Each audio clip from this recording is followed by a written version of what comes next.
Yo, Atlas speaking, and welcome to the finale of What If Eren Yeager Went Back in Time. Let the tale begin. Chapter 14, Regrets. It was mid-morning in Stohis, and the streets were fairly busy, bustling with people going about their day. Boris leaned against a nearby wall, feeling slightly lonely. It wasn't a feeling that he was used to, but having all of your squad mates vanish without warning will do that to you. It had been a few days, and there was still no sign of Jean, Marco, Bertolt, Annie, Marlowe, or Hitch. With the unexpected disappearance of 4 new recruits, and another 2 helping another branch of the military on a rescue mission, the veteran MPs suddenly were forced to actually do their jobs for once. Boris didn't like them very much, but they were fairly polite to him, most likely grateful that he at least hadn't run off. As to what had happened to the other recruits, Boris hadn't been able to get any answers. Every question he asked his superiors was met with stony silence, and he wasn't sure if it was because they didn't want to tell him, or that they didn't know either. Boris noticed a discarded newspaper lying a few yards away. Mildly curious, Boris walked over and picked it up. He started skimming the front page, and froze as he realized what it was talking about.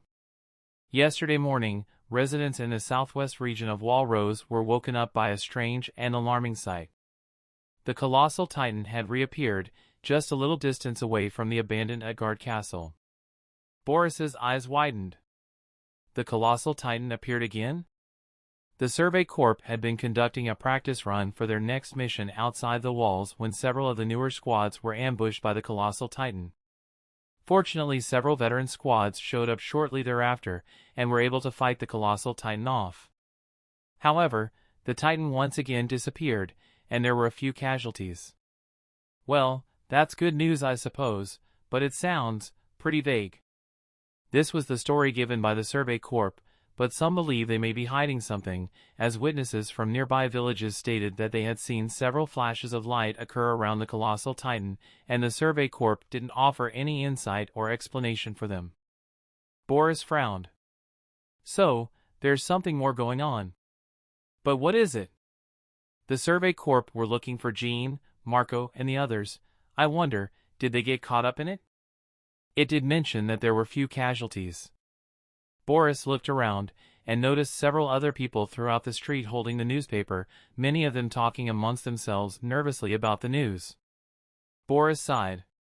What the hell is going on?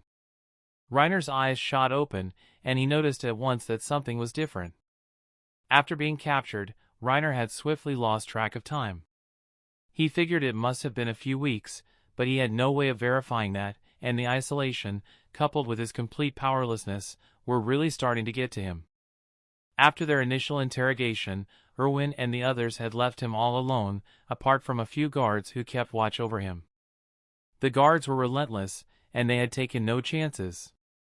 They never removed the iron bands that covered his 4 stumps, which prevented his limbs from regrowing, and any attempt by him to ask for even just one of his limbs back was always met with either mocking laughter or cold silence.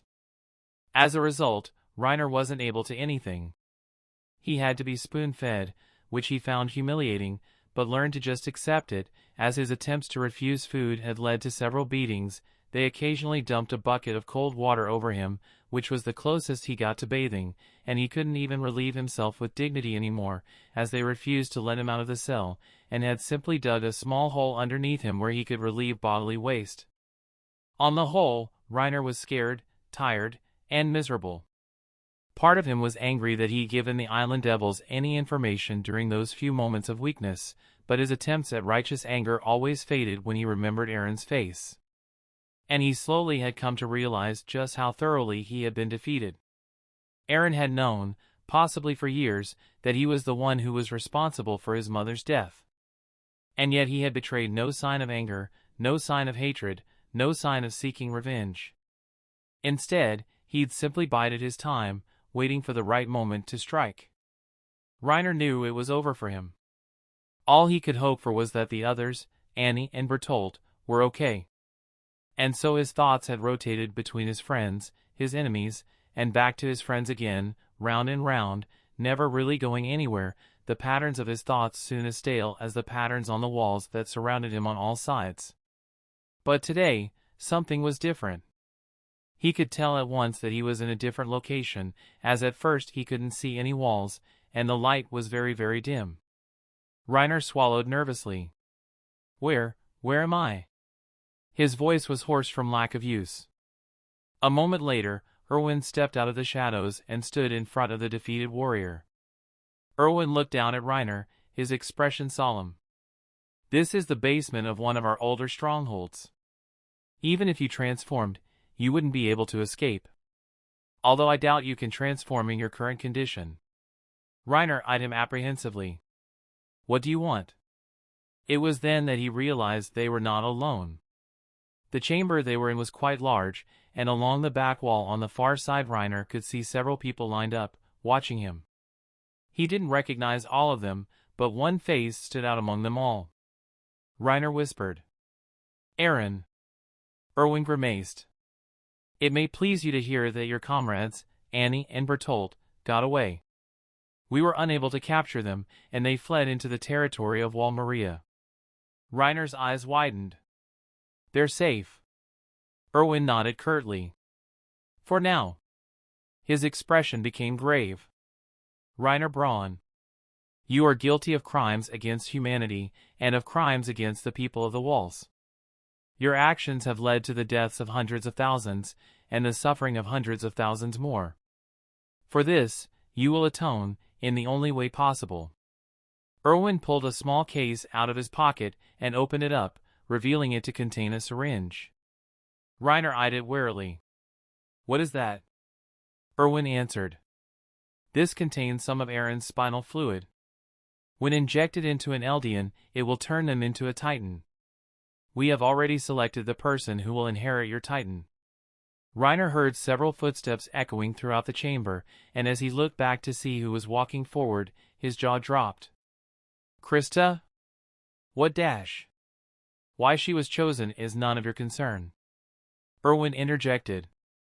It seems fitting that you tried to destroy the people of the walls. And yet now, you will play a key role in their salvation.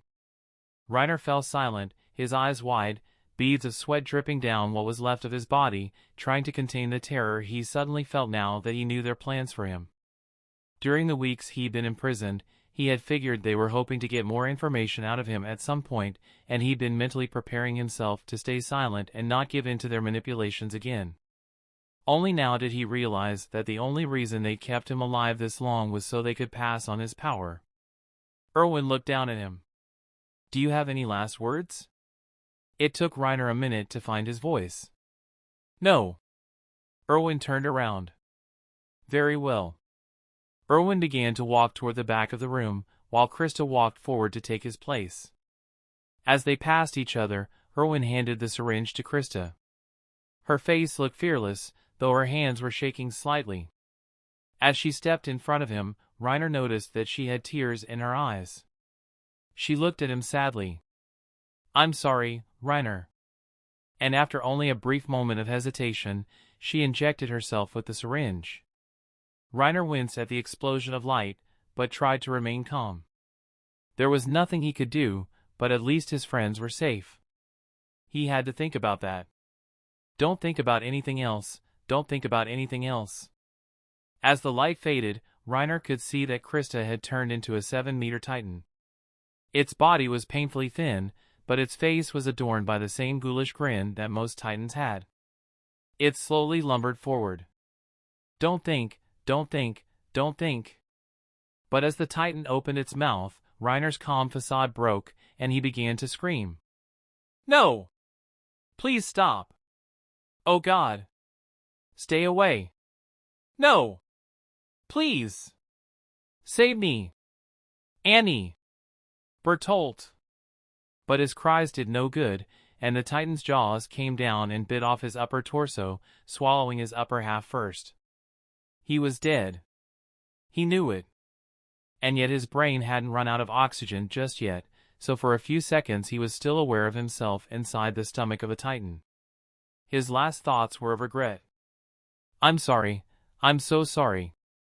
And just before everything went dark, Reiner realized he had no idea who he was apologizing to. Historia woke up with a gasp. She looked down, and saw the dissolving Titan body around her, and realized that the transfer had been successful. She was now the armored Titan. But what disturbed her was that she had seen Reiner's final moments through his eyes, as clearly as if they had been her own memories. Feeling what he had felt, both physically and emotionally, had hurt. And seeing herself as a Titan. She shuddered, and realized she was crying. Eren stepped forward, his expression sympathetic. "Are you okay?" Historia rubbed her eyes. I'll be fine." She shook herself, and stood up.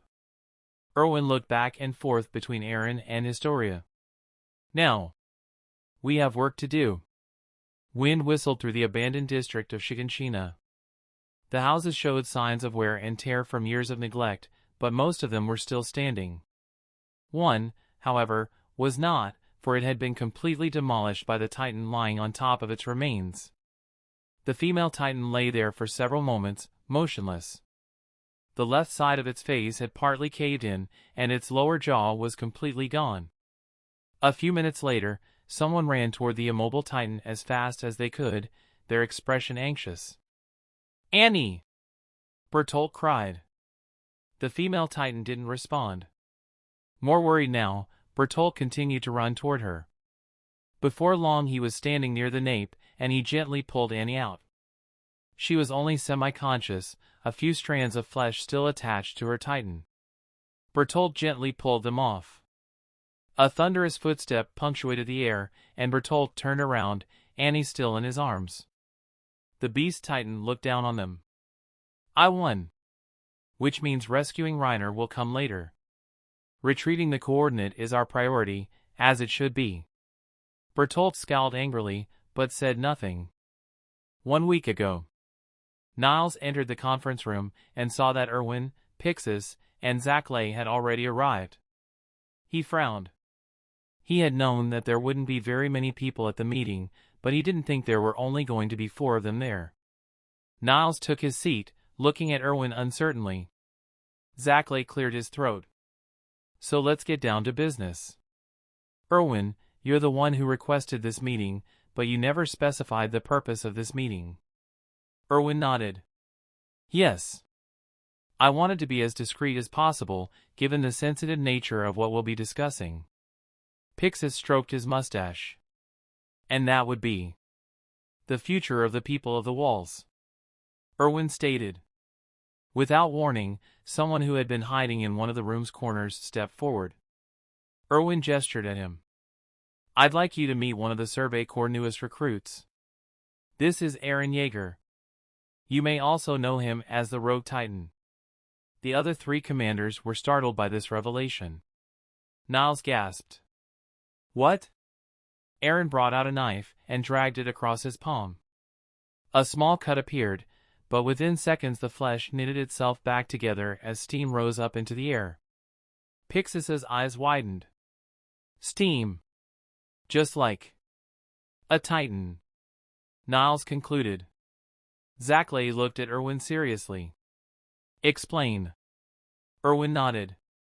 "The full story is rather complicated, but to summarize, I believe the central government cannot be trusted, because they have withheld several key bits of information from the rest of us. Firstly, there are humans who have the power to turn into Titans, and secondly, we are not the last of humanity. Far from it." Niles was stunned. "What?" Pixis looked thoughtful. "So, looks like our hunch was right." Erwin continued. "For humans with the power of the Titans were the ones responsible for the attack on Wall Maria. You remember the most recent appearance of the Colossal Titan?" Zeke nodded. "Yes. I read the report, but I had the sneaking suspicion that there was some information you were holding back." "Yes. In truth, we were trying to capture the holders of the Colossal Titan and the female Titan.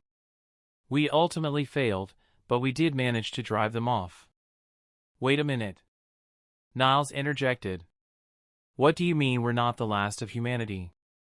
Erwin grimaced. "The central government has lied to us for the past century in order to keep the people in line. We are not the last of humanity, we are merely a hermit kingdom cut off from the rest of the world by both the Titans and the ocean. Pixis frowned. Ocean, that term sounds familiar. Isn't that supposed to be a large body of water that covers most of the world? Erwin nodded. Yes. Interesting. So, the Titans keep us within the walls, and the ocean keeps the Titans enclosed in this part of the world. Niall stammered. But, how did this happen? And why? Erwin explained. The true royal family possesses the founding Titan, which gives them the power to create and control Titans at will. 100 years ago the king used this power in order to move as many of his people onto the island as he could.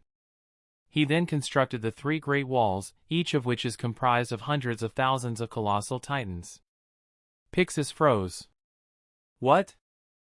The king then left behind a warning that if he was ever disturbed, he would unleash these Titans and use them to flatten the earth. Pixis, Niles, and Zackley were stunned into silence by this information. Knowing that all this time, the walls that had kept them safe were in fact. Erwin took advantage of their silence and continued. Naturally, the rest of the world perceives us as a threat because of this, and the king knew that it was only a matter of time before someone attacked the walls. He made a vow renouncing war, which was passed on to his descendants, and he intended to allow everyone inside the walls to die in order to atone for the sins of the past. And 5 years ago, we saw the consequences of his actions firsthand. Niles looked aghast. But why? Why would he desire such a thing? Erwin shook his head. As I said, the full story is rather complicated. For now, the important thing is that the current regime is helmed by self-destructive pacifists who will bring about our ruin if they are allowed to remain in charge. While we failed to capture the female and colossal Titans, with Eren's help we were able to capture the armored and Jaws Titans and transfer their power from the enemy soldiers that had them into the hands of more trustworthy individuals. Zackley spoke up. So, if I'm understanding you clearly, the scouts have 3 Titans on their side now? Erwin nodded. That is correct. Zackley looked at Erwin carefully. So I'm assuming you intend to overthrow the central government by any means necessary. The tension in the room rose slightly as Pixis and Niles understood what Zackley was implying. Erwin nodded. That is also correct. However, we would like to shed as little blood as possible. To that end, the scouts have come up with a plan, one designed to get the corrupt nobles to show their true colors and make our subsequent takeover acceptable for the people. But I need your cooperation to pull it off. The others were silent for a moment as they processed everything Erwin had told them. Pixis folded his arms. Well, this is all rather sudden. Can we at least inspect the walls to see if your claims about them being made up of Titans are true? Erwin nodded. Of course. Niles shook his head in disbelief. And if it's all true, well, what is this plan of yours? The trial had ended several hours ago, and despite the sudden change of power, things were still fairly calm, even if the civilians were a bit restless, and many of the soldiers were also a little stunned by the day's events. Armin let out a relieved sigh. Well, that went fairly smoothly. At least, as smoothly as a rebellion can. Ymir clapped him on the shoulder. It's thanks to your ideas that it worked. Staging a trial like this in order to get countless soldiers and civilians to witness the nobles' corruption firsthand was rather clever. Armin smiled nervously. Thanks. Historia fretted. I was kind of worried about you, Ymir. Ymir shook her head. Really, you get worked up too easily. Worst case scenario, I could have transformed and run away. And my Titan is small enough that I wouldn't even have done that much damage. Historia sighed. I'm just glad it didn't come to that. Armin glanced out a nearby window. Well, stage 1 is over. Ymir noticed his expression. You worried about the others? Yeah. I mean, even if things had gone completely wrong here, we could still have won through sheer brute force with your Titans. But Eren and the others, they're about to fight the founding Titan, as well as the anti-personnel control squad, which we still don't know much about. I can't help but worry. Historia tried to reassure him. I'm sure they'll be fine. Armin smiled at her uncertainly. Yeah.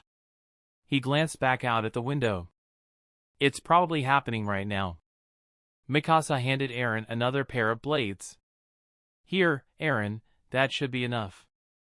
Eren nodded at her gratefully as he finished assembling his ODM gear.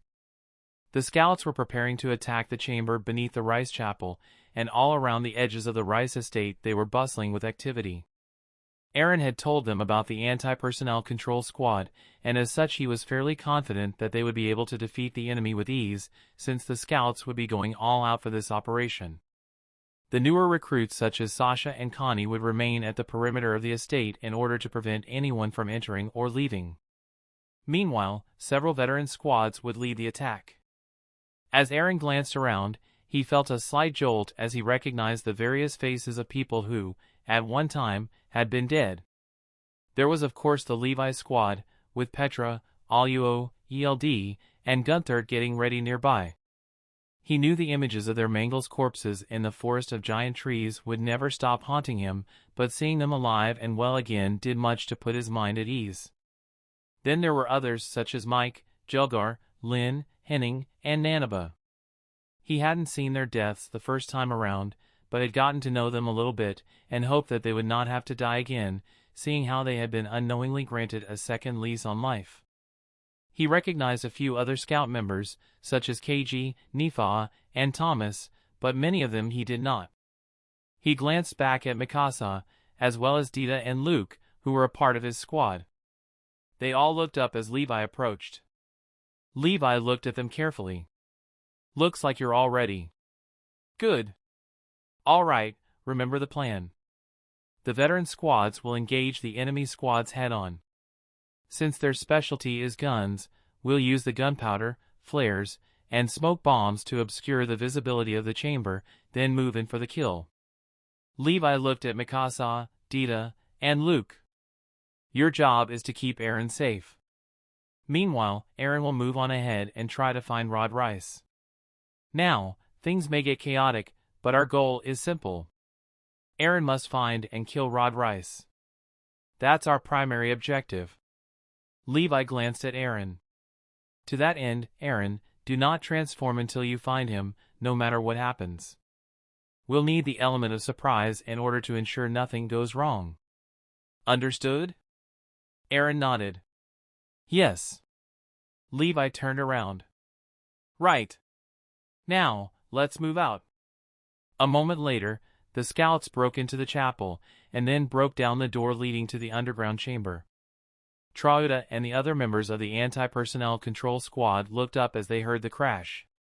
Here they come. She thought grimly. She peeked around the pillar she was perched on, and got ready to swoop in with her guns to shoot down any person who emerged through the doorway. Instead, 3 barrels were tossed in and fell down the stairs. She looked at them in surprise. What? The barrels came to a halt at the bottom of the stairs, and Trauda noticed a burning fuse attached to one of them. She barely had time to notice a rush of people pouring in through the doorway before the barrels exploded, sending a large cloud of black smoke up into the air. She coughed. Gunpowder? Shit. We'll never hit anything with all of this smoke. She and her squad used their gear to maneuver up toward the ceiling where there wasn't as much smoke. As soon as they did, however, several signal flares were fired at them, once more obscuring their surroundings. As she heard several screams and gunshots that had clearly missed their targets, her eyes widened in alarm. What? They were expecting us? How is this possible? With all of the smoke, guns were of no use, and the scouts were able to cut down the enemy with ruthless efficiency. While most of the scouts were directly engaged with the enemy, Eren and his squad ignored them and headed toward the back of the cavern. Eren kept his eyes peeled. Everything seems to be going smoothly so far. The only real obstacle will be... Eren paused as he noticed a lone enemy coming up on their flank. What, is he going to attack us by himself? Is he stupid, or... His eyes widened. Mikasa. Kenny pulled out his gun and fired at Mikasa. He barely missed her, but his shot did hit one of her wires, detaching it from the cavern wall and causing her to crash against a pillar. She shrieked in pain, while Kenny swooped in for the kill. Luke and Dina looked down in shock, as it had all happened too fast for them to be able to interfere. Eren screamed. "No!" He bit his hand, and transformed. Kenny turned sharply, and just barely avoided being smashed against a nearby pillar by the gigantic fist that had appeared out of nowhere. Everyone in the chamber noticed the light from Eren's transformation. Levi grimaced. "Eren, what are you doing?" Kenny grinned. "Oh ho! Looks like the rogue did come to play after all." He then fired and shot out one of Eren's eyes, causing him to roar in pain. In the back of the chamber, Rod saw the light from the transformation and heard the attack titans roar. Rod bowed his head. "So, he's here. Then there's only one option." "Sorry, Kenny." He took a deep breath, and then screamed. All of the surviving members of the anti-personnel control squad froze before their bodies began to glow. The next second, a rush of light and heat escaped from their bodies as a series of enormous explosions erupted throughout the chamber. Kenny, Mikasa, and Levi were able to get out of the way in time, but most of the scouts were not. Many were caught up in the explosions, the heat and pressure killing them instantly, while others were crushed by falling debris as the pillars and ceiling began to collapse. The scouts outside felt the ground shaking and could see parts of the rice estate disappearing into the ground. Connie and Sasha looked around in alarm, while several flocks of birds that had been roosting in nearby trees took to the air at the sudden disturbance. In the chamber, the area was suddenly filled with steam, obscuring the visibility even worse than the gunpowder. Kenny shouted. "What the hell?" Mikasa cried. "What's happening?" The steam began to clear, and then they came into view. Titans. Several dozen titans, each one almost 50 meters tall, their flesh tinged red. But something was wrong. Almost all of them were deformed in some way. Some had missing arms or legs. Others had almost no flesh on their torso, being literal skin and bones. One was missing its head. But all of them were moving, and closing in on Eren. Eren looked at them in horror. "No way, how did Rod Rice do this? I knew some things would be different, but this, what did he do?" Mikasa swooped down and sliced out the nape of the titan that was closest to Eren. Seeing her snapped Eren out of his shock, and he began to move. Despite their size and numbers, Eren was able to keep away from the titans because of how slow they were. He quickly began scooping up the bodies of the fallen scouts, not checking to see which were still alive or dead. After gathering as many as he could, he placed them behind him and straightened up. "Last time that serum awakened my hardening abilities, but I should be able to use them even without that shortcut. I need to." After a moment of concentration, Eren was able to harden his body, and also managed to create a tough dome that completely encased the scouts he had rescued, which would protect them from the titans and any falling debris. His work finished, he emerged from the nape.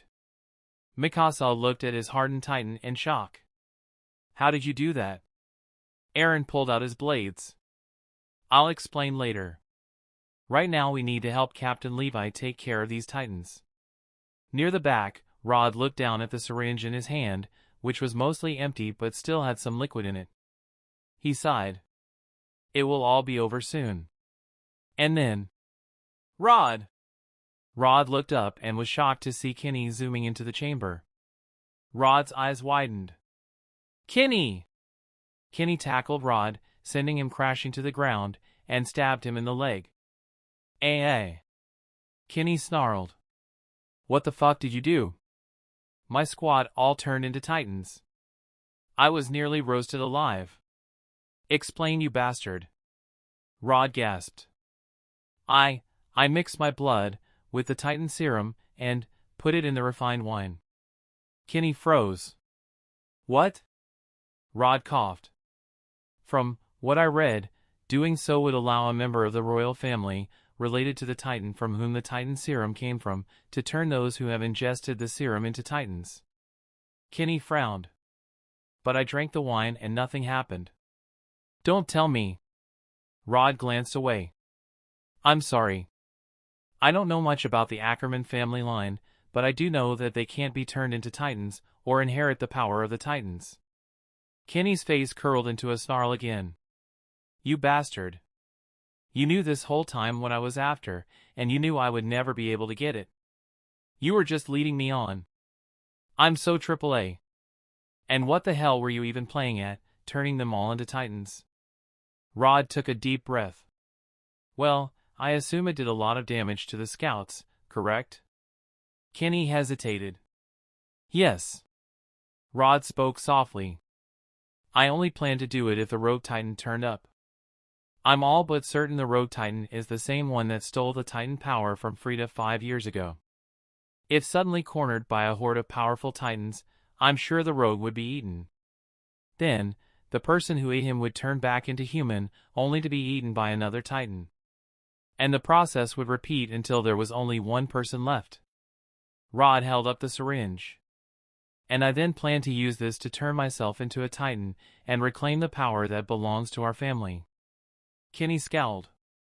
So you were willing to let me die in order to see your plan through? Rod nodded. Yes. To be fair, you wouldn't have any problem killing me if it suited your goals. Fair enough. Kenny slowly got off of Rod. Well, when I left the scouts weren't quite dead yet. I'd better check and see how things are progressing. Rod shakily got to his feet. You'll help me? Kenny shrugged. Well, I've stuck with you this long. Might as well see if your little plan is going to work. But I don't know if. They froze as they heard the familiar sound of ODM gear swooping through the air. They turned around and saw Eren, Mikasa, and Levi sail into the room. Rod looked at them in alarm. What? That's impossible. What happened to the Titans? Don't tell me you killed them all? Kenny grinned. Yo, Levi. It's been a long time. Levi's eyes widened. Kenny! Eren frowned grimly. Sorry, Rod Rice. But for the future of the people of the walls, you have to die. Light then engulfed Eren's body, and he transformed back into the attack Titan, which landed on the chamber floor with a thunderous boom. Rod screamed in terror. AAA. He hastily fumbled for the syringe and tried to inject himself, but the next second he heard a gunshot, and the syringe was destroyed along with his arms by a single shotgun blast. Rod turned around, trembling. Kenny, what are you? Kenny holstered his gun. Sorry, Rod, but it's clear you've lost. Kenny then zipped away, using his ODM gear to escape.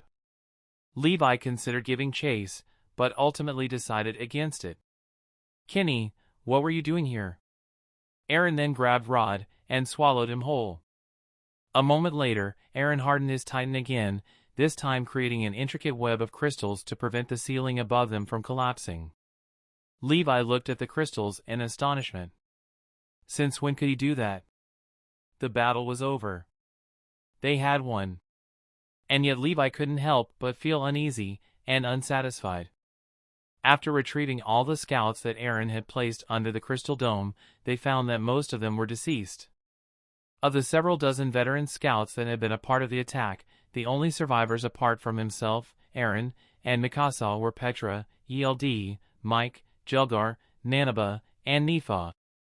As they cleaned up after the battle, Levi couldn't help but watch Eren warily, unsure of what to make of him. Several days had passed, and despite some unrest, the people of the walls had largely accepted the overthrow of the old king, especially after it came to light that the true king had been hiding in the shadows. When it came to the issue of succession, they concluded that they'd had enough of monarchs, especially since Historia would be playing an active role in reclaiming Wall Maria. And so it had been decided that Zeke would be appointed the president, with Erwin, Niles, and Pixis sharing the rest of the authority. Zeke was preparing for a speech he would give to the people where they would reveal the true state of affairs of the world, both inside and outside of the walls. Meanwhile, the scouts were having another meeting. The scouts at the meeting included Erwin, Hang, Mikasa, Historia, Ymir, Armin, as well as Mike and Nanaba, who were still injured but recovering. At the front of the room was Levi, who had called for the meeting. Hang looked at Levi uncertainly. So, what's this about Levi? Nanaba frowned. And why isn't Eren here? Levi surveyed them all. He isn't here because what we're going to discuss I don't want him to know about. Erwin looked surprised. And what's that? Levi grimaced. Frankly, I have some misgivings about Eren. Mikasa looked at Levi suspiciously. What do you mean? Levi sighed. He's been a great help, and I think he's been mostly honest with us thus far. But I have a feeling that there are certain facts he's still withholding. Mikasa protested. What? He would never do that. Levi looked at her carefully. How can you be so sure? He hid his mission and his powers from you for years. Mikasa looked like she wanted to object, but her voice died as she realized she didn't have a response to that. Mike rubbed his shoulder gingerly. What brought about these concerns? Levi brought out a folder. There are certain discrepancies between what he told us and what the facts are. For one, he claims that he knew about the anti-personnel control squad from the memories he inherited from his father. Memories which he inherited around the same time that Wall Maria fell. Levi set the folder onto the table and jabbed it with his finger. But looking at the records, the anti-personnel control squad wasn't formed until more than a year after Wall Maria fell. Hang looked at him sharply. What? Levi folded his arms. Furthermore, he blatantly disobeyed my orders and transformed prematurely in order to protect Mikasa from one of the enemy squad members, who turned out to be Kenny. Erwin frowned thoughtfully. You briefly mentioned him in your report. Did you know him? Levi's expression darkened. Once. He taught me how to survive in the underground, and then disappeared without warning. But from my time with him, I know how dangerous he is. He's just as skilled, if not more, than me. And it seems Eren recognized the threat that Kenny posed, which is why he transformed. But if he knew about Kenny, why did he fail to mention it to us? That is strange. Nanaba admitted. Levi continued. Plus, Rod never tried to transform into a Titan, even when his life was clearly in danger. It's possible he used up his power turning the anti-personnel control squad into Titans, but still, it seemed rather strange. Levi glanced at Mikasa. There's also the matter of his hardening abilities, which he displayed during the attack. Tell me, did he ever mention them to you? Mikasa shook her head slowly. No, he didn't. Levi nodded grimly. I thought not. He has mentioned Titan hardening in passing, but he neglected to tell us the full extent of his abilities. Why? The others didn't have an answer for him. Levi turned to Ymir. Also, I did a little digging. Ymir. Eren knew about your secret for at least a year before the attack on Trost, right? Ymir winced. Yes. And yet he didn't tell the rest of us. Why? Ymir shrugged uncertainly. He said I had to make a choice, and he wanted me to make it freely. Levi looked at her carefully. I see. And it seems he was able to determine that you were indeed trustworthy. Still, why would he take such a gamble? How could he be so sure you weren't with Reiner and the others? Ymir shook her head. I don't know. Erwin frowned. Are you saying that you don't think we can trust Eren? Levi hesitated. Not necessarily. But he hasn't been completely straight with us. And he now possesses the founding Titan. I just can't help but wonder if he has some ulterior motives. Erwin stepped forward. Perhaps he does. But I think Eren has our best interests at heart. If he didn't, why would he move the boulder at Trost? Why would he reveal his identity to us given how risky that could have been? And why would he have helped us all this time? Honestly, Levi, you may be overthinking things. Levi scowled, but Erwin interjected before he could speak. However, you have raised some good points, and perhaps we should keep a closer eye on him. Still, I don't think we should be too worried. He may possess the founding Titan, but he can't use it without you, Historia. Historia nodded shortly. In any case, we need to be planning our next move, namely reclaiming Wall Maria, and we can't do it without Eren. After some more discussion, they all dispersed. Armin and Mikasa walked back in relative silence. Mikasa glanced at Armin. What do you think? Is Captain Levi right? Armin sighed. I don't know. On the one hand, Eren has done a lot for us, and as Erwin pointed out, I do think he has our best interests at heart. After all, he did save your life from Kenny. Still, it's hard to ignore the things that Captain Levi pointed out. And there's other things about Eren that make me a little uneasy. Mikasa frowned. Like what? Armin hesitated. Well, after the Titans destroyed our home, he swore to kill all of the Titans, and it was his anger and his desire for revenge that drove him for the first 2 years after Wall Maria fell. Then, when we joined the cadets, he suddenly changed, becoming more mature and focused, and dropped his obsession with the Titans almost overnight. At the time I didn't think about it much, but looking back, his change was rather abrupt. I suppose inheriting his father's memories would alter his personality to some extent. But if that's the case, why did he not change until 2 years after he inherited the memories? Mikasa glanced away, troubled by Armin's words. She absently fiddled with her scarf. Eren, what are you planning? Chapter 16, Feelings of Home. A little over a week had gone by since the regime change, and things had already settled down within the walls.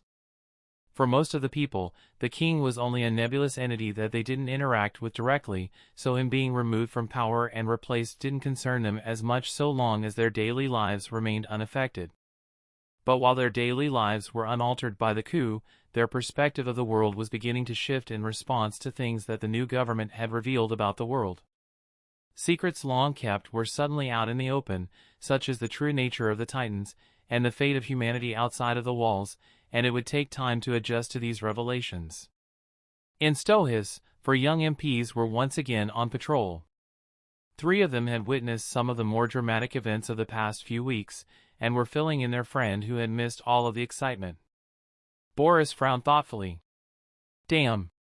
To think, this whole time, there were Titans right under our nose. Marco nodded. Yeah. At least some of them are on our side. Jean grimaced. Maybe. Still, I find it a little baffling. Annie and the others were only about 10 years old when they attacked Wall Maria. What kind of military sends children off to war? Boris glanced away. That's messed up. No wonder Annie and Bertolt were so quiet. Well, at least we have the founding Titan on our side. You said it can control normal Titans, right? Jean nodded slowly. Yeah. Boris smiled softly. If that's true, reclaiming Wall Maria will not only be possible, but easy. Marlowe frowned. Maybe. But we can't let our guard down. Marco looked at him in concern. You okay? Marlowe lowered his eyes. I'm fine. Just. Jean turned toward him.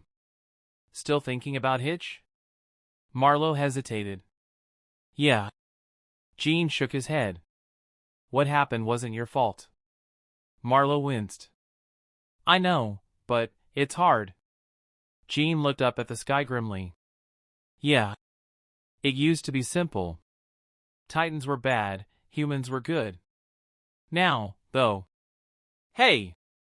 Jean and the others turned around to see 2 young women walking toward them. Marco gasped in surprise. Historia. Ymir. What are you doing here? Ymir shrugged. We're just enjoying our last day off before we have to head north. Jean blinked. North? Historia nodded. We're heading north to test and experiment with our Titan powers. Top secret stuff, though, so we can't give away any details. Boris looked at them curiously. So, you guys are the Jaws and Armored Titans, right? Ymir smirked. That's right. Boris asked. Why were you guys chosen? Ymir's smirk faded. That's also top secret. Jean frowned.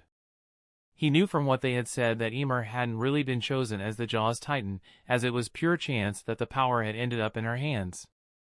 As for Historia, he had no clue as to why she had been chosen to inherit the armored Titan. It didn't make any sense to him, given that there were many other scouts that were more qualified than her. Granted, the 13-year limit would have scared off many candidates, but even so. Historia spoke up. "Listen, I was wondering if I would be able to ask you guys a favor." Marco looked at her curiously. "What kind of favor?" Historia glanced away. "Well, my Titan is special. And the government has placed great importance on keeping me safe." Jean frowned. "Special? What did that mean?" "Out in the field, Ymir will be able to protect me. But while in the walls, especially within the cities, transforming into a Titan won't be practical and could cause more problems than it solves. And the government thinks that other branches besides the Scouts should have more involvement with the Titan powers." "So," Ymir interjected, "she wants to know if you guys would be interested in being her bodyguards." Marlowe gasped in shock. "What?" Marco looked stunned. "Huh?" Jean frowned. "Why us?" Historia dithered. "Because, well, I know you guys, and I trust you. And you've already had some experience in battle. I'd feel more comfortable with you guys guarding me than a bunch of strangers." Marco smiled shyly. "But, surely there's others more qualified." Ymir snorted. "Not really. After what you guys went through after Annie and Bertolt revealed themselves, you guys have more experience than most of the other MPs." Boris shifted uncomfortably. Historia's gaze softened. "You don't need to answer now, I just thought I'd let you guys know." Jean looked at the others, and could tell that they were thinking the same thing as him. He stepped forward. "Well, if you really want us to, we'd be more than happy to oblige you." While the scouts were busy preparing for the operation to retake Wall Maria, Connie and Sasha had been granted a few days of leave, and took advantage of it. Connie and Sasha dismounted from their horses and left them in the village's stable. Connie felt a wave of nostalgia as he knocked on the door of his old home. He smiled as the door opened. "Mom, I'm home." Mrs. Springer smiled warmly. "Oh, welcome home, Connie. And who is this?" Connie gestured at his friend. "This is Sasha. She's a fellow soldier." Sasha bowed politely. Connie's younger brother Martin looked at her in amazement. "Wow, she's pretty." Sunny, his younger sister, piped up. "Is she your girlfriend?" Connie blushed slightly. "And no. We're just friends, okay?" Mrs. Springer turned toward her daughter. "Sunny, can you help me in the kitchen?" Sunny whined. "Do I have to?" Mrs. Springer gently nudged her. "Come along now." A short while later, after Mr. Springer came downstairs, the six of them sat down to dinner. Between seeing his family again, and watching the slightly disturbing but also amusing sight of Sasha eating, he felt truly calm and relaxed for the first time in weeks. The others, who were not used to Sasha's manners, or lack thereof, were a little shocked at her enthusiasm for food, but did their best to politely ignore it. When the meal was over, Sasha let out a contented sigh. "That was delicious." Mrs. Springer smiled uncertainly. "I'm glad you enjoyed it." Mr. Springer leaned forward. "So, I've been keeping up with the news. Lot of shocking changes have been happening lately." Martin looked at Connie with big eyes. "Big brother, is it true? Are there Titans on our side?" Connie nodded, a slight frown on his face. "Yeah, it's true." Sunny piped up. "And are there really other humans out there?" Sasha fiddled with her silverware. "We don't know yet for sure, but it looks that way." Mrs. Springer shook her head. "Well, that's certainly a shock. For the last 100 years we thought humanity was on the brink of extinction, when in fact it was all lies perpetuated by the royal family." Mr. Springer turned toward his eldest son. "From what I read in the paper, it said that the royal family was the one that built the walls, but it never explained how they built the walls. Do you know? Connie and Sasha looked at each other for a moment before looking back at him. Connie grimaced. We don't know all the details, and what details we do know, well, we're not allowed to share right now. Martin pouted. But why not? Sonny exclaimed. Yeah, tell us. Connie shook his head. Sorry, but I really can't say. Mr. Springer looked at Connie carefully. I'll confess, I wasn't too thrilled when I heard that you had joined the Scouts. But looks like that was a wise decision, given recent events. Mrs. Springer frowned. Although, won't you two be participating in the operation to reclaim Wall Maria? Sasha ducked her head. Yeah, we are. Mrs. Springer's face became worried. Well, be careful out there. Connie tried to smile reassuringly. Yes, Mom. Don't worry too much. With Eren there, I'm sure we'll be fine. Mrs. Springer blinked. Eren? Mr. Springer stroked his chin. Isn't he the founding Titan? Connie nodded. Yeah, he was in our class. Martin gasped loudly. What, you're friends with a Titan? But isn't he super big? Connie chuckled. He's not actually a Titan. He's a human, he just has the power to turn into a Titan. Sunny tilted her head. But doesn't that make him a Titan? Connie smiled softly at her. I guess, but he spends most of his time as a human. Mr. Springer looked curious. What kind of person is he? Connie's smile faded. He's really strong and brave. With him around, I'm sure we'll be fine. While he trusted Eren, he did have his doubts, and as he glanced at Sasha he could tell that she did as well. After all, he had kept his powers a secret during those 3 years of training, even from his best friends.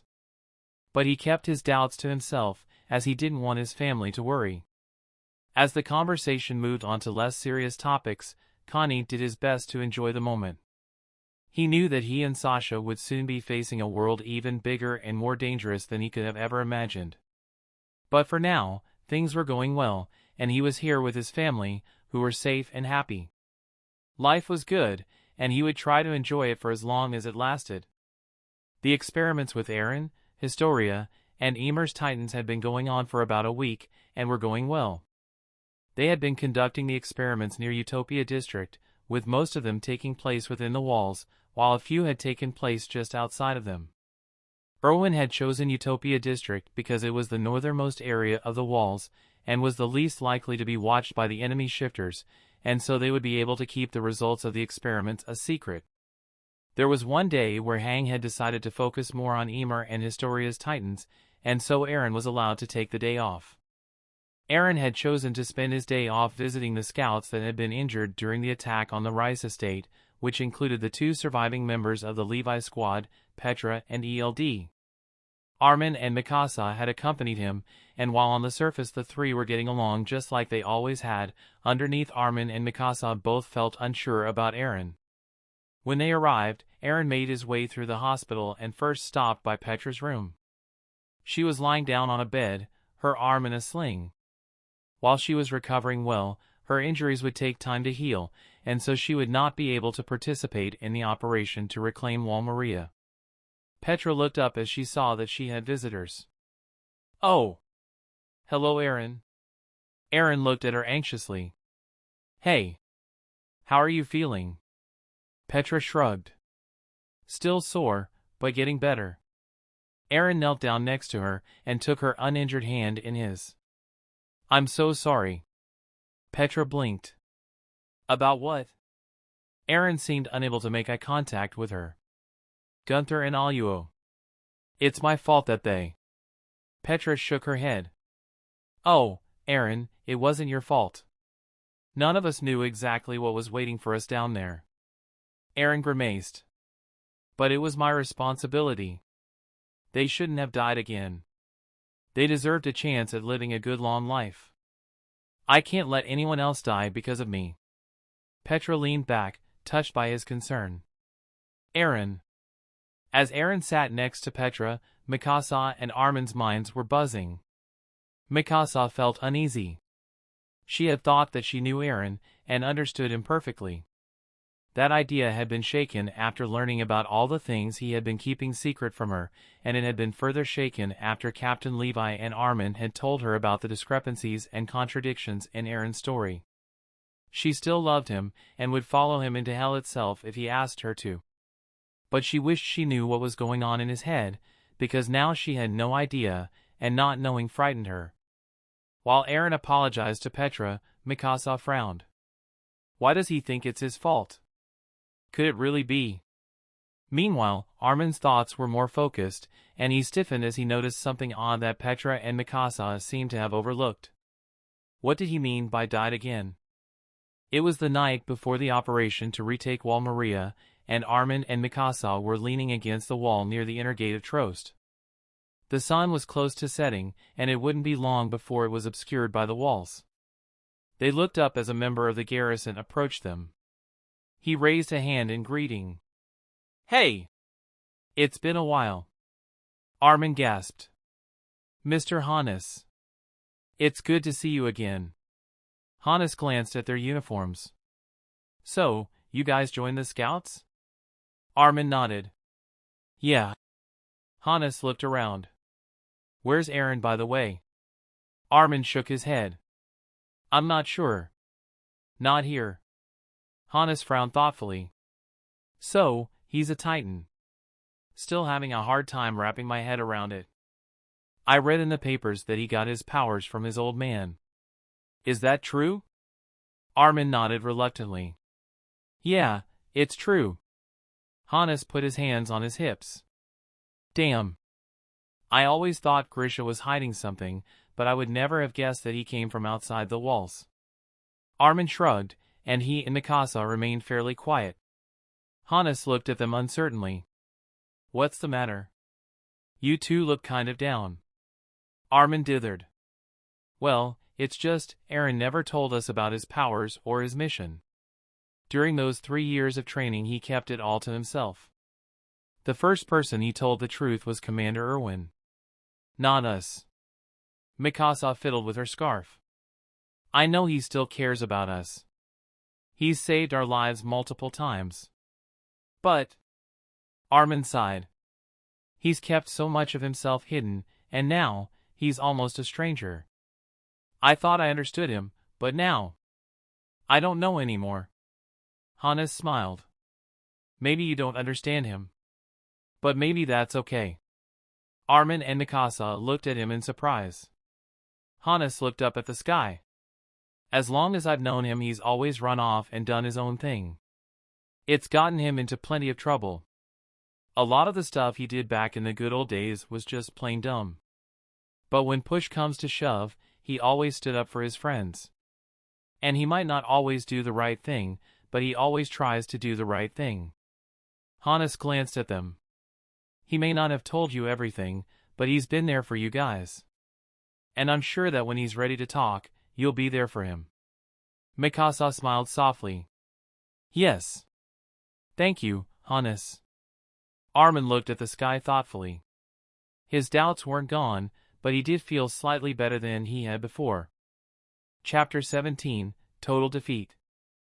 The sky was still dark over the abandoned district of Shiganshina, with the only visible light being from the campfire on top of the wall just above the inner gate. A short distance away from the campfire were a series of tents and boxes, with supplies scattered haphazardly along the surface of the wall. Directly next to the campfire sat 3 people, Zeke Yeager, Annie Leonhardt, and Bertolt Hoover. Zeke's expression was neutral, as he was busy going through his plans in his head. Meanwhile, Bertolt and Annie's thoughts were more troubled.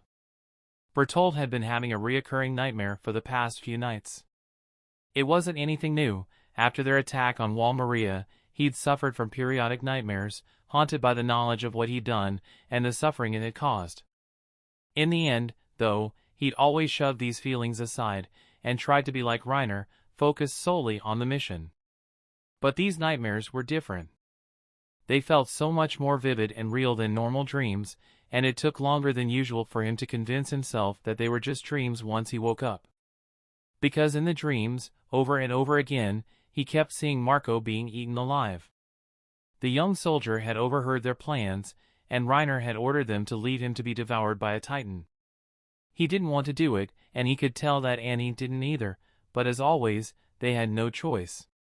And each time, Bertolt could clearly see the tears running down Marco's face, hear the anguished screams of pain and horror as he was bitten in half by the titan, and watch as Annie openly sobbed and Reiner seemed to lose his mind a little at the sight of their friend dying. He tried to ignore the dreams. He knew they were real. After all, he had seen Marco before they fled from Walrose, fleeing through the forest toward that abandoned castle. He was most likely still alive, and even if he wasn't, nothing like the horrifying scenario in the dream had occurred. It was nothing. And yet something about the dreams bugged Bertolt, as if he had forgotten something important. Meanwhile, Annie's thoughts were more self-deprecating, as she once again felt guilt over Reiner. She'd seen signs that Eren could be the attack titan, and yet she'd ignored them. If she'd only said something, things might have turned out differently. Because as it was, Reiner was at best captured, and at worst. Noticing Annie's troubled expression, Bertolt broke the silence in an attempt to distract them both from their grim thoughts. He gestured out into Wal Maria. "When do you think they'll come?" Zeke absently scratched his ear. "It's hard to say. But if Eren finds out about Titan's hardening abilities, it could be quite soon." Bertolt grimaced. "How dangerous do you think Eren is?" Zeke's face became blank. "It's hard to say. His father seems to have come from outside the walls using the attack titan. Given their blood relation, it will be easier for Eren to see his father's memories. So he probably knows at least a little about the outside world, and will likely share it with the other scouts. But I wouldn't worry too much. His knowledge of the world is incomplete, and he hasn't had the training we've had." Bertolt frowned grimly. "Even so, he's still ranked higher than us in our class." Zeke shrugged. "Perhaps. But that doesn't necessarily mean he's the best out in the real world. Are you having doubts?" "No." Zeke nodded. "Good. Let's end this here. Our primary objective is to retrieve the coordinate. There's a few more obstacles in our way, but once those are taken care of we can complete our mission." Bertolt swallowed. "You don't think Eren or the scouts will reach it first?" Zeke shook his head. "I highly doubt it. And even if they did, they wouldn't be able to use it. Based on the information we have from the Tyber family, only a member of the royal family can use the power of the founding titan. But because of the 145th King's vow renouncing war, any member of the royal family in possession of the founding titan will be unable to use it to its full potential." Annie glanced at Zeke, and could tell that there was something he was holding back, something he wasn't telling them. She considered asking him about it. But before she could, they were interrupted by a noise issuing from the bottom of the wall. Zeke, Annie, and Bertolt peered over the edge to see the cart titan staring up at them. Peak spoke. "War Chief, the enemy is approaching in large numbers. They're near the base of the mountain." Zeke nodded. "Very well. Let's do this, my warriors."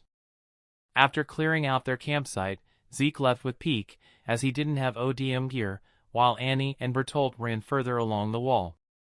As they reached the point where they would have to separate, Annie glanced at her fellow warrior. "Bertolt." Bertolt looked at her. "Yes?" Annie looked at him slightly anxiously. "Be careful." Bertolt nodded. "You too." They clapped each other on the shoulder, before jumping off the wall, Annie jumping into Shiganshina, while Bertolt jumped into Wal Maria, each bracing themselves for the battle to come. The sun was still hidden by the walls, but its light was becoming more visible every minute. After a night of carefully sneaking through the lost territory, the scouts now rode hard toward their destination. Eren was near the middle of the formation, while Ymir and Historia were off to another side. Eren knew he should be feeling calm. After all, he already knew the worst-case scenarios that could happen, and thanks to their extensive preparations and practice, he was all but certain that they would not happen again. But there was still a small chance that something could go wrong. Worse still, he'd noticed that the others were becoming wary of him. He'd shared as much information as he could that would help them in the upcoming battle without admitting that he was from the future and had already seen the battle happen once, as he wasn't sure how he would explain that. But he could tell that some of them were beginning to question how he knew so much, and didn't quite believe the explanations he'd given them. Captain Levi in particular seemed skeptical about him, and while the others did a better job of hiding it, he knew they also felt unsure about him. As Shiganshina came into view, however, Eren pushed these thoughts aside. He'd worry about whether they fully trusted him later. For now, his mission was clear: recapture Shiganshina and seal the wall. Everything else could wait. Annie squinted through the tiny cracks in the wall, looking out into Shiganshina from her concealed location. For a long while, nothing seemed to happen. Then, without warning, she noticed dozens and dozens of hooded scouts soaring along the wall toward the outer gate. She frowned. Ah, I see. They're all wearing hoods so that we won't be able to tell which ones are Eren and Ymir until the last minute. So, is one of them going to seal the wall? A few minutes later, her question was answered as a bright light flashed near the outer gate, and a moment later the hole was completely sealed. Annie grimaced. So, they do know about the Titan hardening ability. Looks like Zeke was right. She looked up, imagining the scouts on top of the wall even though she couldn't see them from her vantage point. Well, as soon as they seal both gates, Zeke will unleash his Titans, and then it'll be time for my part. Before long all the scouts had soared away from the outer gate and back toward the wall connecting Shiganshina and Wall Maria, moving out of her line of sight. But more time passed, and the inner gate remained unsealed. Annie shifted restlessly. What are they doing? Did something happen? I know that nobody has transformed into a Titan yet. I would have seen or heard something. Then, she began to hear a faint clinking sound from the left side of the wall. What the hell? As the clinking continued, it gradually grew louder and louder, and Annie eventually realized it was getting closer and closer. Her eyes widened. Don't tell me, they know, or at least suspect, that we're in the walls? If that's the case. Sure enough, before long she heard a metallic clang directly in front of her. Here! She heard an unfamiliar male voice call out. There's a hollow spot here. Annie pulled out her blades. Damn it. Guess I have no choice but to come out now. She pulled the cover away and quick as a flash stabbed the unlucky scout who had discovered her hiding place.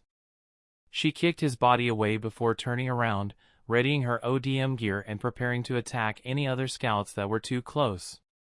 As she turned, though, she froze, as she found herself looking into the eyes of the very last person she had ever expected or wanted to see on the battlefield. Annie! Armin cried. His eyes were wide, and contained a mixture of emotions that Annie couldn't quite identify. Her own mind was suddenly in a turmoil. He's right there, I have to kill him, but I can't. What do I do, what do I? She saw a flicker of motion directly above her, and quickly turned to face the new threat. The next second, Levi zoomed down on her, his blade outstretched and lunging forward to stab her in the neck. Annie just barely managed to use her own blades to deflect the blow so that it sliced a deep cut in the side of her neck but missed any vital regions. Levi then swiped his second blade forward, attempting to impale her heart, but she raised her right arm to take the blow instead. The sword cut clean through her arm and managed to pierce her chest, but was stopped after getting caught on one of her ribs. Levi grunted in frustration as he was forced to pull back, and Annie fell. As she fell, she briefly made eye contact once more with Armin. Armin, I'm glad, you're safe. Her body began to glow, and before she hit the ground she transformed. Armin stared down at the newly transformed female Titan, unsure of what he was feeling. Captain Levi, of course, had no such trouble. He scowled. Damn it! I was so close, but the little bitch managed to slip away. Armin winced, feeling a little bad about the harsh words directed at Annie, deserved though they might be. Up on top of the wall, Erwin called out. All scouts, keep an eye out for the enemy. They could be any dash. Without warning, the land behind them began to glow as dozens of Titans appeared seemingly out of nowhere. The scouts turned around in alarm as they saw the enemy materialize in front of them. And in the midst of it all stood the Beast Titan. As soon as he appeared, he grabbed a nearby boulder, hoisted it into the air, and hurled it as hard as he could toward the scouts. As it sailed toward them, Erwin bellowed, "Incoming! Take cover!" The boulder didn't hit any of the scouts, instead landing in the inner gate. Nanaba looked at the boulder, confused. What, did he miss? Erwin shook his head. No, it has good aim.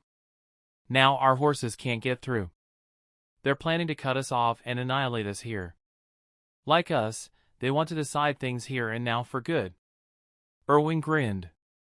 Perfect. He held out his arm. Everybody listen up. Here's what we're going to do. As his Titans encircled the district, Zeke stood in his Titan form on the edge of the half-circle, watching things unfold. It was a fairly simple plan, all things told. Their primary goal of this battle was to recapture at least one of the other Titan powers, and their secondary goal was to wipe out the Survey Corporation. With their strongest military division severely weakened and their Titan powers taken away, the people of the walls would be unable to stop the warriors from rescuing Reiner and retrieving the founding Titan. To that end, once the district was encircled, Annie would emerge and lure the scouts toward the center of Shiganshina. They destroyed part of the district ahead of time so that there were no buildings in the area, and ODM gear would be of limited use. The only way to effectively fight her would be to use one of their own Titans. As soon as one of the other Titans appeared to confront Annie, she would then roar, which would signal him to throw a barrel holding Bertolt in her direction. The resulting explosion that Bertolt's transformation would unleash would severely stun or weaken any unprepared Titan, as well as kill any nearby humans. With the enemy Titan vulnerable, Annie would capture them in her mouth, and then protect Bertolt from any potential attackers. Then, the noose would close, as he would begin throwing a deadly barrage of rocks at the scouts, using his own Titans as decoys to lure them into more open and vulnerable positions. The scouts would then be trapped between the Colossal Titan and the Beast Titan, with no way to escape. It appeared that Annie had been discovered and thus had been forced to transform early, but aside from that everything was going according to plan. Zeke sighed. If only there was another way. Eren, brother, you and I are both victims of your father. In another time, perhaps we could have been on the same side. Alas, we have no choice but to fight. No matter how strong you are, you cannot win with just the attack and jaws Titans. Close by, Peak and Bertolt watched the mindless Titans march toward the district in silence. On the other side of the wall, Annie was still standing near the inner gate, but was slowly moving toward the center of the district, watching as the scouts began to move. She eyed them warily. A few of them are gathering near me, though they're keeping a wide berth. Meanwhile, most of them seem to be spreading themselves all along the outer wall. There must be some strategy they have in mind, though I'm not sure what it could be. She frowned. I wonder, though. How did they figure out that we were hiding in the walls? Was it you, Armin? Or was it Eren? Well, I suppose it doesn't really matter. I just have to. All of the warriors froze as they saw a massive flash of light appear on the wall. The flash soon faded to reveal a Titan standing on the wall directly above the inner gate. Zeke looked at the Titan carefully. Its back is facing me. Is that the attack Titan? It must be, although, wait. Annie stared up at the Titan in horror. Standing there, looking down at her, was the armored Titan. But it was clearly not Reiner's Titan. Where Reiner's Titan was about 15 meters tall, this one was only about 14 meters tall. Its chest was larger, and the armored plates surrounding it bulged out more than normal. The hair was now a yellow-gold color, and fell almost to the Titan's shoulders. Annie was frozen in horror. No. That can only mean Reiner. Zeke frowned. So, that must be the armored Titan. That isn't good, but why is it on top of the wall? While the warriors were still stunned by Historia's Titan, Eren walked up next to her and gently placed his hand on her ankle. Instantly Historia, Ymir, Annie, Zeke, Bertolt, and Peak felt like a bolt of electricity had run through them. Ugh, that still feels weird. Here it comes. What the hell? Impossible. Huh? Don't tell me. All of Zeke's titans froze, and their eyes began to glow. Eren stared down at his half-brother's titan, and in his mind uttered one sentence. Kill the beast titan. Instantly, all of the titans turned around and began to run toward the beast titan. Zeke stared at them all in shock. What? How? Peak yelled. Warchief! Her yell brought him back to his senses. He quickly grabbed some nearby rocks, crushed them, and hurled them at the titans closest to him. Some of them were killed, and the rest were staggered back by the projectiles, but the army of titans kept coming. He bellowed at her. Get me more rocks now. Peak nodded and hastily dashed off to get more as Zeke continued to kill the titans that would no longer obey him. As soon as the titans began to run, Historia leaned forward and leapt off of the wall, sliding down into Shiganshina, coming to a stop only a few hundred yards away from Annie. Annie stared at the other female titan in alarm. No way, that shock I just felt, and those footsteps on the other side of the wall, don't tell me, they did recover the founding titan? And they can use it? How? Eren walked back over to Erwin's side, who was watching the battle grimly. During their experiments with Eren, Historia, and Ymir, they'd learned many things about their respective titan powers. The most important fact was that Eren was indeed able to use the founding titan if he made physical contact with Historia's titan form. This allowed him to control any mindless titans and make them do whatever he wished. They had stuck to testing this on the normal titans, and had left the colossal titans within the walls alone, as the consequences of something going wrong would be far greater. They'd also found that after the initial contact with Historia's titan, Eren could still use the power of the founding titan even if he was not touching her titan. He also did not need to be in titan form to use the founding titan's power. The effect lasted for up to 4 hours after being separated from Historia, after which the titans would no longer obey Eren's orders. As they expected, Historia's armored titan was particularly good at hardening, and so it was decided that she would be the one to seal the wall. Ymir's titan was the smallest, but also the fastest, and far more agile than either the armored or attack titans. Her main job was to protect Historia. Before embarking on their mission to Shiganshina, they'd had Historia transform into a titan inside of Trost, and had Eren use the founding titan to make all the titans near Walrose ignore them. They didn't want to give away that they had the founding titan or the armored titan, but they did want to reduce their casualties, and felt that it was an acceptable risk. Once they arrived in Shiganshina, the plan was that they would seal the wall, and wait for the enemy to make their move. Erwin was fairly certain that the enemy would make use of the mindless titans in some way, and when they did, the scouts would pull out their trump card, and turn their enemies' weapons against them. And that was exactly what had happened. The beast titan had appeared with an army of titans, and tried to cut them off. A clever strategy that might have worked in other circumstances, but with Eren controlling the titans and relaying Erwin's orders, it was a futile gesture. With her job of activating the founding titan done, Historia then went down into Shiganshina to confront the female titan.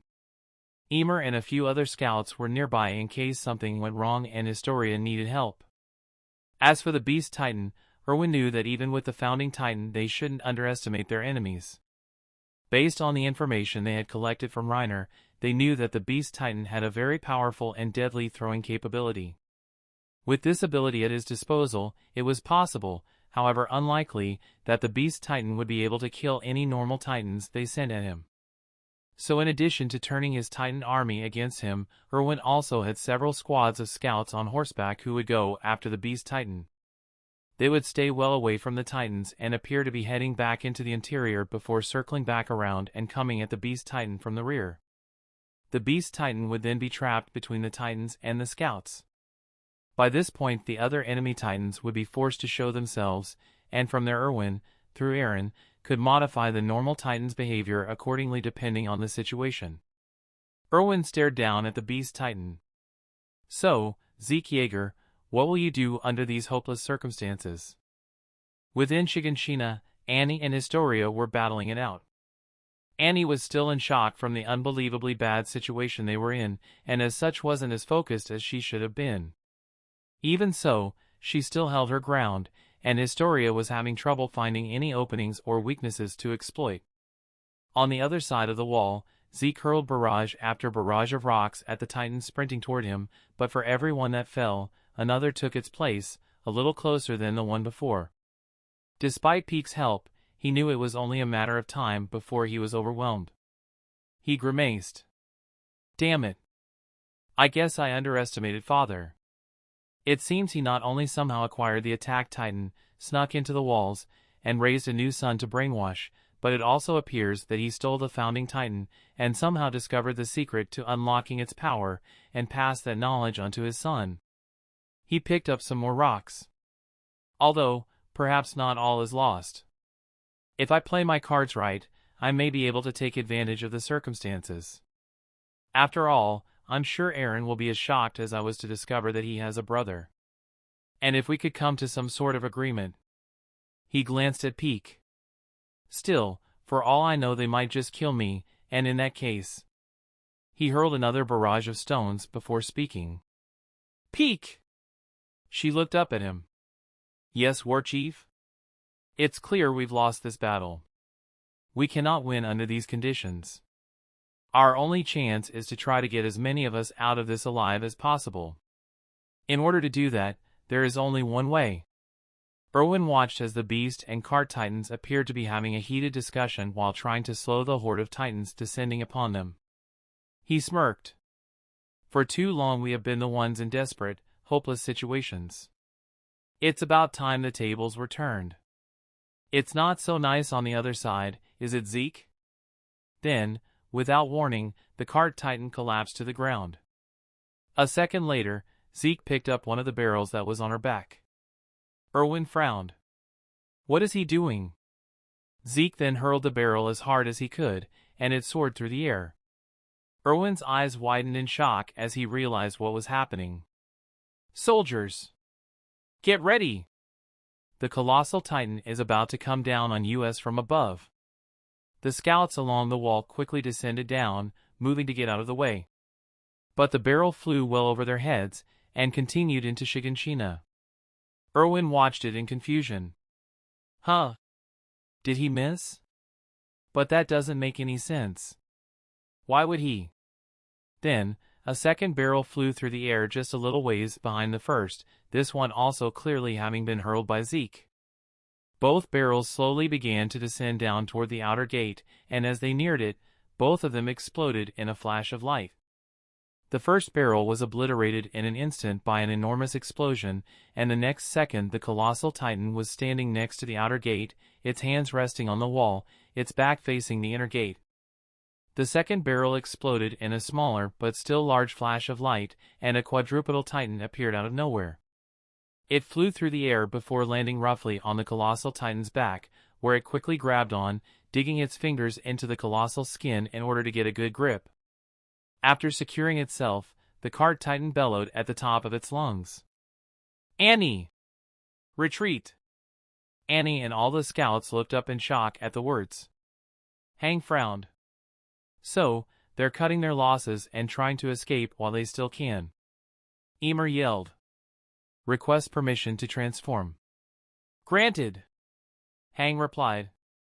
While Historia continued to brawl with Annie, Ymir circled around the buildings with her ODM gear until she was behind Annie. She then bit her hand and transformed. As soon as her Titan appeared, Ymir tried to go straight for Annie's nape. Annie almost seemed to expect her to do this, however, and immediately turned around to face the Jaws Titan head-on. Before Ymir could react, Annie grabbed her face, swung her around, and hurled her directly into the armored Titan. The impact caused Historia to stumble back and fall, destroying a nearby house. Ymir found herself unable to move, as her teeth had been embedded in Historia's armored chest plates. As the two other female Titans tried to disentangle themselves, Annie ran as fast as she could toward the colossal Titan, her mind racing. If we're retreating, then the situation really is hopeless, and not only is Reiner dead, Zeke is. Eren watched as Annie ran toward the other warriors. They're about to get away. Should I try waking up some of the wall titans? Erwin glanced behind them and saw that the beast titan was only seconds away from being overwhelmed by the horde of titans. He shook his head. No. We've won this battle decisively, there's no need for us to risk it. Until we know for sure that we can control them, it would be unwise to use the wall titans in battle. Eren nodded. Very well. And so the scouts were unable to prevent Annie from reaching Bertolt, and the colossal titan's team kept them from getting too close. After Annie and Peak climbed up onto the wall, Annie and Bertolt emerged from their titans and climbed onto Peak's back. Before they retreated, all three of them took one last look into Shiganshina. Annie's eyes watered. Reiner, I'm so sorry. Bertolt closed his eyes. We're finished. Peak bowed her head. Zeke, farewell. On the other side of the wall, the beast titan was being savagely torn apart as the titan horde ate it alive, ripping off chunks of flesh in a primal display of carnage. Zeke felt none of it, however, as he had vacated his titan and was now jogging away on foot. He smirked. Looks like I was right. They told the titans to kill the beast titan, not kill the beast titan possessor. He looked around, his smirk fading. Still, I doubt I'll get far. Sure enough, before long he was surrounded by the scouts on horseback, with Levi at the head of the group. Levi pointed his sword at the shifter. Stop! Don't move! Zeke sighed before raising his hands in the air. There's no need for that. I know when I've been beaten. I surrender. Chapter 18, New Allies. Dina shivered as she walked off the boat. With her eyes covered, she couldn't see where she was going, and had to rely on the Marleyan soldier prodding her back to move forward. Not that she needed to see to know where she was going. Like all Eldians who dared to oppose Marley, there was only one place she could be. Paradis Island, the penal colony for Eldian traitors, where she would spend the rest of her life as a titan wandering outside of the walls. She had various cuts and bruises from where the Marleyan soldiers had beaten her, and yet none of the pain really registered to her as she ascended a flight of stairs she couldn't see. All she could think about was how Zeke had looked at her before handing them over to the authorities. Dina shuddered. Zeke, why? As she reached the top of the stairs, she could hear thunderous footsteps somewhere nearby, and the sound of several people yelling and talking.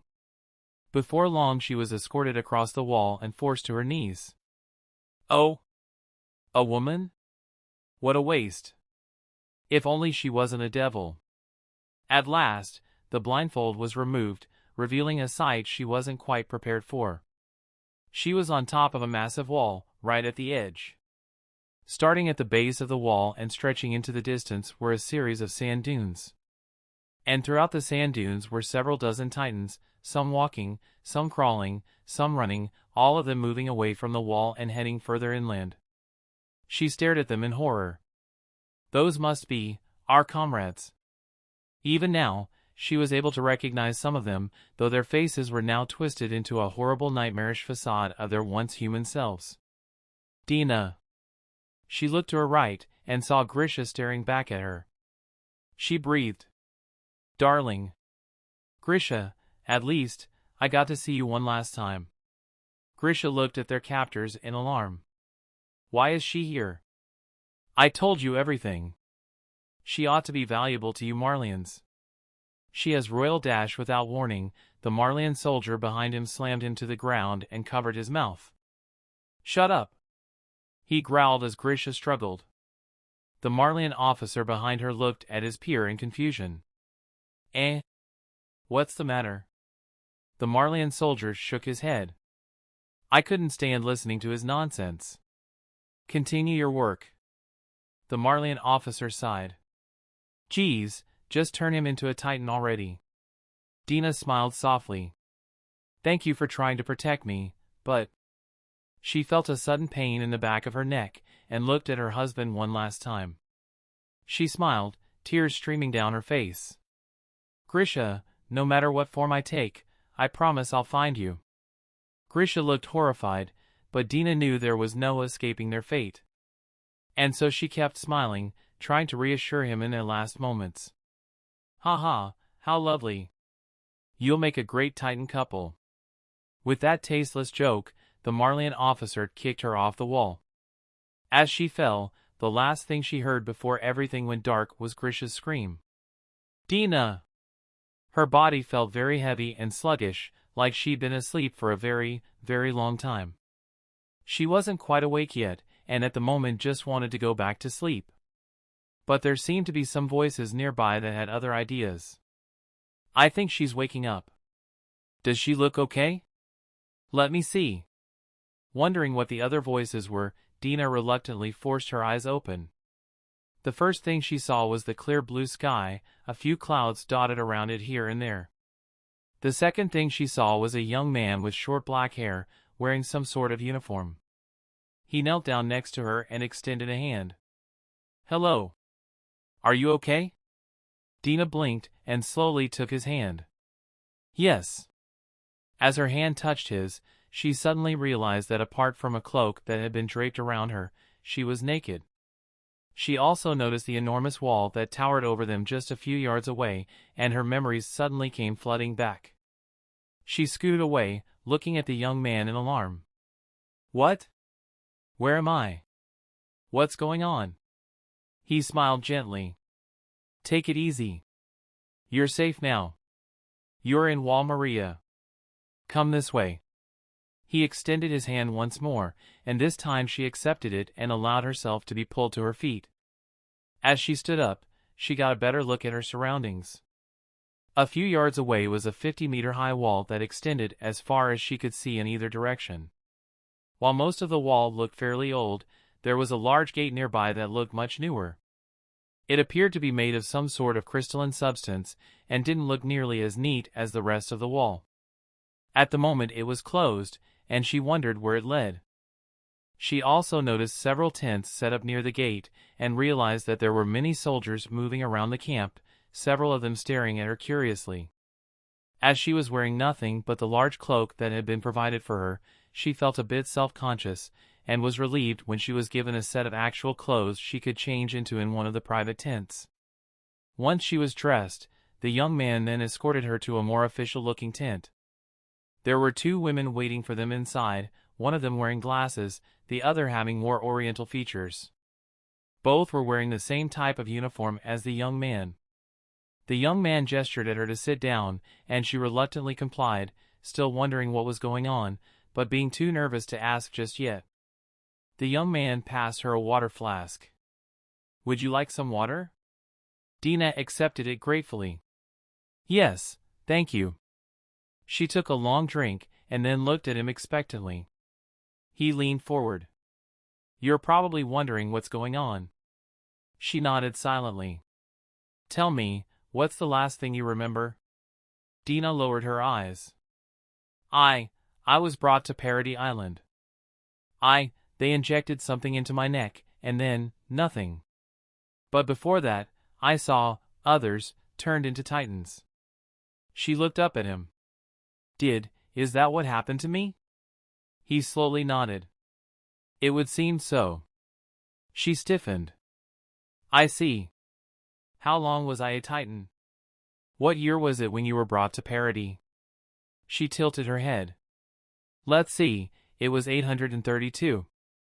The young man looked at her gravely. "In that case, you have been a Titan for 18 years. Her eyes widened in shock. She leaned back in the chair, feeling utterly astonished. 18 years. But it feels like no time passed at all." She looked at him uncertainly. How did I become human again?" He glanced away. "That was my doing. I'm the founding Titan." Her eyes widened. "You're the founding Titan? Are you the king of the walls? But he's so young, and why did he help me?" He shook his head. "No. I killed the king of the walls, and took his power." "Oh." Dina wasn't sure what else to say. "I thought you would be glad to hear that. After all, I know that the Eldians on the continent feel as though the king abandoned them." He smiled bitterly. "Although he abandoned us as well."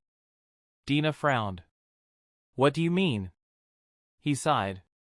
It's a rather complicated story. But before I tell you, I think some proper introductions are in order. He smiled and gave a small wave. My name is Eren. This is Mikasa, and Section Commander Hang. Dina nodded.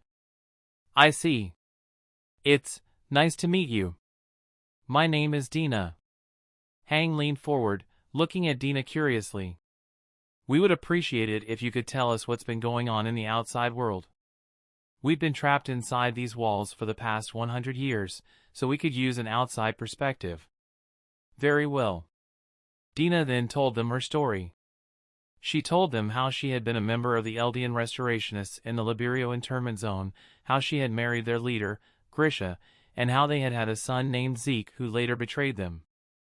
She also mentioned their plan to steal away the Founding Titan and free the Eldians from the internment zones.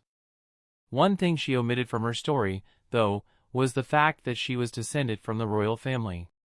After learning that the previous king of the walls had been killed, she wasn't entirely sure how they would react to finding out she was a distant relative, and felt it was safer to keep quiet about that detail, at least for the moment. Near the end of her story, she began to tear up. She shuddered. I was so foolish. I always thought Grisha was a little hard on Zeke, but I never said anything, and I often put too much pressure on him as well. We were terrible parents. If only we could have seen that. She began to cry, and Eren thoughtfully handed over a handkerchief. Mikasa and Hang watched her carefully, and Hang's gaze flickered back and forth between her and Eren. After getting her emotions under control, Dina looked back at Eren. I've told you my story. You said you would tell me what's going on. Eren nodded. Very well.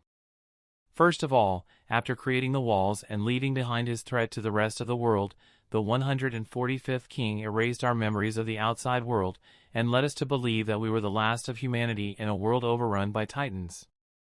Outside, Sasha and Connie were stationed near the perimeter of the camp and were staring at the new gate that Historia had constructed to seal the hole that Reiner had made 5 years ago. Shortly after their victory at Shiganshina, Eren had used the power of the Founding Titan to control all the Titans still within Wall Maria. He had then ordered them to come to Shiganshina.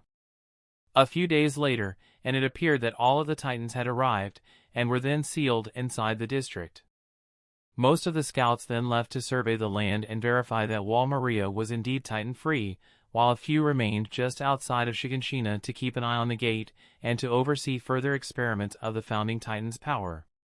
Connie shook his head. This is so weird. We used to live in fear of the Titans, and just like that they've all been contained here. Sasha frowned. But why? Couldn't Eren have just killed all of them? Connie shrugged. He could have, but I think they're planning to turn them back to humans at some point. Ah, so that's what they were doing earlier with that grinning Titan. Eren must have been testing to see if he could turn Titans back into people. Connie glanced at her. Did it work? Sasha nodded. I think so. I saw someone emerge from the nape. It was a woman. They escorted her into one of the nearby tents. I wonder what they're doing with her. On top of the wall just above the new gate, several scouts looked down into the district, which was now packed with thousands upon thousands of Titans. It hadn't been too long ago that Eren had once more used his power to control them, and so for the moment all of them were standing perfectly still.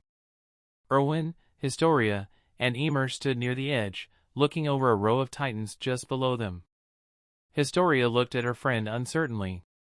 You okay? Ymir grimaced. I'm fine. It's just, all of them down there. They're just like me. Normal people, forced to become monsters, and wander the lands outside the walls forever. Spending years, decades, in this state. Erwin stepped forward. Yes. But that will soon come to an end. Historia looked at him.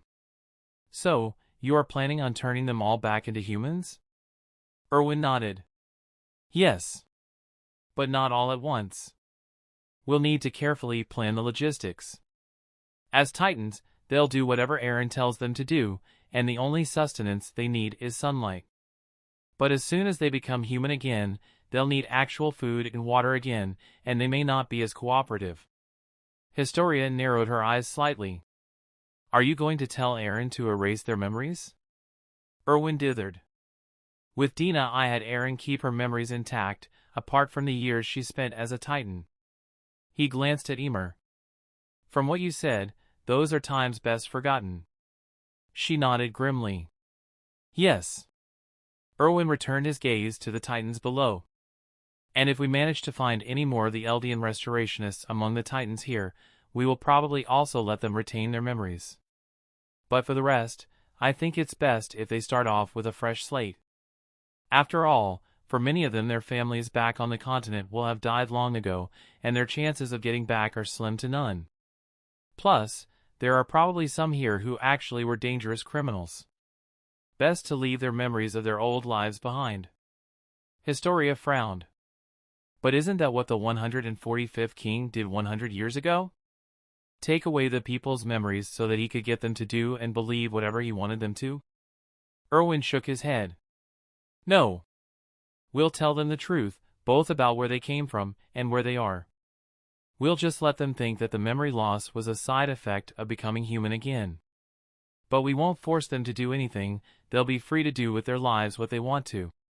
Historia didn't look entirely satisfied, but decided not to comment further, at least for the moment. Ymir glanced behind them. Dina. She has royal blood, right? Erwin followed Ymir's gaze. Yes. Are you planning to have her inherit Historia's Titan once her tenure is up? Possibly. But we need to verify that we can trust her first. Dina's mind was reeling as she took in everything Eren had told her, and all that occurred within the walls for the past century, and the chain of events that had led them to this moment. She'd always thought that the King of the Walls had been a coward, but she had never expected him to be a self-destructive pacifist. If it hadn't been for the interference of the attack Titan, the people of the Walls, and the Eldian people as a whole, would have been finished. It took her a minute to find her voice. I see. This is a lot to take in. Eren nodded solemnly. Yes, I'm sure it is. She looked at him anxiously. You said that you have all the Titans locked up in Shiganshina, the district behind us, right? Yes. She leaned forward. Please, do you know if my husband is there? Because if he is... Eren winced and looked away. I'm afraid he's not. She frowned. How do you know? Eren looked back at her. I haven't told you quite everything. I told you how the possessor of the attack Titan came from outside the walls and passed his power on to me. But I didn't tell you who the attack Titan before me was. Dina felt puzzled. What was Eren talking about? He let out a heavy sigh. The man was Grisha Yeager. She froze and looked at Eren in astonishment. What? But that means... Eren nodded slowly. Grisha was my father. Dina looked at Eren in shock, the reality of her situation slowly sinking in. For her, time had seemed to stand still for 18 years. And yet the world had continued to move on without her, with Grisha apparently having continued their mission, meeting another woman, and having another son grow up into a young man, all while she hadn't aged a day. She felt a flare of jealousy at the thought of this other woman, but she supposed she couldn't really blame Grisha, seeing how she had become a mindless Titan. And yet, how did Grisha avoid the same fate? She looked at Eren uncertainly. But, how did that happen? Eren grimaced. One of the Marleyan soldiers who was on the wall that day was the owl. He had the attack Titan, and after killing the other Marleyans, he entrusted Grisha with his Titan and his final mission. Dina leaned back. I see. And he passed his Titan on to you. Eren nodded. Yes. Dina frowned. But, is he still alive? Eren averted his gaze. No. The method of transferring the Titan powers makes that impossible. Dina felt a trickle of dread running through her. What? Hang bowed her head, while Mikasa fiddled with a scarf she had wrapped around her. Dina looked at the scarf curiously for a moment, as it looked strangely out of place given the military uniform. Eren sighed. In order to inherit the power of the Titans, one must be turned into a normal Titan, and then eat the person who holds the Titan power. Dina looked at him sharply. That means, you. Eren looked at her sadly. Yes. My father turned me into a Titan, and I devoured him. Dina gasped in horror. But, why? Eren looked down at his hands. Because anyone who inherits a Titan power will die 13 years after they inherit it. And his 13 years were almost up. Dina slowly nodded. I see, but wait, doesn't that mean that you only have about 8 years left? Eren silently nodded, while Mikasa's grip on her scarf tightened. Hang simply continued to observe Dina, her eyes occasionally glancing back at Eren. Dina looked at Eren sympathetically. And we were going to try to force the same fate on Zeke. We really were terrible parents, if only I could find Zeke, and make it up to him somehow. She smiled sadly. I'm sorry. But why didn't you tell me before? Eren coughed, and tried to keep his expression neutral. I wasn't sure how you would react. And I wanted to make sure that your story matched up with Grisha's memories. As you've probably guessed, you weren't chosen at random to be turned back to human. I knew about your history, your royal blood, and your loyalty to Eldia. Given all of that, I was hoping you would be able to help us. Dina gasped. Yes, of course. I'll do whatever I can to help. Eren smiled softly. Thank you. Dina returned the smile. I should be thanking you. If it weren't for you, I'd still be. Eren's smile faded. Yeah. Dina frowned. There's something you're holding back. What's wrong? Eren's face contained a mixture of emotions, despite his best attempts to hide them. Kindness, pity, empathy, but there was something else there as well, something she couldn't quite identify. Eren forced a smile. It's nothing. It dash. Mikasa elbowed him. Eren. Tell her. She'll find out sooner or later. Eren looked at her slightly annoyed, before returning his gaze to Dina. He let out a long sigh. Fine. Just to be clear, I don't hold anything against you. As a Titan, you had no control over yourself, and you shouldn't feel guilty. He hesitated. But, while you were a Titan, you killed my mother. Dina's eyes widened in horror. No. I did feel some jealousy, but I would never have, but if I was a mindless Titan. She clutched her head. Oh God, She looked at him in alarm as another horrifying thought occurred to her. Was it just her, or did I? Eren shifted uncomfortably. I don't know. She felt tears welling up in her eyes. I'm so sore dash. Eren waved a hand. Like I said, you had no control over yourself. It's okay. Seeing that she still looked miserably, Eren pulled her into a gentle hug, trying to comfort her. As he did so, his ear brushed against her cheek, and without warning Dina felt a crackle of electricity running through her body, and suddenly she was in a very different place. She was in the middle of a large, grassy field. Standing in front of her were Eren and Mikasa. They looked strangely small, with Eren standing between her and Mikasa. Eren looked back at Mikasa, his voice choked with emotion. Mikasa, I will always wrap your scarf around you. Now and forever. That's a promise. Eren then looked up at her, screamed, and threw his fist forward as if to punch her. Everything went black, and suddenly she was back in the tent with Eren hugging her as if nothing had happened. She froze in shock. What was that? Eren pulled back. Is something wrong? Dina hesitated, before quickly trying to reassure him she was fine. He frowned. Well, if you're sure. Dina nodded, still feeling shaken by the day's strange events, but trying to appear calm. Still, what was that? Was it a vision? A dream? Hang leaned forward and whispered into Mikasa's ear. Well, Her story seems to match up with Eren's. And she seems trustworthy, though she's clearly not the soldier type. Mikasa nodded, and whispered back.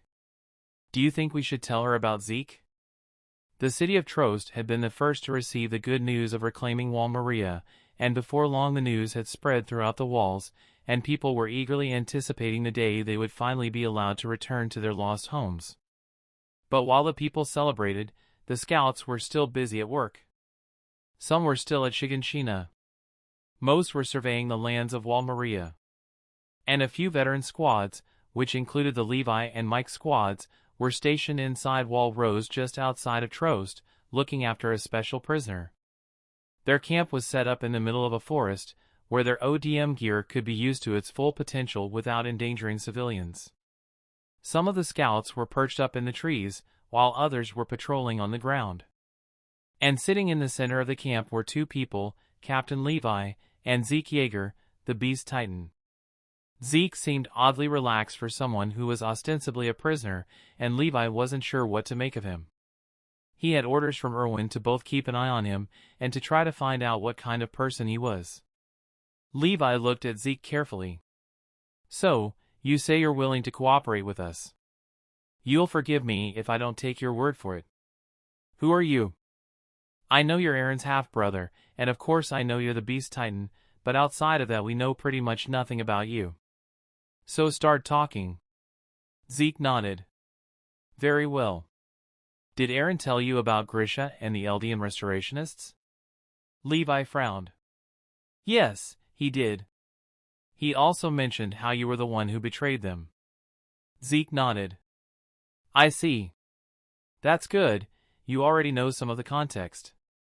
Zeke took a sip of his cup of coffee. After being captured, Zeke had shared the supplies that Peak had been forced to leave behind, which happened to include the ingredients for a caffeinated beverage that the people of the walls had never seen before. Some of the scouts hadn't cared for it, but others had taken a liking to it, and Zeke had helped brew some for the others earlier in the day. Levi wasn't sure if Zeke was trying to be nice, or if it had been a calculated gesture to help earn their trust. Either way, though, he wasn't letting his guard down. Not yet anyway. Zeke let out a sigh. Yes, I did betray them. But not for the reasons you're thinking. Zeke leaned forward. You see, I was fully on board with my father's plans. I could see the suffering and injustice of the Eldian people, and like my father, I was motivated to do something about it, to liberate Eldia once and for all. But, while I was training to become one of Marley's warriors, I overheard a conversation between several officers. It turns out that they had found out about the Eldian restorationists, and were one step away from exposing them. It was only a matter of time before they uncovered enough evidence to discover who was in the group, and who was leading it. If that were to happen, all of us would be sent to Paradis and turned into Titans for our treachery. Levi frowned thoughtfully. Realizing that Marley would catch us no matter what, I did what I could in order to save myself and my grandparents, and to keep my father's mission alive. I turned my parents into the authorities. By doing so, I was able to show my loyalty to Marley. Zeke spread his hands. After all, who would doubt the one who had turned on his parents for the good of the motherland? And indeed, doing so helped secure my position as a warrior and eventually inherit the Beast Titan. Zeke took another sip of his coffee. But while I was seemingly loyal to Marley, in secret I've tried to continue my father's mission. To that end, I was doing what I could to ensure that Marley's plan to capture the Founding Titan succeeded. And once it succeeded, I was going to take it away from them and use it to save Eldia. Levi nodded slowly. I see. Interesting. That actually makes a lot of sense. And it was quite a clever plan. Although, it's hard to believe that a 7-year-old would be able to come up with that kind of scheme. Then again, Reiner did say that Zeke was a prodigy, so I guess it's possible. Zeke grimaced. I'll be perfectly honest, at first I didn't really give a damn about the Eldians behind the walls. I was mainly concerned about helping the Eldians on the continent. He smiled apologetically. I guess on some level I did buy into the Marleyan propaganda about you guys being devils. But after retrieving Annie and Bertolt, and learning about what they had seen during the past 5 years, I realized that the people here are no different from people elsewhere in the world. His smile faded. And of course I found out about Eren, my half-brother. Levi tilted his head thoughtfully. He seems to be telling the truth. Still, there are some things that aren't adding up. If your loyalty is to Eldia, and not to Marley, why did you set up the ambush in Shiganshina? Zeke frowned. While my loyalty is to Eldia, the other warriors are still loyal to Marley. I couldn't risk them learning of my true allegiance, so I continued to go along with Marley's plan to recapture the Founding Titan. I didn't realize that Eren and the Survey Corps had already overthrown the corrupt and pacifistic king of the walls. If I had known that, I probably would have done things differently. Levi looked at him carefully. If we hadn't defeated you, would you have killed us? Zeke slowly nodded. Yes. I was willing to do whatever it took to retrieve the Founding Titan. I can understand why you don't trust me, but... Levi shook his head. It's fine. It didn't come to that, so there's no need to worry about what might have been. I've been around enough criminals and con artists to know a liar when I see one, and while I'm sure you've got secrets you haven't shared yet, I have a feeling you are telling the truth when you say that you are loyal to Eldia. Zeke smiled softly. I'm glad to hear that. Levi continued to question him, and Zeke told more about his life, the various war crimes he had committed while serving under Marley, and the secret resistance against Marley he'd been gathering behind the scenes. Levi got the sense that while Zeke didn't feel guilt for anything he'd done, he did feel regret for the instances where innocent blood had to be spilled in order to continue his mission. Levi looked at Zeke thoughtfully. The man who had the attack Titan before Grisha Yeager, the owl, committed countless atrocities against Eldians, his own people. But it was his full dedication to it that kept his identity a secret from Marley until he was ready to make his move. I get the sense that Zeke has been in a similar situation. Obviously it's too early to say for sure that we can trust him, but I'll tell Erwin that it may be a possibility down the road. Zeke looked at Levi curiously. And what about you? I've heard you referred to as humanity's strongest soldier. Levi scowled. TCH. I've never liked that title. And after finding out that there are other humans out there beyond the walls, it's probably not even true. Zeke shrugged. Perhaps. But going up against the Titans like you've been doing must take some courage and skill. Levi grimaced. Maybe. But I do feel a little foolish. For years I thought I was fighting for mankind's survival, only for it to turn out to all be a lie, a farce made up 100 years ago. Zeke shook his head. It wasn't a complete lie though. While you may not have been fighting to save all of humanity, you were fighting to save humanity within the walls. And the sacrifices you and the other scouts have made will help to build a better future for those who call this place home. Levi smiled softly. Thanks. Zeke's eyes glowed. And with Eren to help, Eldia's liberation is now possible. Levi's smile faded. Yes. Before long Levi turned in for the night, and someone else took over the job of watching Zeke. As he drifted off to sleep, Levi found himself thinking about both Yeager brothers, and feeling uncertain about what they had planned, and whether he should trust them. Chapter 19, Paths. Zeke could only watch in disbelief. He had been sure that his last attack would be enough to finish off the last of the scouts. But somehow, a tiny handful were still alive, and despite seeing their comrades cut down right in front of them, they were still charging directly at him. They fired more of the smoke signals, which passed harmlessly by his head, but nonetheless made him slightly angry. Fools! He growled. You really think those little toy guns are going to help? He bent down to pick up one last boulder to finish off the stragglers. And all that screaming, what good could that possibly do? He then hurled the crushed-up rocks at the remaining scouts, killing all of them. At last the battlefield was silent. He sighed. How sad. Poor pathetic things. He was about to call for peek when he noticed something peculiar to his right. What's this? My titans have fallen? And then, through the smoke fired by the now dead scouts, a man soared right in front of him, his face twisted with rage. Realizing the battle wasn't quite over, Zeke let out a challenging roar and swiped his left hand at the man. But the man easily avoided the attack, and with astonishing speed he zoomed up the titanic arm, shredding it to pieces. As his arm fell apart into a bloody mess, a memory suddenly hit Zeke. Huh? A single soldier might pose a threat to me? Yes. Captain Levi is dangerous. Zeke looked at what was left of his left arm in shock. Is this Levi?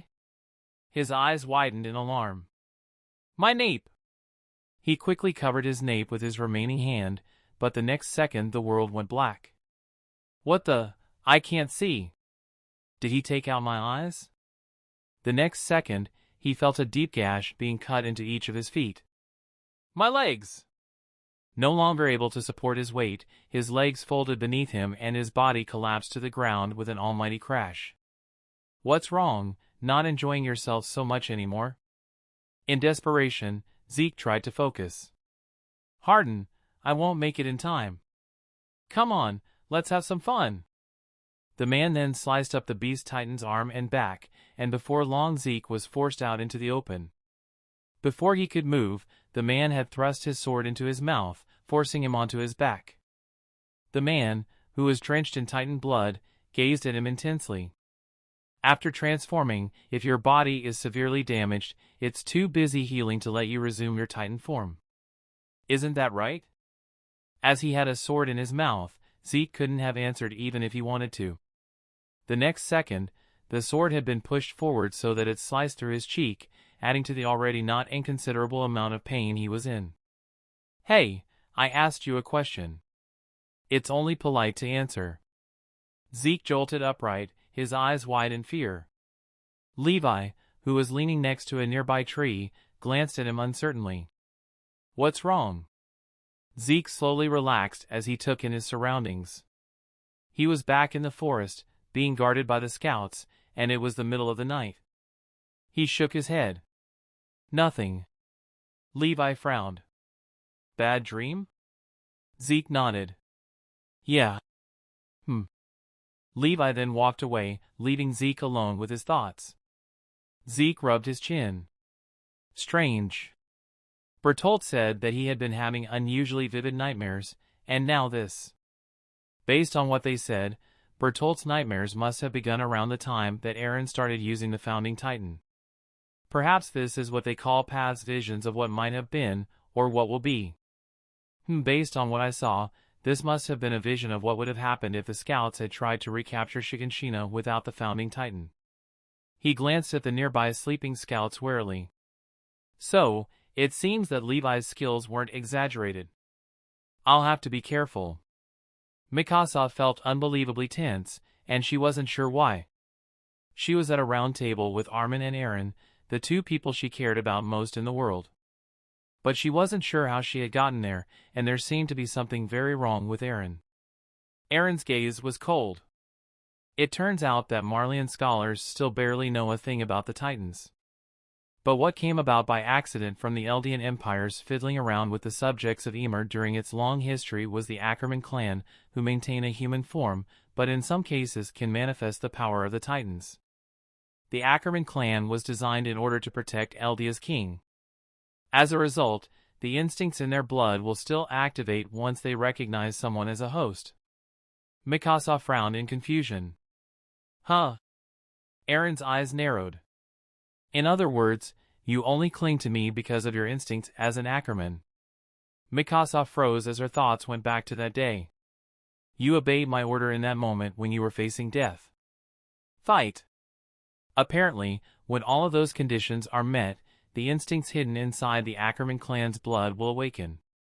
Not only did this heighten your physical abilities to an extreme, you were given the experience in battle accumulated by every past Ackerman by way of a path.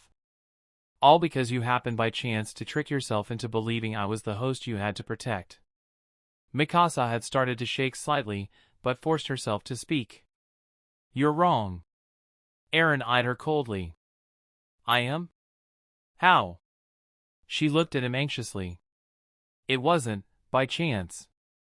It's because it was you, I was able to become strong, all because of you, Eren.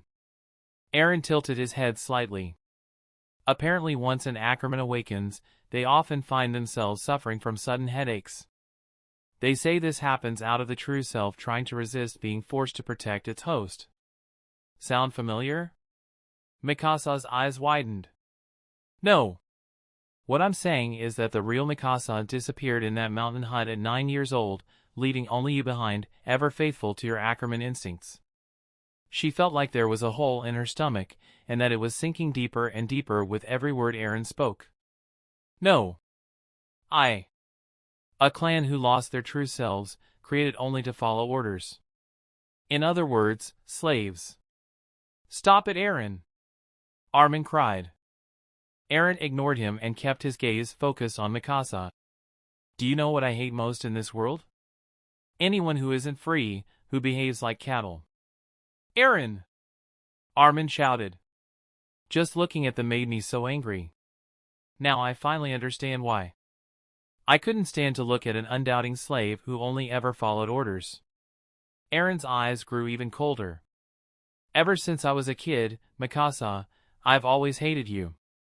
Her trembling stopped, but it was replaced with the worst feeling she'd ever experienced. To see the person she cared about the most looking at her that way, saying those words. Her eyes quickly filled up with tears as she felt something inside of her breaking. She wanted to run away, far away, from those cold eyes and those horrifying words. Mikasa lurched up in her bed, her breathing frantic. As she took in her surroundings, she realized that she was in one of the Survey Corps tents, and that the conversation she'd just seen had only been a dream. Eren, who had been sleeping beside her, quickly sat up as well, looking at her in alarm. Mikasa. What's wrong? He touched her shoulder, but with the hurtful conversation still fresh in her mind, she flinched and jerked away from him. Eren looked at her in shock. Mikasa? Mikasa didn't look at him. Sorry, just a bad dream. Eren leaned forward. It looks like it must have been pretty bad. Want to talk about it? Mikasa shook her head. No. I'll be fine. You sure? Yes, I'm sure. Okay. She finally forced herself to look at Eren, and as she did she made eye contact with him. The warmth and concern in his eyes melted her heart a little, as it was such a stark contrast with the cold, hateful gaze Eren had given her in the nightmare. She leaned forward and kissed him. Sorry for worrying you. The two of them settled back down for the night, with Eren gently stroking her hair in an attempt to comfort her. Before long though he fell back asleep. Mikasa stayed awake for a few more minutes. While being in Eren's embrace was comforting, that nightmare had been unusually vivid, almost lifelike. Thinking about the Eren in the nightmare made her feel rather sick. But as she gazed at the real Eren, her worries soon faded. It was just a dream, and there was no sense in worrying about it. She rested her head against his chest and before long fell asleep. Armin stood silently in the empty alleyway, waiting for her to round the corner. A moment later, she appeared. Hello. So, you're a full-fledged MP now. Annie looked at him in surprise. Armin. What's with the outfit? Why I'm in the rain gear you mean? It's a makeshift disguise. I needed to conceal my ODM gear. He briefly lifted up his coat to show the ODM gear hidden beneath. What's this about? Armin looked at her grimly. Annie, we have a plan for Eren to escape and we're hoping that you'll help us. Annie frowned. Wait. Escape to where? Stuck behind these walls, where can you possibly hide that they won't find you? We'll only need to hide him for a short while. This isn't a mutiny, we have every intention of returning. View this as a few loyal scouts staging a small act of protest. It's a stall tactic. We need time to gather enough evidence to overturn the council's ruling about Eren. That's all we want. You're serious about this? How can you be sure the evidence exists?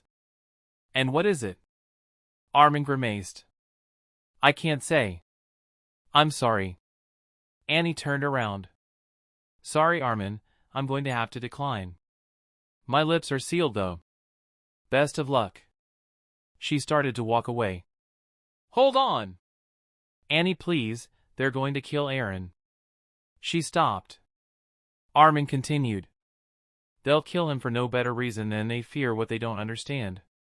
They don't see that their fear is pushing humanity to the brink of extinction.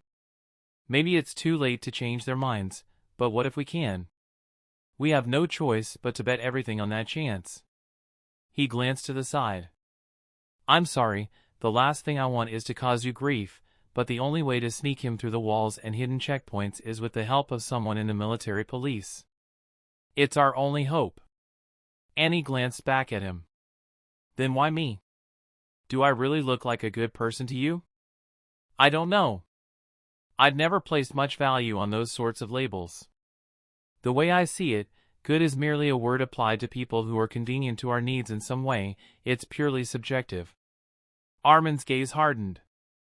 Regardless, if you still choose to say no to this request, then at least in my eyes that makes you a bad person.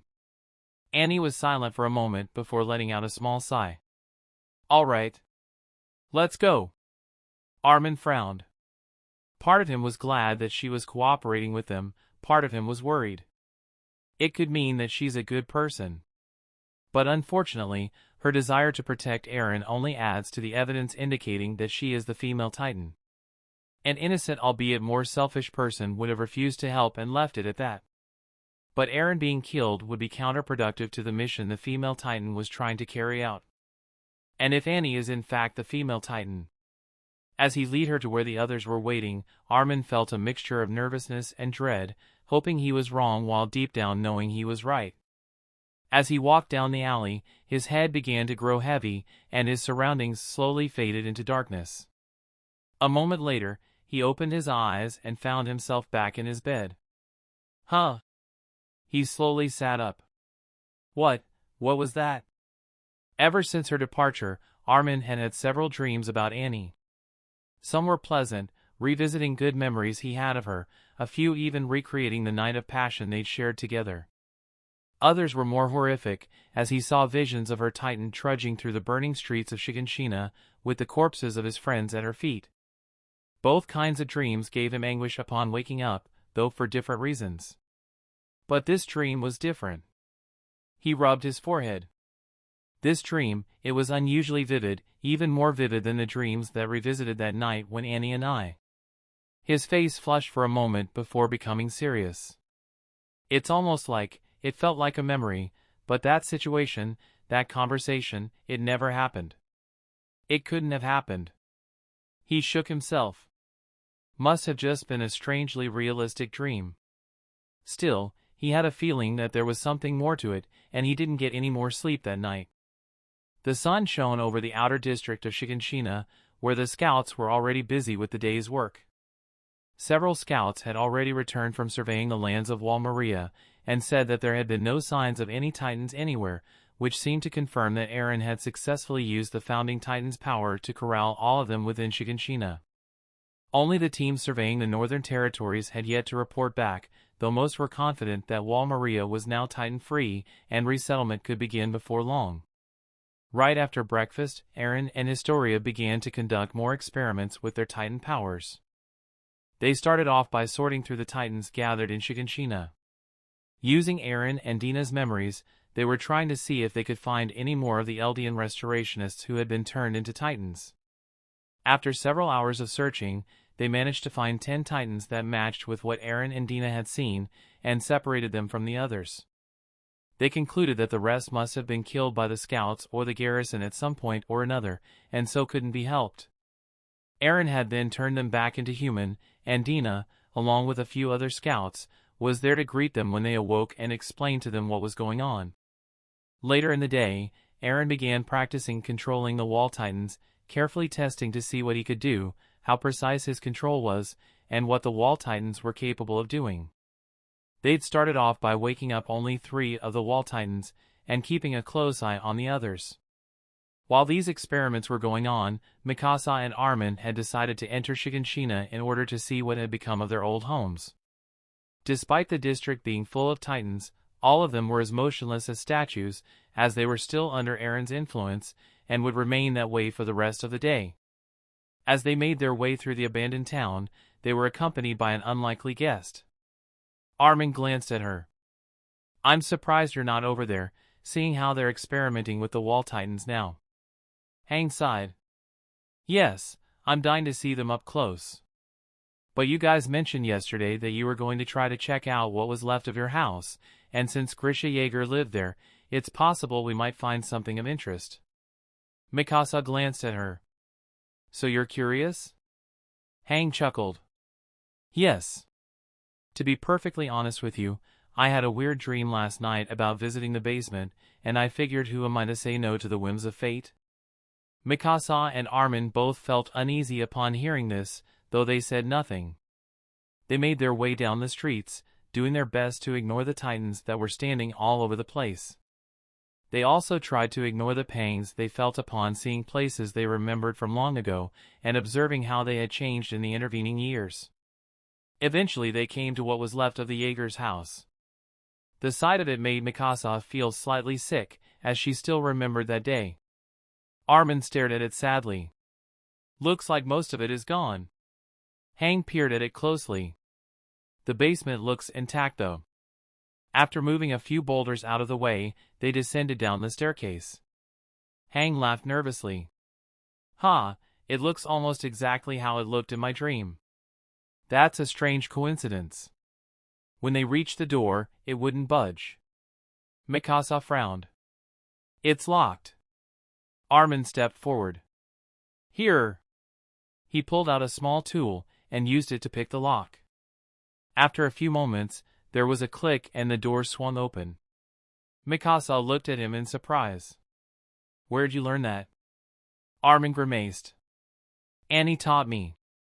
Mikasa looked away. The three of them walked through the door and into the room. Hang looked around, her smile fading. "Huh. Okay, this is really weird."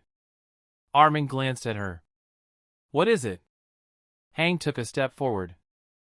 "This room, it looks pretty much identical to my dream. And yet I'm sure I've never set foot here before."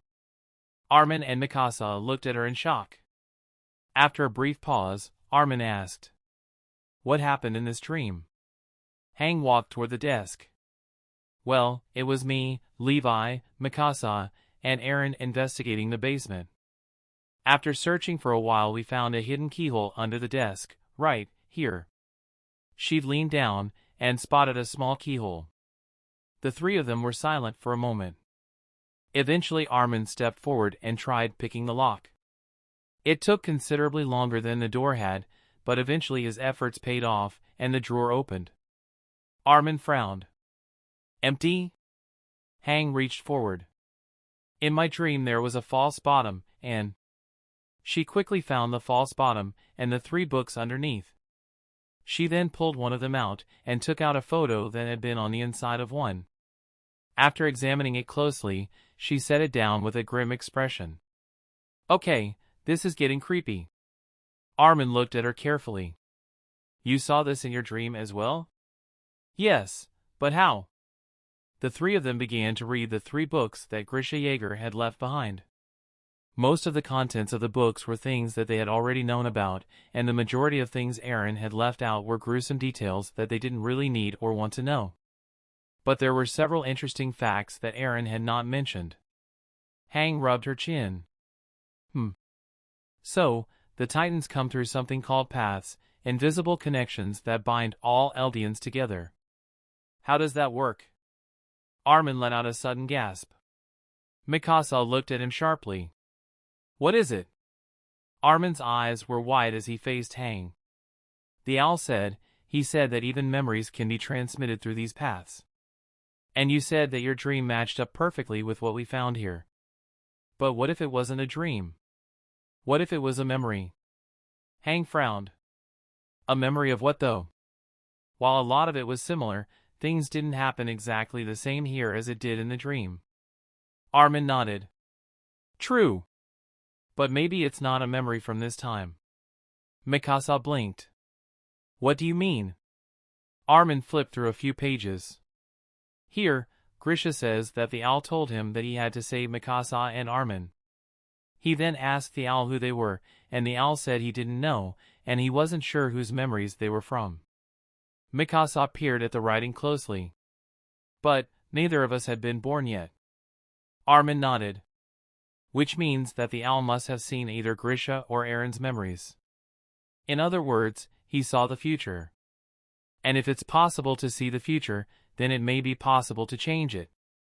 From what you said, Hang, it sounds like the memory you saw was from an alternate timeline where we reached this basement in a different way.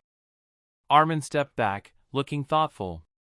And the other night, I had a strange dream about Annie. We had figured out that Annie was the female Titan and I was luring her into a trap. That situation never happened, but it was extremely vivid for a dream. Maybe it was a memory from another path, another time, where things had played out differently. Hang tilted her head.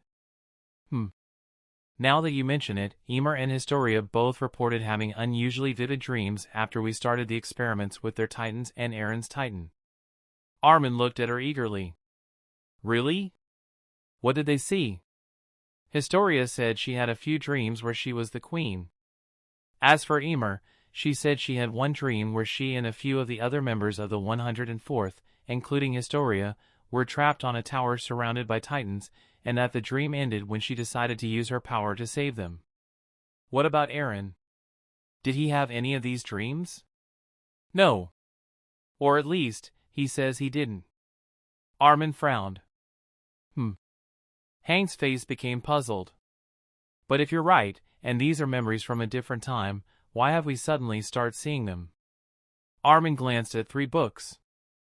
The owl said all the paths intersect at the coordinate, which is the founding Titan.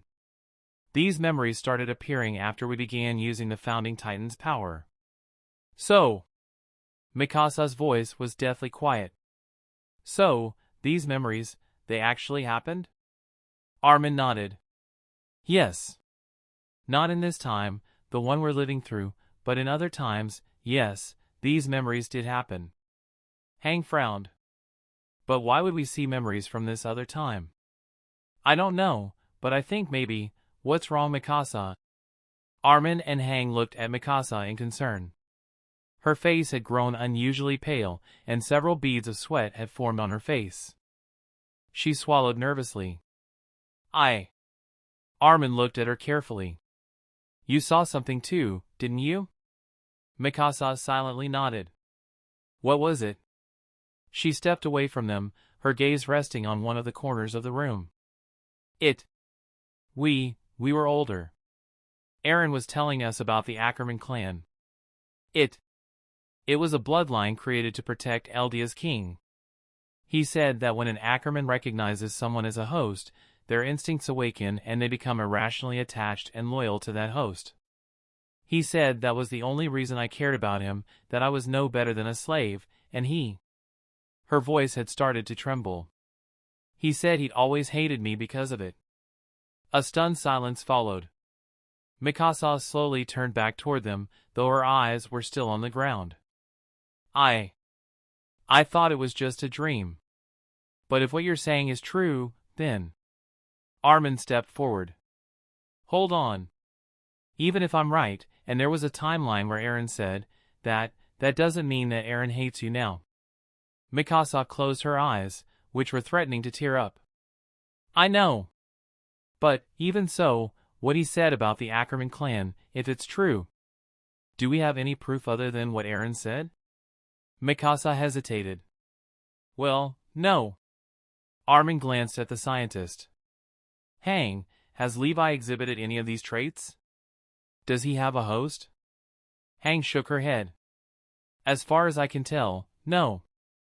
I mean, he is loyal to Commander Erwin, but he's not devoted to him the way you are to Eren.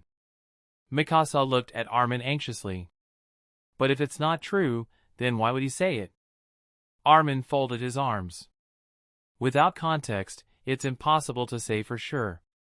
But if I had to guess, I would say that it's partly true, and that Eren didn't like the idea of you being unquestionably loyal to him like that. So he tried to push you into not being so dependent on him, and he did that by being a tactless asshole. He looked at Mikasa seriously. Still, it wasn't our Eren who did this, and it wouldn't be fair to hold it against him. Mikasa shook her head. No, you're right, I understand that. Hang interjected. So, let's go over what we know so far. There are paths that connect all Eldians together. These paths all intersect at the coordinate, the founding Titan. It's through these paths that the Titan bodies are somehow transferred. In addition, memories from the past, future, and alternate timelines can be seen through these paths.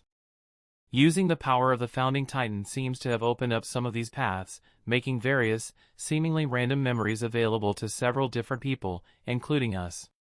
She frowned. This raises many questions, but there's one in particular that concerns me. Why didn't Eren tell us about these paths? Armin winced. I don't know. He may have just forgotten to mention it, but... Hang put a hand to her chin. If he has seen memories through these paths, that could explain how he knows things he shouldn't. But if the founding Titan is what opened these paths, why was Eren able to see them before he obtained the founding Titan? The three of them were silent for a moment, none of them able to come up with an answer to Hang's question. Hang picked up the 3 books. Well, we'd better take these to Commander Erwin. As for Eren, keep your eyes open. He's done a lot for us, and I think overall we can trust him. Even so, it's clear he's hiding something. Armin nodded. Maybe. But we could be overthinking things. There was a lot in Grisha's past that Eren didn't tell us about, but most of these details were gruesome or depressing, and weren't necessary in order to understand the important parts of his life. As the 3 of them headed back to the scouts' campsite, Mikasa felt her mind buzzing with anxiety. Armin had reassured her to some extent, but the idea that Eren was still hiding something from them troubled her, and knowing that it was at least possible someday down the line for Eren to look at her with those cold, hateful eyes shook her to her core. Eren, please, don't leave me. About a week had passed since Zeke's arrival at the forest, and during that time the atmosphere of the camp had gone from extremely tense to rather relaxed, as the scouts became more and more convinced that Zeke was not an enemy. While he still kept a close eye on him, Levi also felt more comfortable around the Titan shifter, as his story was believable, and the known facts and the contents of Grisha's books also seemed to corroborate Zeke's story. After dealing with years of the scouts' suffering and making little to no progress, it felt nice for things to be going so well for a change. One morning, while Zeke was brewing a fresh pot of coffee for everyone, several new scouts arrived. One of them approached Levi. Captain, we've brought a visitor. Levi frowned. Who is it? They stepped aside, revealing the young woman they had been escorting. Zeke froze, his eyes wide. Mother? Dina slowly walked toward him, tears in her eyes. Zeke! You've grown so much. She then threw her arms around him and began sobbing. Zeke was utterly shocked, and, unsure of what else to do, awkwardly wrapped his arms around her, completing the hug. Your father and I, we put too much pressure on you. We treated you terribly. I'm so sorry. Zeke felt his eyes watering. I should be apologizing. It's because of me that you were. Dina shook her head. I know you didn't have a choice. You did it to save yourself and your grandparents. Feeling slightly awkward, the scouts stepped away to give the two some privacy while they made up. A few minutes later, Zeke had returned to the campfire, and Dina walked up to Levi. She smiled warmly. Thank you for letting me see him. I know he has the Beast Titan, but he's still my son, and I never thought I would get the chance to see him again. Levi glanced away uncomfortably. It's no problem. She peered at him curiously. Your name is Levi, yes? He nodded shortly. Yes. She frowned uneasily. Did I do something wrong? Levi shook his head. No, you did nothing wrong. It's just... He let out a heavy sigh. I know you were the first Titan Eren turned back to human. Dina winced. I see. Levi rested his arm against a nearby tree. I've spent years in the scouts, killing countless Titans, firmly believing I was doing good for humanity by ridding the world of these monsters. But then, it turns out that I've been killing people this whole time. People like you.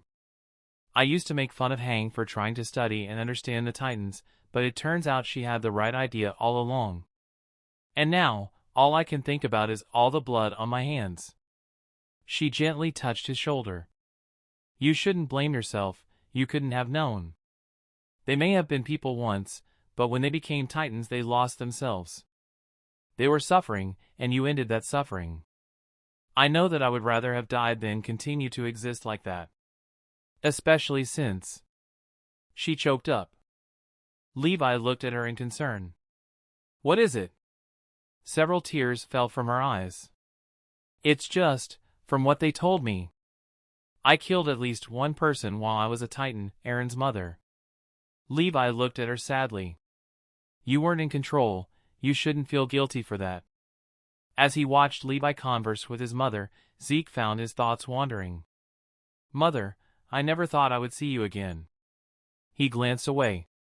What should I do now? Chapter 20, Rebuilding. Day 1 of Reconstruction.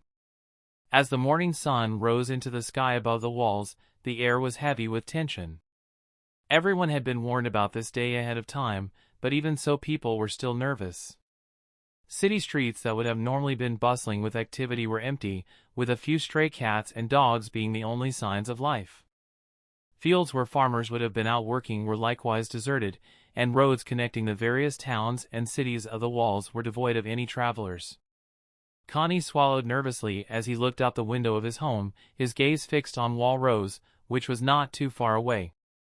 About a month had passed since they had retaken Wall Maria, and after extensive experimentation with the Titan powers, the government was now going ahead with their plans to use the founding Titan to rebuild the island's infrastructure. Connie didn't know all the details, but one thing was clear: for the first time in a century, the Wall Titans were about to wake up. In order to avoid a panic and minimize the damage caused by the walls being broken down, the government had warned the population a full 2 weeks in advance. Those living right next to the walls had been moved and had been offered compensation if their homes were destroyed by the walls collapsing. There had been some protests, but luckily no violent incidents had occurred. As for the rest of the population, many were skeptical about the idea of Titans dwelling within the walls, but after the many warnings and notifications that had been distributed by the military, most reluctantly obeyed the government, and were prepared to keep their heads down on the day the Titans were awakened. As he had seen the Wall Titans at Shiganshina, Connie knew full well that the government was not joking, and he wondered how the people would react when they saw the Titans with their own eyes. He was grateful to have been stationed back in his hometown, though he knew it was mostly to ensure that the people there didn't panic. He slowly descended the stairs and found the rest of his family gathered in the living room. His younger siblings Martin and Sunny were in their usual high spirits, because while they had been warned about the Titans like everyone else, they were too young to really understand what was going on. His father and mother, though, were noticeably more tense and quiet than usual. Connie couldn't blame them. Even though he had seen the Titans beforehand, even though he knew they would be under Eren and Historia's control, he still felt rather nervous about hundreds of Titans waking up practically in his backyard. Martin protested. "Sunny, give it back." Sunny giggled as she held one of his toys just out of reach. "You'll have to catch me if you want it that bad." She ran out the door with Martin following close behind. Mrs. Springer called after them. "Make sure you stay inside the village. Stay well away from the walls." "We know." She sighed, trying to keep the worry off her face. Mr. Springer looked over at his eldest son. "Morning, Connie. The rest of us already ate, but there's still some eggs left for you." Connie got himself a plate and ate without saying much. Mr. Springer glanced at the newspaper, a forced smile on his face. "So, today's the big day, huh? If I remember correctly, the military said that it would begin at 9 o'clock. Connie nodded. He glanced at the clock on the wall, which read 8:06. As he observed the hands, the ticking sounded louder than usual. Sasha breathed in the morning air as she walked through the woods. Feelings of nostalgia welled up inside of her as she stepped among the trees, as it had been years since the last time she had been there. Such simple times. She thought as she recalled her father teaching her how to hunt with just a simple bow. Now, though, much of the forest was gone, and the world had become much bigger and more dangerous. She heard the rustling of leaves behind her and turned around to see that she had been followed. Her father smiled softly. "I figured I'd find you here." Brings back old memories, doesn't it? Sasha averted her gaze. Yeah. I never really apologized for what I said back then. And he chuckled. It's all right. You were just a dumb kid. Still are in some ways. But you've done a lot of growing up since then. Sasha looked up at the trees sadly. Yeah. I know, we must leave the forest eventually. The two of them admired the trees for a few moments, listening to the birds calling to one another and enjoying each other's company. So, it's supposed to begin today, right? Sasha nodded slowly. Yeah. Given the sheer scale of it all, they said it could take several days before it's all done. He peered through the trees. It's too bad we're way out here. We might not get to see any of the Titans given how far away from the walls we are. Sasha let out an involuntary shiver. You're not really missing out. Heh, well, if there are any fools lurking around on the edges of this island, they'll be in for a major surprise if they stick around for too long. He looked at her seriously. I know the Survey Corps' job is to explore the world out there. But don't wander too far, you hear? Sasha let out a small smile. I won't. While most of the walls were about to be broken down, the walls surrounding the outer districts would be left untouched. Consequently, many civilians had sought temporary refuge within these districts, as the more credulous members of the population were understandably terrified of the idea of countless Titans being woken up simultaneously. But while some were terrified, others were curious, and so had traveled to the outer districts for a different reason. At Karen's district, Petra and ELD were still recovering from the injuries they'd sustained during the operation to take down Rod Rice and his men. But on this fateful day, they had been permitted to join some of the more daring civilians and soldiers on top of the district's wall to watch and see when the Titans woke up. Petra peered at Wall Rose, her gaze starting at the point where it connected with the district, and following it as it faded into the distance.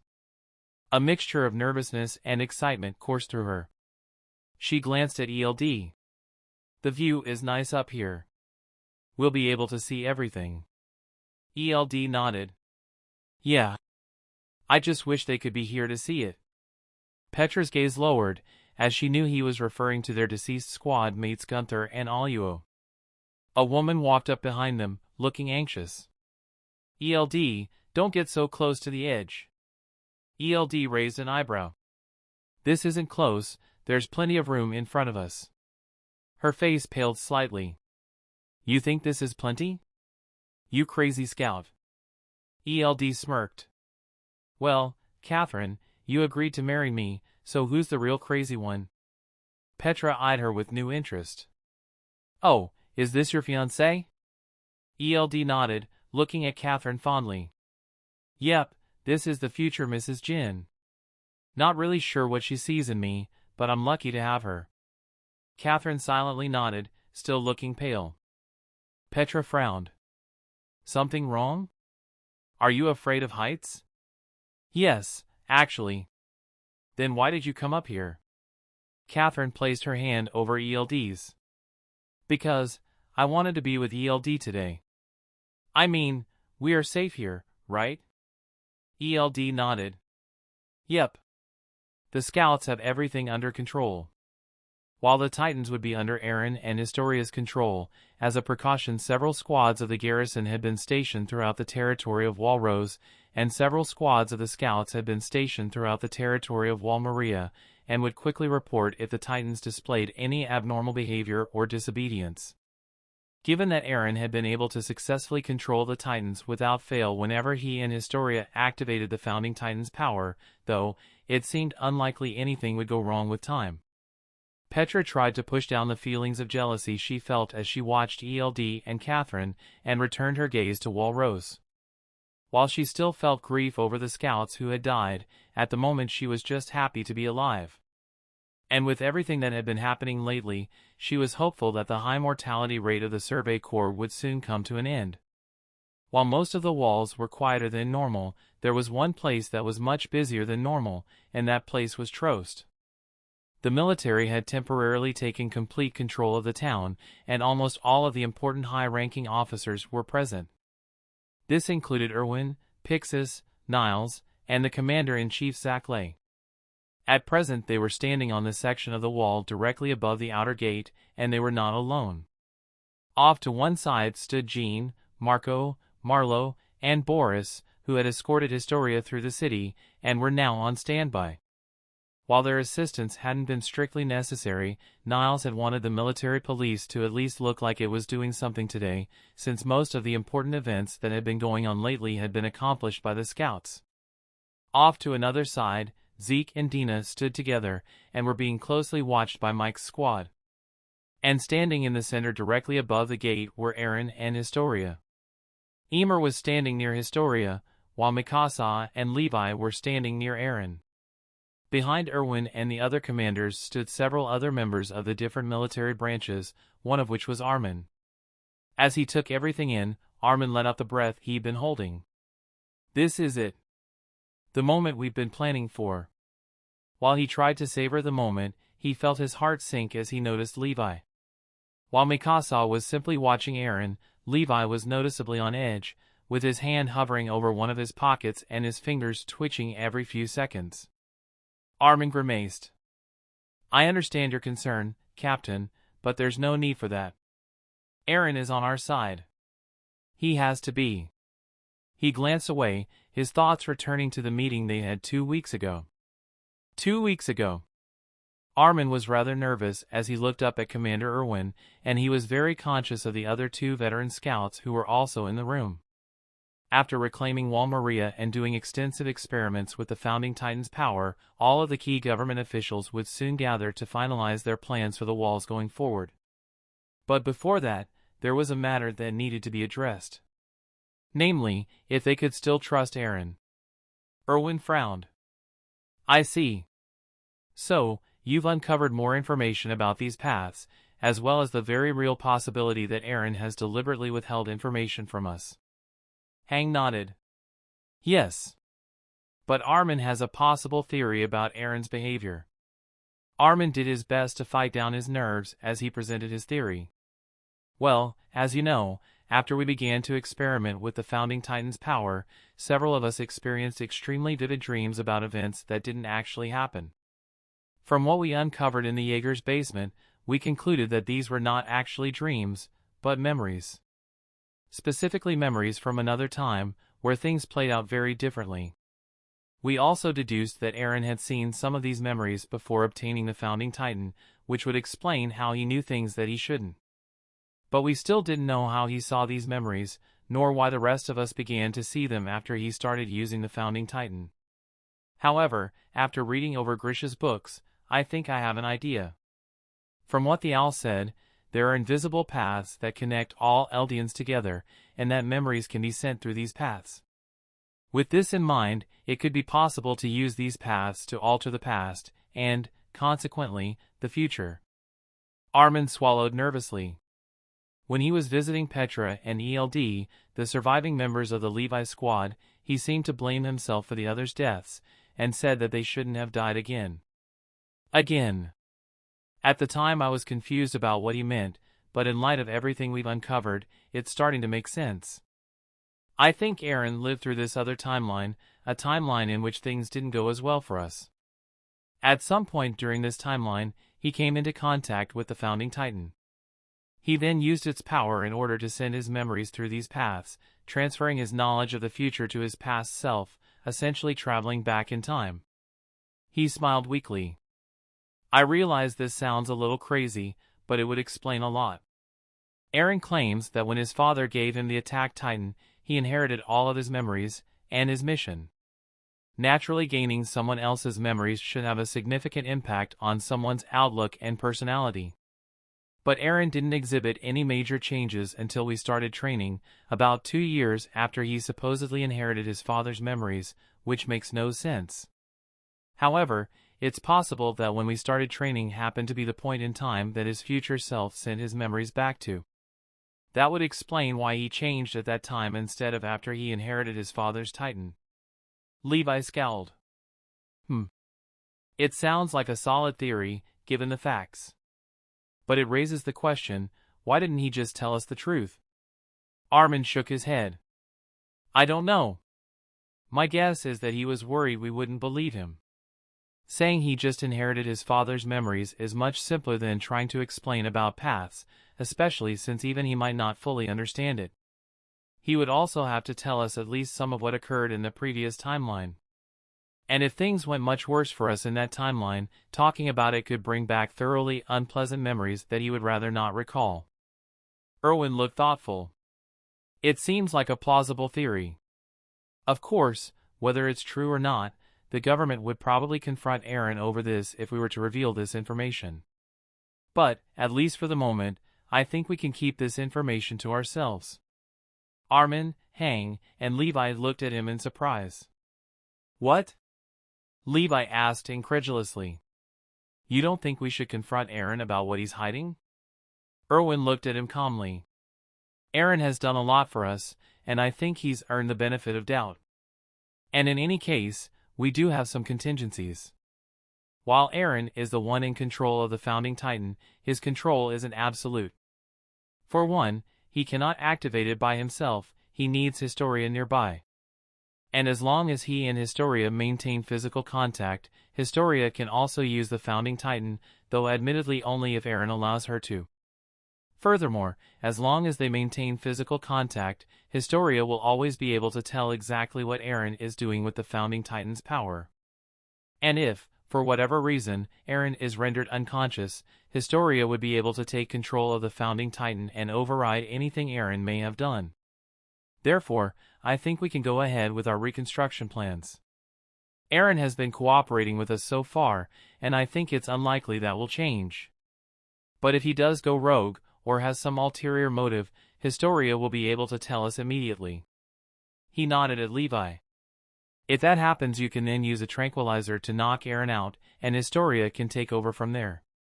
Hopefully it won't come to that, but we're prepared if it does. Okay, hold on a damn second.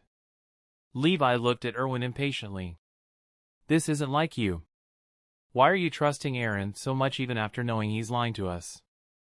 Armin and Hang glanced at Levi before returning their gaze to Erwin to see what his answer would be. Well, if I'm perfectly honest, it's mostly because he was the one who finally revealed the truth about this world to me. He was the one who gave me the answers I'd been so desperately seeking, the answers my father died trying to pursue. I feel indebted to him for that. He glanced at the floor. And besides, I know I have secrets of my own, secrets I'm not comfortable sharing with others. Unless it's truly necessary, I don't want Eren to be forced to reveal his secrets, especially since if Armin's right they aren't tactically useful. Levi let out a resigned sigh. Alright, I'll follow your lead on this one for now. But if Eren shows any signs of going rogue, I'm telling the others. Erwin nodded. Fair enough. And in any case, after the reconstruction process is over, we should keep the use of the Founding Titan to a minimum. The discussion moved on to the reconstruction plans they would be discussing with Zaklay, Pixis, and the others later in the day, and Armin felt extremely relieved about how things had gone. While Levi was still wary of Eren, he had agreed to keep their secret, and as long as Eren didn't do anything suspicious, they would never need to tell the rest of the government about what they had uncovered. Eren, please don't do anything dangerous. Back in the present, Armin was interrupted from his thoughts as Eren and Historia stepped forward, and the atmosphere noticeably shifted. Armin's eyes widened. So, it's time. Historia looked slightly nervous, while Eren appeared calm. Slowly, they raised their arms and clasped their hands together. Instantly, countless loud splitting sounds penetrated the air, forcing everyone to cover their ears. Along all the walls apart from the outer districts, cracks began to form, traveling up and down the wall, releasing more and more debris until it all came crumbling down, revealing the titans that had been slumbering underneath for the past century. Connie's eyes were wide as he took in the long line of titans that had emerged from the wall he'd seen every day growing up. The sight was alien, terrifying, and if he hadn't been told about it ahead of time he was sure he would have panicked. He could see many of his neighbors were looking nervous, and so after pushing down his feelings of apprehension he walked over to ensure nobody else panicked. But before he could, he was interrupted by a loud boom that echoed throughout the village. It didn't take long for him to figure out the cause. The titans had begun to move. It was surreal what she was seeing. All her life, Petra had feared and hated titans, and when she joined the Survey Corps she'd been given the chance to take back what humanity had lost at the hands of these inhuman monsters. Yet now, the colossal titans that had made up the walls were not only not attacking humans, they were obeying their orders. In single file the titans circled around Karen's district before continuing east in a straight line. She'd initially tried to talk to ELD some more, but the loud booming footsteps of the titans meant she had to yell in order for him to even hear her, and after a while she gave up. She winced when she considered how long Wall Rose was. And when she factored in Wall Sina, she let out a weary sigh. This is going to take a while, isn't it? The process took several days, and by the end the island was almost unrecognizable. After breaking down the 3 walls, the wall titans then began to move outward, rebuilding the walls as they went, but with several key differences. Firstly, the titans got down on their hands and knees, so that when they rehardened their skin the walls wouldn't be as tall, and fewer titans would be required to rebuild Sina, Rose, and Maria, leaving more titans left over for other areas. Secondly, new walls were built directly connecting the outer districts of Sina, Rose, and Maria, once again with the titans on their hands and knees. The purpose of these walls, and of most of the new walls in general, was not to keep titans out, since that would no longer be a problem, but to build new roads connecting the various regions of the island. Initially they would primarily be used by horses and carts, but they had also taken into account the intel they had received from Zeke, Dina, and the Eldian restorationists about railways. When the titans rehardened their skin, they would also create 2 sets of tracks along the top of all the walls, with the intention being that once they got their hands on some engineers from outside of the island, they would be able to use these new roads to create their own railways, and thus dramatically improve the efficiency with which they could transport people and resources from one region of the island to another. In addition to rebuilding the original 3 walls, they were also building a 4th wall about 80 kilometers out from Wall Maria. It was built in the same manner as the others, complete with its own outer districts and new walls connecting these new districts with the outer districts of Wall Maria. After some debate the government decided to name this new wall Wall Historia, much to her chagrin. Once Wall Historia was complete, the wall titans would then begin to march outward toward the very edges of the island, building 4 roads connecting back to the 4th wall's outer districts as they went. When they reached the edge of the island, they would then build 4 final districts, one along the south coast, one along the north coast, one along the west coast, and one along the east coast.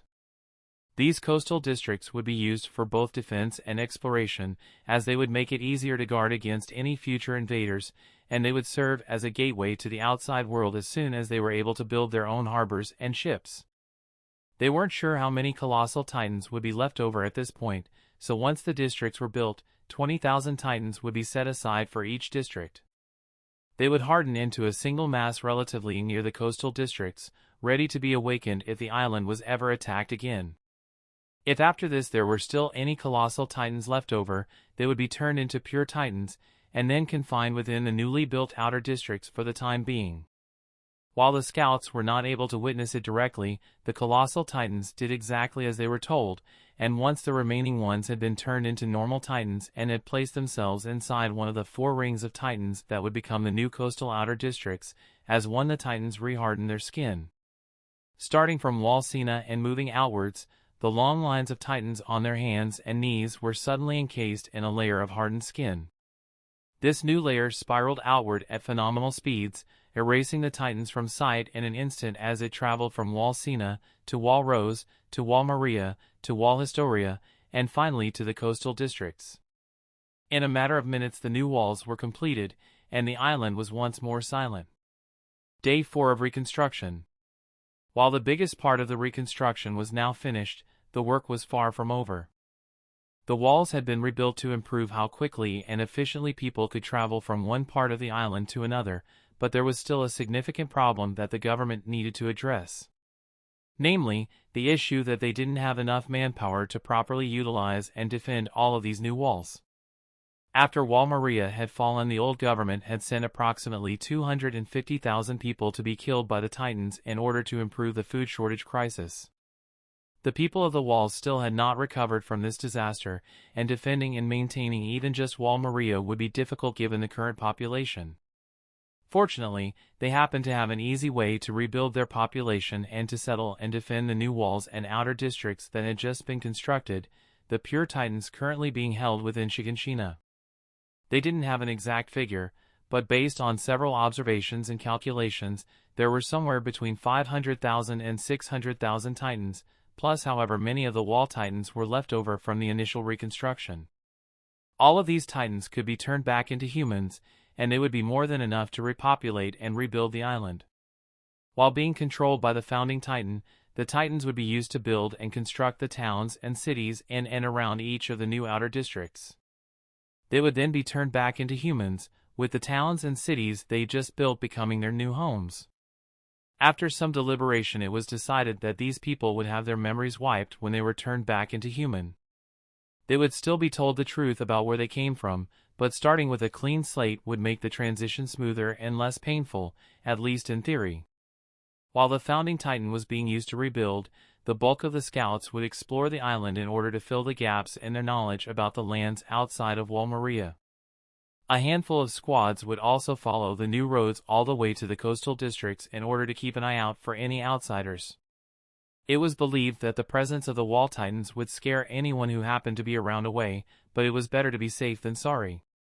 It sounded so simple, but Eren was keenly aware that it would be a gradual and tiring process. As he and the scouts rode back toward Shiganshina, he felt a headache coming on as he thought about what was coming next. Just commanding the Wall Titans had been rather exhausting. It wasn't so bad at first, but given that the whole process had taken several days, it quickly became both tiring and boring. He and Historia needed to stay nearby and keep touching in order to make absolutely sure that the Wall Titans continued to do what they were supposed to.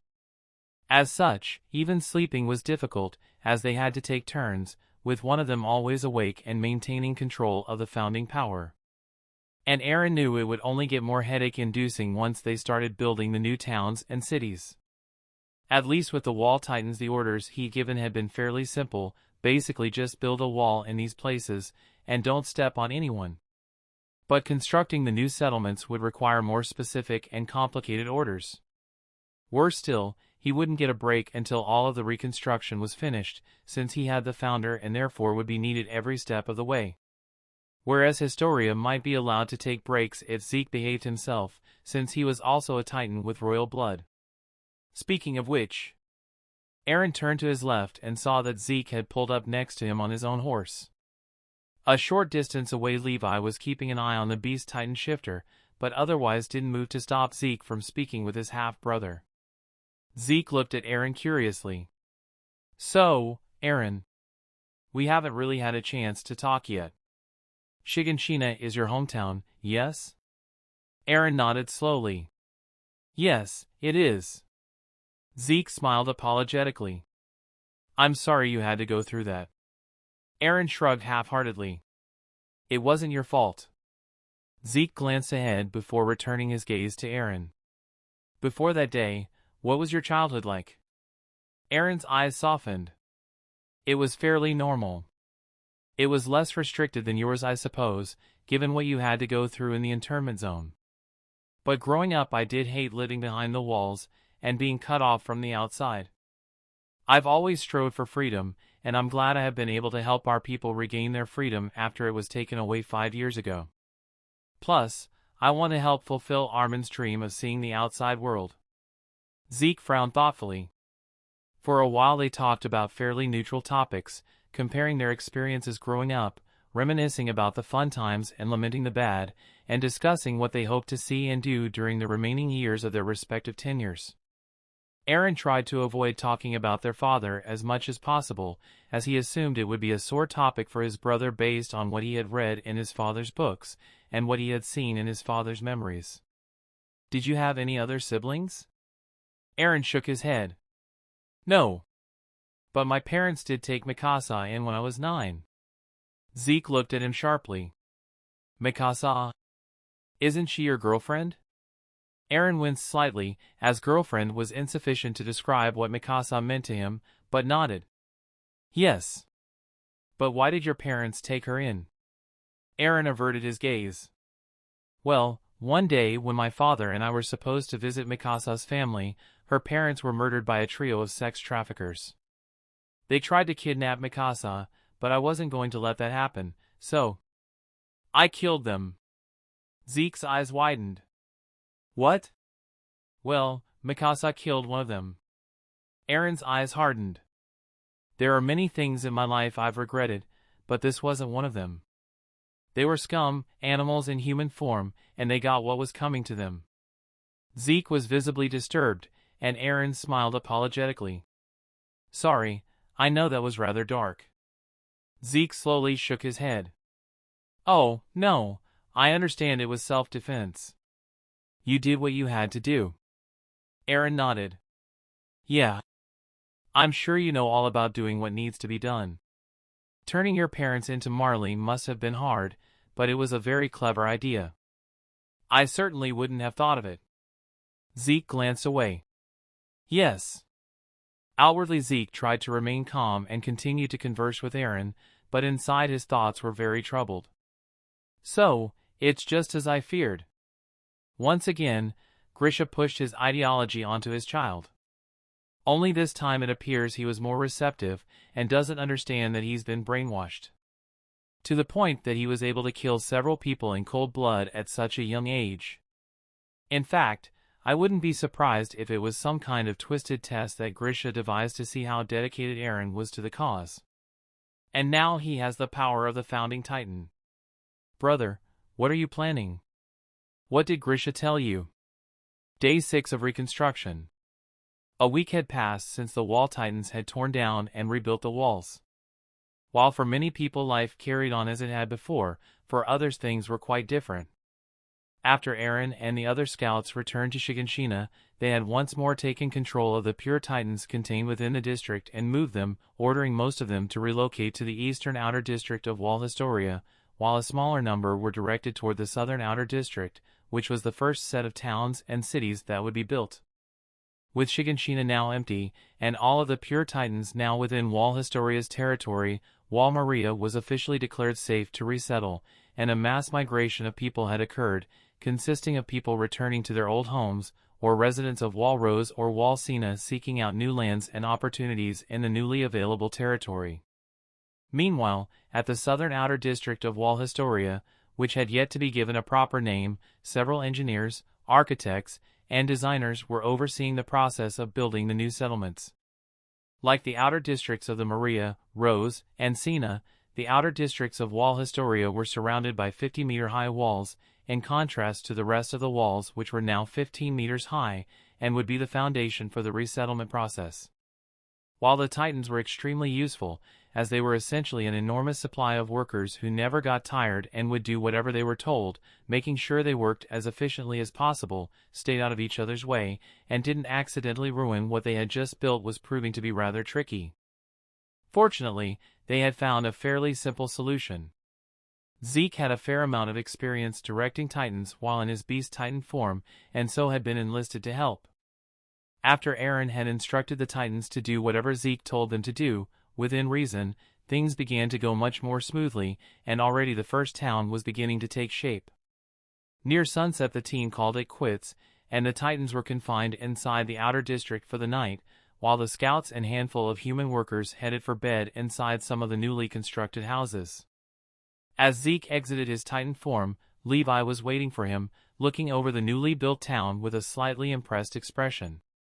"Shit, this is a lot more complicated than I thought it would be." Zeke smiled tiredly. "Well, be grateful you're not the one having to do the bulk of the work. It seems that the founding titan is great for bigger feats, such as build a wall, or kill everyone in this country. But when it comes to smaller, more complicated things such as constructing a city, well, it requires more time and care. Levi shook his head. It is pretty damn weird to watch, though. I'm so used to titans destroying everything they touch, seeing them actually building stuff is so strange. Zeke wiped his glasses off before putting them back on. Though they're only building stuff because of Eren's influence. If the Founder's power wears off, they'll go right back to being mindless monsters. Levi nodded, glancing at the nearby outer district warily. Yes, which is why we're keeping a close eye on things. Zeke looked at Levi hopefully. So, given that I was put in charge of this project, I take it this means you guys trust me? Not exactly. It's something of a test. I mean, I think you're trustworthy, but the higher-ups aren't completely convinced yet. If you help us throughout the reconstruction process without incident, hopefully that should win them over. While the government was still wary of the Beast Titan shifter, Levi knew that Zeke's familial ties with Eren and the Eldian restorationists had convinced them to give him the benefit of the doubt for now. It also helped that the contents of Grisha's books had corroborated his story. Zeke shrugged. Well, I suppose it would be foolish of you to trust an outsider too quickly. But I hope I can prove to you all that I am not an enemy. Day 10 of Reconstruction. Dina tried to swallow her nerves as she stood near the entrance of the newly constructed outer district. Zeke looked at her sympathetically. You okay? Dina smiled softly. I'll be fine. I just hope things go okay. Zeke patted her on the shoulder. You'll be fine. Zeke returned his gaze to the massive town that was just inside the inner gate, still marveling at how quickly it had been built. With the settlements in and around the outer district completed, the time had come to return the titans that had built them to their original human forms. There had been several preparations made. The first was that a name had finally been decided upon for the southern district. After taking into account the invaluable contributions the family had made to the people of the walls, the area had been christened District Yeager. Eren and Dina had felt slightly self-conscious about this decision, but ultimately went along with it, while Zeke said nothing either way. They'd also calculated the approximate number of people that the new district could support, with the final estimate being around 80,000. Consequently, that was about how many of the titans they would turn back into humans. When it came to their memories, it had been agreed upon that all of their memories of their old lives would be wiped except for their names. On top of this, some things would be added. In preparation for this day, Dina had been practicing a speech she would give to the former titans, explaining about who they were, where they came from, and where they were now, and reassure them that they were now safe. As she had been a source of comfort and stability for the Eldian restorationists when they were still operational, she was deemed to be a good choice to help the Titanized Eldians transition back to a normal life. But while she had been doing well, she admitted that she was nervous about speaking in front of so many people. That was when Hang had come up with an idea to help things go a little smoother. Rather than forcing Dina to give a speech to thousands of people who would still be disoriented after being titans for so long, she proposed using Eren's founding titan abilities to transplant the memories of Dina's speech into the Eldians as soon as they awoke. That way they would still get the necessary information they needed, it would be faster and more efficient, and Dina wouldn't have to speak in front of thousands of people. After some discussion, this idea was agreed upon, and at last the moment of truth had arrived. Thousands of titans stood along the main road of the town just within the inner gate, standing stock still next to the houses and buildings they'd spent the past week building. As Eren and Zeke approached one another under the watchful eye of Hang and the other scouts, Dina knew that how today went would determine their plans for the other districts.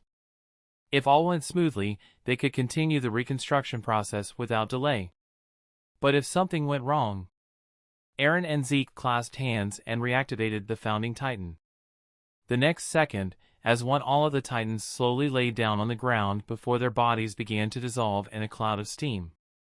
Initially they had planned to just let the titans collapse, but one of the architects had pointed out that if all the titans collapsed at once, they would destroy many of the nearby buildings, which would mean more work later. As the steam rose into the air, the Titan bodies began to vanish one by one, replaced by the naked form of an Eldian. As Dina surveyed them all, she saw a large number of men and women of all ages, including a heartbreaking number of children. She felt her hands trembling, though she couldn't tell if it was out of anger or sadness. How could they? Dina glanced at Eren, who gave her a slight nod, telling her he had already passed on the memory to all of the Eldians present. The Eldians slowly started to stand up, and began to look at Dina with various expressions of curiosity, trepidation, and awe. Once the steam cleared, several dozen members of the garrison began walking among the Eldians, passing out food and clothing for everyone. The garrison, along with some civilians from the other walls, would remain in the district to help guide the resettlement process. As the day went on, Dina was relieved that things seemed to be going smoothly, as the Eldians were so trusting and cooperative. She felt slightly guilty about manipulating them, but reasoned that it was moral because they were looking out for the Eldians' best interests, unlike Marley or the former rulers of the walls. By the end of the day, the resettlement of District Yeager was well on its way, and with the process declared a success, Aang and the rest of the scouts under her command, including Eren and the other Titan shifters, were authorized to head for the eastern outer district of Wall Historia the following morning. Day 12 of Reconstruction. With Aang left in charge of the resettlement and reconstruction, Erwin and the rest of the scouts were tasked with exploring the rest of the island and charting the unexplored lands beyond Wall Maria and Wall Historia. After mapping out the regions near District Yeager, several of the squads headed south, following the southern road all the way until the coast, making note of the terrain and environment as they went. As they followed the road, riding on top of the newly made 15-meter-high wall in single file, both Sasha and Connie were in awe as they looked to the right and left. So many new and unfamiliar sights greeted them, as well as the bizarre knowledge that they were perfectly safe. After 3 years of training to fight the Titans, of constantly being warned of how dangerous the outside world was because of the Titans, it was surreal to know that this danger no longer existed. There were no more wild Titans on the island anymore, and even if there were, the new wall they were on ensured they would be safe from all but the tallest ones. After many long hours of riding, occasionally stopping in order to get a bite to eat and give the horses a chance to rest, they reached the end of the road, and saw with their own eyes the southern coastal district. Unlike the outer districts of the four walls, which were in the shape of a half-oval, this district was circular, and just a short distance away from the shore. In order to accommodate the anticipated railways, the 15-meter-high walls did not directly connect with the 50-meter-high districts, instead circling around them before descending to the ground. Leading the horses at the base of the wall, the scouts switched to their ODM gear to scale up the 50-meter-high walls of the coastal district. Once at the top, Connie and Sasha found themselves blown away by two views. The first was the view inside of the district. Like with Shiganshina, the district was temporarily acting as a cage for a large number of pure Titans, which were originally the wall Titans that had been left over once the new walls had been built. At present these Titans were not under the control of the founding Titan, and were already clustered at the base of the wall directly below the scouts, gazing up at them with their creepy and hungry expressions. Connie felt an involuntary shiver run through him as he watched the mindless Titans, though he knew that as long as they stayed up there the Titans couldn't hurt them. Sasha nudged Connie and pointed toward the east. Connie turned away from the Titans and looked out at the land to the east of the district, and quickly spotted what Sasha was pointing at. A few kilometers away, an enormous plateau rose out of the ground. It was very large and very wide, and had an unnaturally flat surface. It also appeared to be made of the same substance as the walls. From what they had been told, Connie knew that there was another plateau to the west of the district, and that these two plateaus housed the 20,000 colossal Titans that were on standby should the island ever be attacked again. Attention soldiers! If we follow the wall of the district, we should be able to get a good view of the ocean. But remember, we are not here to sightsee. While it is unlikely we will encounter them, keep your eyes peeled for any stray Titans or enemy forces. Connie and Sasha affirmed their squad leader's orders before following them along the top of the wall. After about 20 minutes of jogging, the scouts stopped at a sight none of them were quite prepared for. Connie breathed. Wow! Sasha's eyes widened. It's so beautiful. A short distance away, waves of water were slowly moving in and out, passing over the sand before retreating back from where they had come. And stretching out to the horizon was the clear, shimmering mass of the sea. With the sun setting to their right, the light it cast upon the water was captivating. Connie blinked. Armin was right. It is real. Sasha inhaled. The air, it smells different here. Connie sniffed. You're right, it is different. I wonder why that is. Sasha's gaze softened. Well, I'm sure we'll have plenty of time to figure it out. For a long while the scouts simply stared out at the sea, savoring the sight that no one within the walls had been able to see for 100 years. After a few moments of silence, Connie gently grabbed Sasha's hand, and their fingers interlaced. They remained like that for some time as they watched the waters ebb and flow upon the shore. Day 19 of Reconstruction. Throughout the reconstruction process, Zeke and Historia alternated being the royal titan that was used to activate the founding titan. While poor Eren was stuck working until the resettlement was completed, whichever royal titan was not being used was periodically given some time off to rest and recuperate. During one of her times off, Historia and her bodyguards went to Shiganshina in order to help the residents rebuild, since the district had been somewhat overlooked in the reconstruction plans. They'd settled near the edge of Shiganshina and were doing repairs on an abandoned house that had fallen into disrepair during the 5 years of Titan occupation. On the ground level, Boris and Marlow were carrying several wooden boards into the house. Boris panted, looking slightly annoyed. So, remind me, why are we here again? Marlow scowled at him. I already told you, Historia wants to do her bit to help, so she's pitching in and helping rebuild this place, since it was hit hardest by the Titan onslaught. Boris rolled his eyes. But we're soldiers, not construction workers. We should leave this sort of thing to people who know what they're doing. Marlow sighed. Look, you're not wrong, but it's what Historia wants, and while she's within the walls it's our job to protect her. And since we're here, we might as well help too. Whatever. Boris muttered. Still seems rather stupid. On the other side of the house a ladder was resting against it, reaching all the way to the roof. At the moment Marco was on the roof nailing down some boards, while Jean was monitoring him and handing him supplies as needed. Marco called over. Hey Jean, could you pass me some nails? Jean passed him a small bucket containing the nails without saying anything. Marco looked at him in concern. Something wrong? Jean shook his head as he gathered his thoughts. Oh! I was just wondering how things might have changed if we had joined the scouts instead. Marco was silent, as he also remembered the night of choosing when they had both joined the military police. At the time he had been confident in his choice, but he did wonder sometimes what would have happened if he had chosen differently. Jean's face darkened. I mean, the whole reason I joined the military police was to get away from the Titans, but because of Bertolt and Annie, we ended up getting roped into that whole mess anyways. Marco grimaced, once again recalling that fateful day. Jean lowered his eyes. Since Eren got the founding Titan, the regular Titans are no longer a threat, and the Scouts' high mortality rate is officially a thing of the past. And now, we're the bodyguards of Historia. Not a bad position, but it could get really dangerous down the line, since the armored Titan will be a high-priority target for the enemy. Marco frowned. Would you rather some random and most likely inept MPs be her bodyguards instead?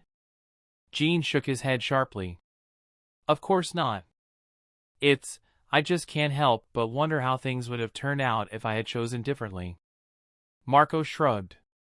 It's natural to ponder the what-ifs, but there's no sense dwelling on what you can't change. Marco smiled softly. All in all, I'd say I'm pretty happy with where we've ended up.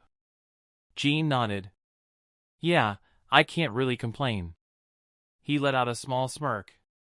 Looking after two beautiful girls isn't half bad. It's kind of nice actually. It was also a nice distraction from his unrequited feelings for Mikasa. While it was pretty obvious from the beginning that the half-Asian girl would end up with Eren, it still stung.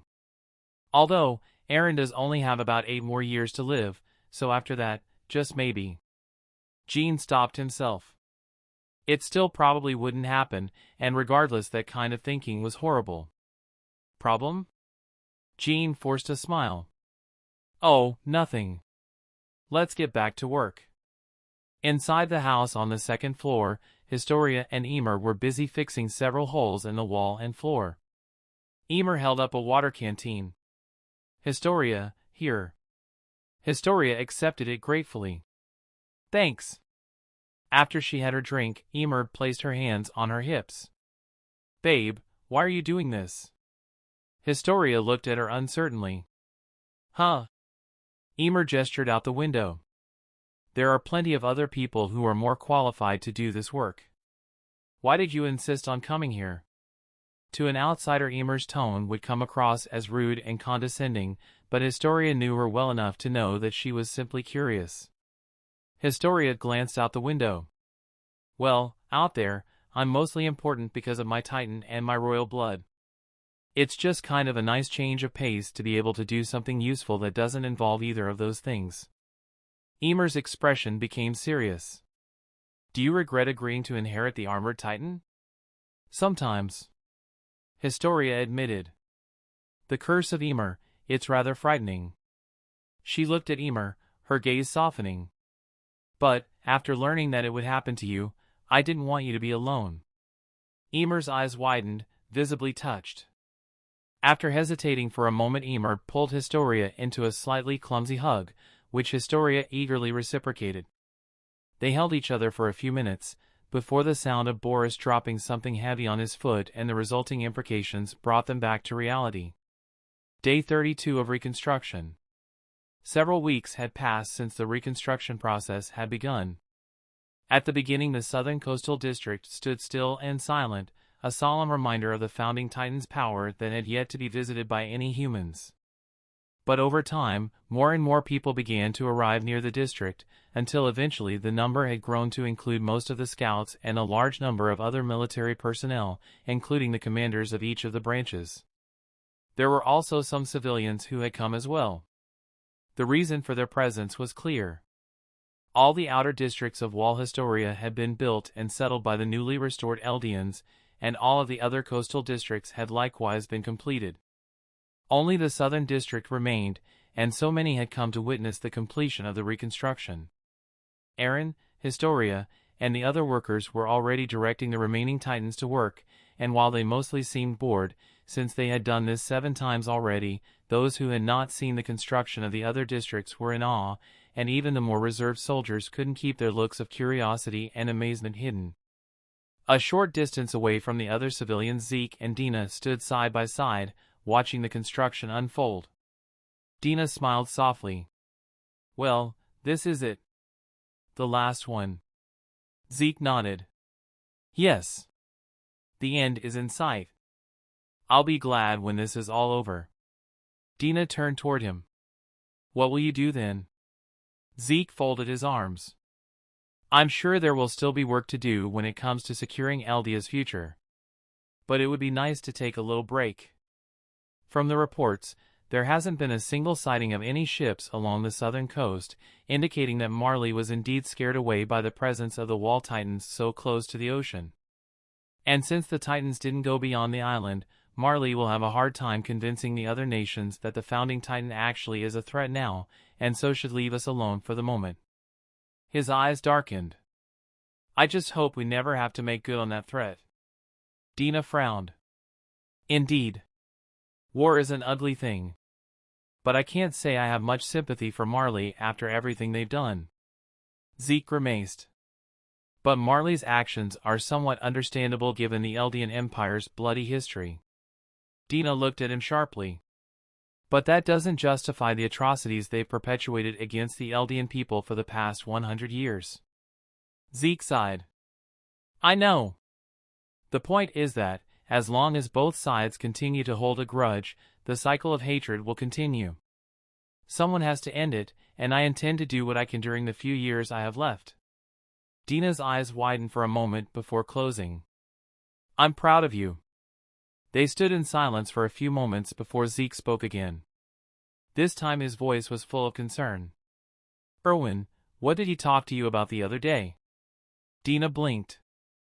"Oh, well, he wanted to let me know about the government's plans for the royal bloodline." Zeke scowled. "They're planning on having you inherit the Beast Titan, aren't they?" Dina looked at him sharply, shocked at his intuition. "And not only that, they probably want you to start having more kids as soon as possible in order to maintain the royal bloodline into the future, since it's necessary to activate the founding Titan." Zeke looked at his mother anxiously. "Did you agree to their plans?" Dina's silence was a clear answer. Zeke looked away with a sigh. "I can understand their reasoning, but it's a lot to ask of someone." "Yes." Dina spoke quietly. "But, if it's not me, they would probably place that burden on Historia, and she's still so young." She looked at Zeke calmly. "It may not be fair, but if it's necessary to protect our people, I am willing to do what is necessary. Besides, we still have time, so I don't plan to rush into anything. If I marry again, I'll do it for love." Zeke shook his head. How idealistic. He held back some of his other thoughts. While he could see where they were coming from, he still wasn't happy about the idea of Dina being used, in essence, as a breeding animal. He looked at her softly. "Though I suppose that's to be expected." He grinned. "I've seen the way you've been staring at Levi." She blushed, looking mortified. "What?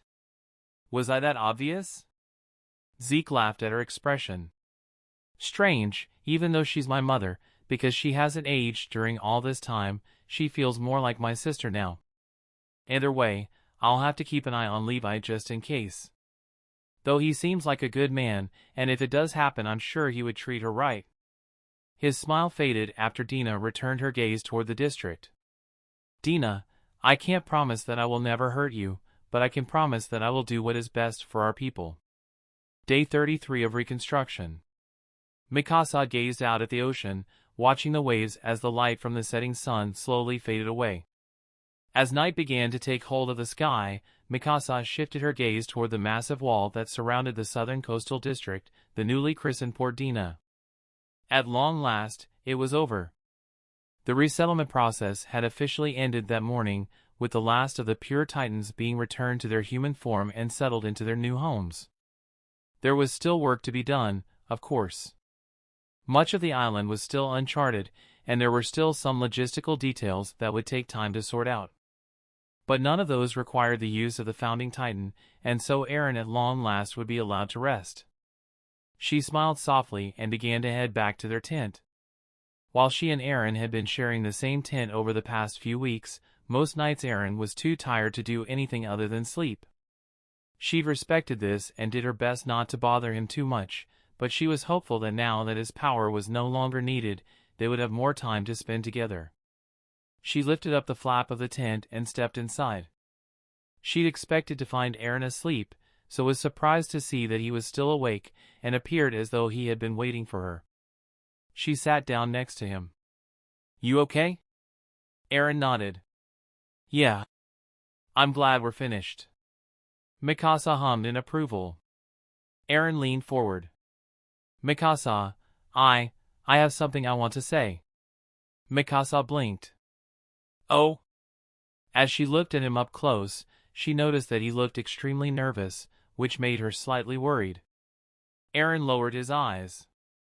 I want to apologize for the fact that I'll be leaving you in about 8 years." "I don't want to, but—" Mikasa rested her hand on his shoulder. "I know. It's not something you can control." Despite her assurance, Mikasa couldn't deny that it hurt. She understood why Grisha did what he did, and why it was necessary. But she couldn't help but feel distraught. Eren was the one who had saved her, who had given her a second lease on life. He and Armin had been the only ones she had left after the fall, and both of them meant the world to her. Knowing that she would lose him, Eren looked at her solemnly. "But even so, I want to make the most of the time I have left. You and Armin are the most important people in my life. That's always been true and always will be true. And I'll do whatever I can to protect you, and to make you happy." Eren reached into his pocket and pulled out a small package. As he opened it, Mikasa's eyes widened. Eren swallowed thickly. I don't know what these next 8 years will bring, but I want to spend them with you. So, yes, Mikasa whispered. Inside the package was a small but beautifully ornate ring. On closer examination, Mikasa could tell that the ring was made of hardened Titan crystal, and when she tried it on she found that it fit her perfectly. She didn't know how he had made it, but in that moment she didn't care. Tears in her eyes, she threw her arms around him, embracing him tightly. Eren.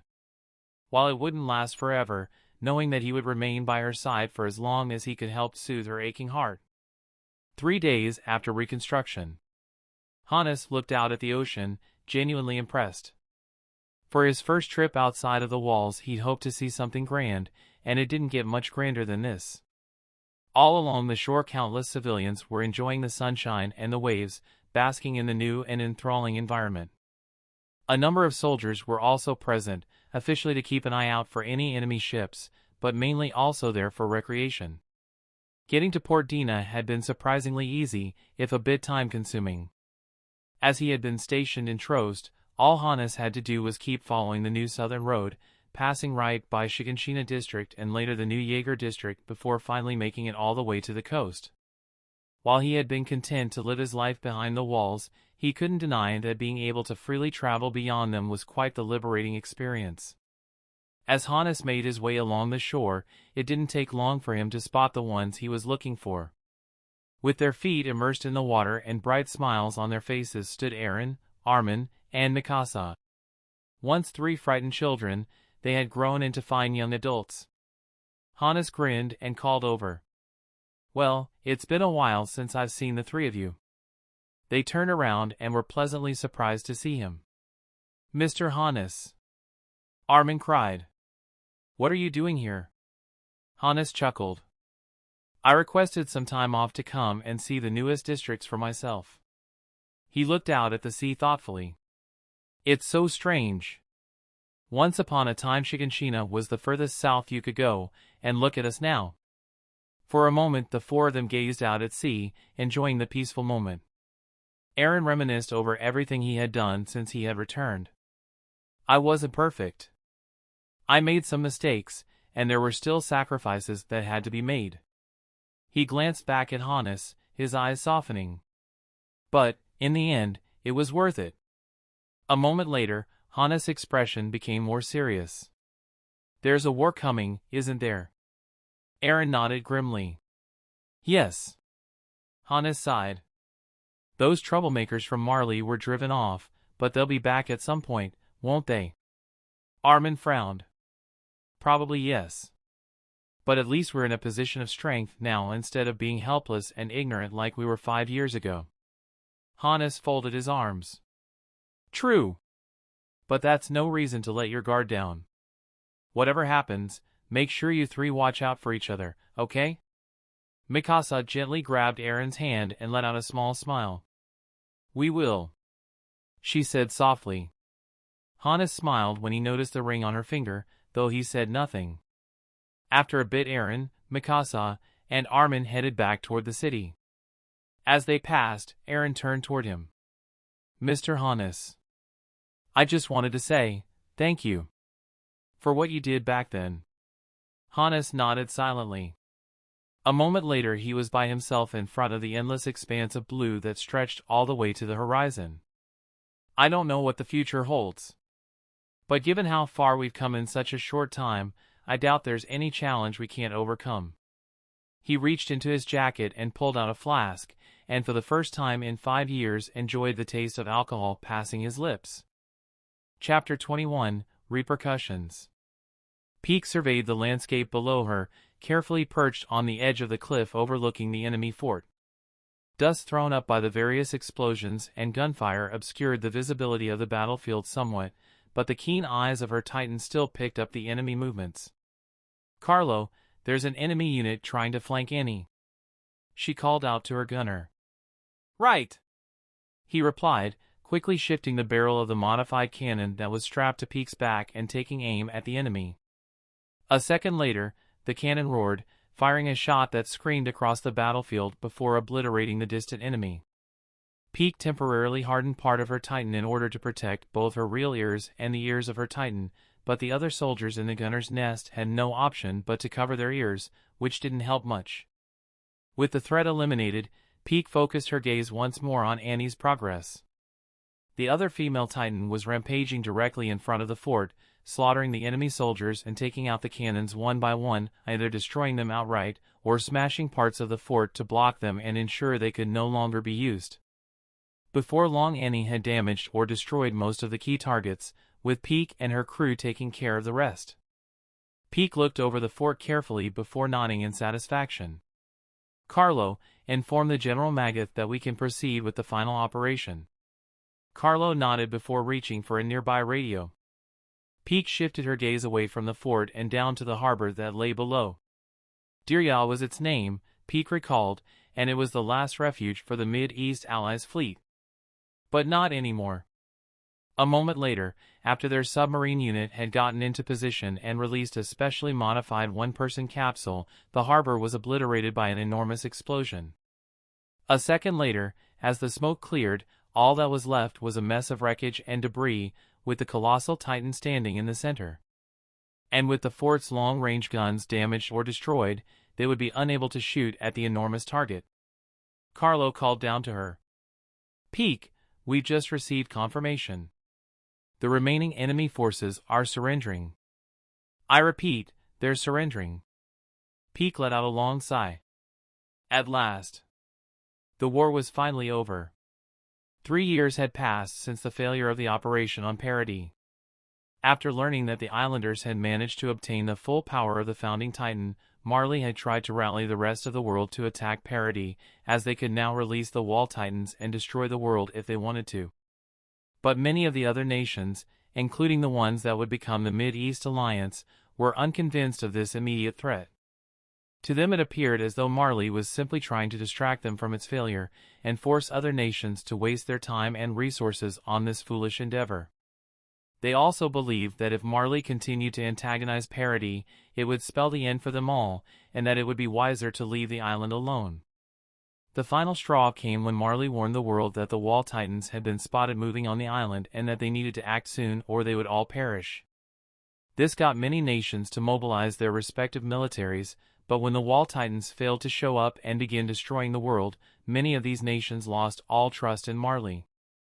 And after it became clear that Marley still intended to return to Paradis Island despite their previous failures, the Mid-East Alliance was formed and declared war upon Marley to prevent them from making the same mistake and potentially dooming the world. 3 years later, the Mid-East Allies had finally been defeated, and the war brought to an end. One of the key factors that had helped ensure their victory was Bertolt's Titan, as it had been extremely effective at destroying the enemy harbors. And of course the cart and female titans had contributed as well. But as Pyke made her way down the cliff and headed for the defeated fort, she knew that their work was far from over. Several hours later, a meeting was held in one of the conference rooms of the fort, with all the high-ranking military officers attending. Pyke, as the war chief of the warriors, was also present and was sitting right next to her commanding officer, General Magath.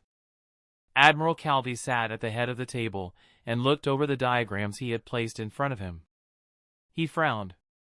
"So, we won. But it doesn't feel like much of a victory, does it?" Magath grimaced. "Indeed. The fact that it took us this long to win the war is frankly an embarrassment." The Navy commander glared at him. "Are you blaming us?" Magath gazed at him coldly. "Your incompetence is partly to blame, yes. But it isn't the key issue."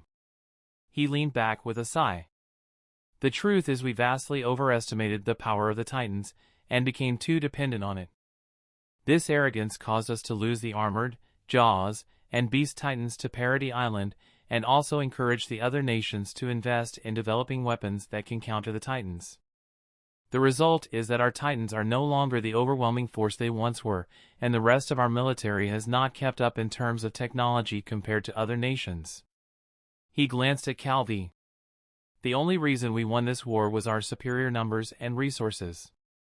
The Colossal Titan was and still is a fantastic asset to us, as I'm sure you're all aware, but unfortunately he can't be everywhere at once. And as for our other Titans, well, I'm afraid the time will soon arrive when human ingenuity surpasses even the power of the Titans. Calvi nodded. Yes, I'm afraid you're right. He shifted his gaze to the only Eldian present. Peak, what are your thoughts? Peak cleared her throat. While it is true that the power of the Titans may be on its way out, a large part of this is because the pure Titans are so hard to control, and thus are not very reliable as weapons, since they could just as easily turn on us as on the enemy. Her gaze darkened. But there is a power that can control Titans, and unfortunately it is in control of our enemies on Paradis. Calvi nodded grimly. The founding Titan. As long as it is in the hands of those devils, the world is in danger. Now that the war is over, we must deal with Paradis. Magath leaned forward. I agree. But we need to be careful. If we rush in like last time, we'll only end up biting our own head off again. And if possible, we must rally at least some of the other nations to our cause. Calvi shook his head. Well, we'll discuss this more another time. I'm sure our troops are eager to go home. The following day, the Eldian soldiers were on a train heading back to Liberia. The high-ranking officers were in the front car, and this included Magath and Peak. The second car was where the rest of the warrior unit was seated. The unit consisted of 3 warriors, 3 future warriors, and 3 warrior cadets. Gabby stared out the window with glee. We're finally heading back home. Zofia smiled softly. It's been a while.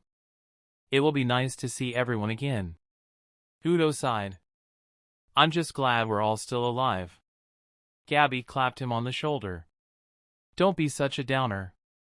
There's no way us virtuous Eldians would be defeated so easily. She smirked. Now that the war is over, all we have to do is take care of those island devils. Once I inherit the female Titan, I'll finish them off once and for all. Porco chuckled. You're getting a bit ahead of yourself, aren't you? Annie, Bertolt, and Peak still have 2 years of tenure left, so it will be a while before you inherit the female Titan. It might all be over by then, and then there won't be anything left for you to do. No way! Gabby protested. There'll definitely still be something that has to be done. Colt held up his hands nervously. Take it easy, Gabby, he's just teasing you. Bertolt and Annie remained silent at the rear of the car. Falco meanwhile watched their banter quietly, lost in thought, and tried to push down the feeling of disappointment he felt. He'd known that he probably wouldn't be picked to inherit one of the Titan powers just yet. Porco was in line to inherit the Colossal Titan, while Colt was selected to inherit the Cart Titan. That only left the female Titan, which meant that they would most likely choose either Gabby or Zofia. And a few weeks ago, Magath had decided on Gabby. With the successors chosen, Falco knew that it would be many years before he would be eligible to inherit a Titan, and that he, Udo, and Zofia were only still around just in case something happened to Porco, Colt, or Gabby. Which, given everything that had been happening, was certainly possible. Though the war with the Mid-East allies was over, it wouldn't be long before Marley once again resumed its operation on Paradis. Throughout the train ride, Porco, Colt, Gabby, Udo, and Zofia remained fairly upbeat and carried on various conversations, some of which Falco participated in. Annie and Bertolt, though, remained very quiet throughout, only speaking when asked a question or actively drawn into the conversation. Falco eyed them carefully. They're the only ones here who've been to that island. They know firsthand how dangerous those island devils are. Despite what Gabby and the others might think, this won't be easy. I wonder what happened to them during those 5 years. The following morning the train arrived at its final stop, Liberia. While Gabby and the other cadets cheered at finally being home, Bertolt could only manage a reluctant smile. The war had not been fun, far from it. But it had provided him with a nice distraction, something else to focus on, which kept him from dwelling on the 5 years he had spent on that island. At least, it did some of the time. Other times, though, there were indirect reminders at every turn. After being told that the Wall Titans had been seen moving on the island, and that they could come and destroy Marley at any time, many of the Eldian soldiers had spent the last 3 years living in fear, terrified of that threat becoming a reality. And whenever Bertolt was around, they looked to him as a source of inspiration and reassurance. He was the keeper of the colossal titan, the warrior who had fought the island devils and survived. If anyone could protect them from the island devils, it was him. But while Bertolt did what he could to reassure his fellow soldiers and boost their morale, he felt like a fraud every time he did. He knew damn well if the Wall Titans invaded Marley, there was nothing he could do. At best, he might be able to kill a few of them, but their sheer numbers would soon render such trifling victories meaningless. On top of that, however, their fears reminded him a bit too much of the fears the Eldians behind the walls had exhibited after the fall of Wall Maria. Many of them had lived in fear, terrified that one day the colossal titan would come and finish them all off once and for all. Though nobody knew he was the colossal titan during most of those 5 years, he felt uncomfortable and at times disturbed when listening to how people perceived what he had done. Perhaps it was only fitting that Bertolt and his fellow soldiers should live in the same fear that he had inflicted upon the islanders. He shook his head. He was home now, and he needed to put on a brave face for his father. A short while later, the warrior unit and the rest of the Eldian soldiers made it to the entrance of the internment zone, where countless friends and family stood to welcome them home. As Bertolt searched for his dad, he noticed Falco and Colt rushing forward to greet their parents. Porco's family stepped forward and embraced their son, while Udo and Zofia found their way to their respective parents as well, who were very relieved to have their children home once more. Peek stepped forward and hugged her dad, while Gabby was embraced by her mother and father. Close by, Bertolt spotted Gabby's aunt, remembering sadly that she had also been Reiner's mother. Before long, Bertolt managed to find his own father and forced a smile. "Dad! It's good to see you."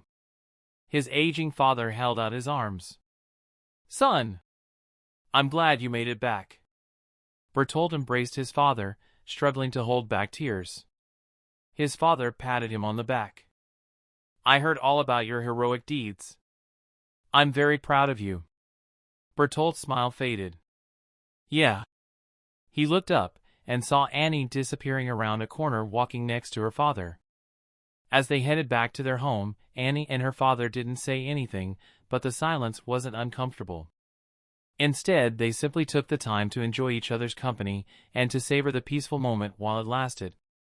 This closeness was something relatively new to them. When she was growing up, he had only seen her as a means to obtaining a better status and lifestyle, while she had viewed him with a mixture of fear and contempt, only doing what he told her to because she didn't have any other choice, and ultimately didn't care what happened to her one way or the other. But then, all of that changed. 3 years ago. Annie felt herself trembling slightly as she stepped through the gate, and froze when she saw her father standing there waiting for her. After the loss at Shiganshina, the remaining warriors had been allowed to return to Liberio while the Marleyan higher-ups planned their next move. But none of that mattered to her at the moment. She let out a small smile, tears spilling from her eyes. "Well, I came back." His eyes widened, and he ran forward, not even noticing that he had dropped his cane. "Annie! Papa!" After closing the distance between them, Annie embraced her father, not even noticing the slightly shocked expressions from Bertolt and Peek at this unusual display of emotion from her. He sobbed. "I'm so sorry."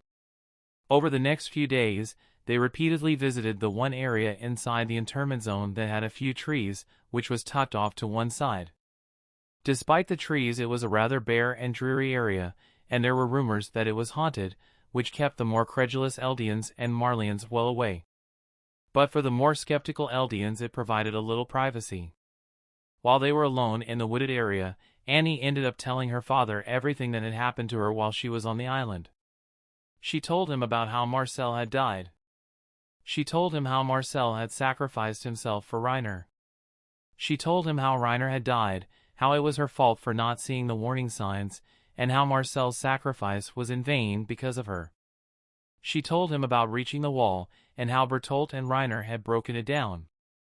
She told him about the thousands of island devils that had perished in the Titan onslaught. She told him about how she had come to realize that they weren't devils, but people, no different than any others. People they had slaughtered mercilessly. She told him about enrolling in the cadets in order to eventually join the military police and discreetly search for the founding Titan. She told him about Eren, the holder of the attack Titan, and his own mission. And she told him about Armin. As they walked amongst the trees, Annie struggled to stop herself from crying as she thought about him.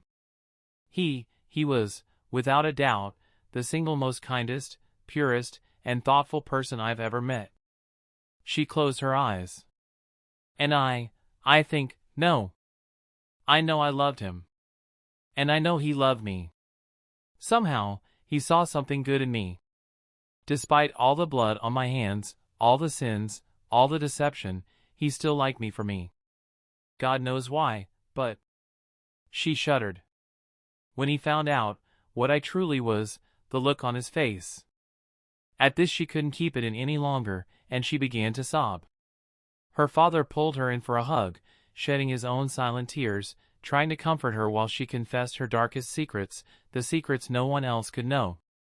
After all, Marley wouldn't be too thrilled if they found out that the holder of the female Titan was displaying sympathy for the island devils. To hell with what they think. He thought angrily. After she had calmed down, he pulled back and placed his hands on her shoulders.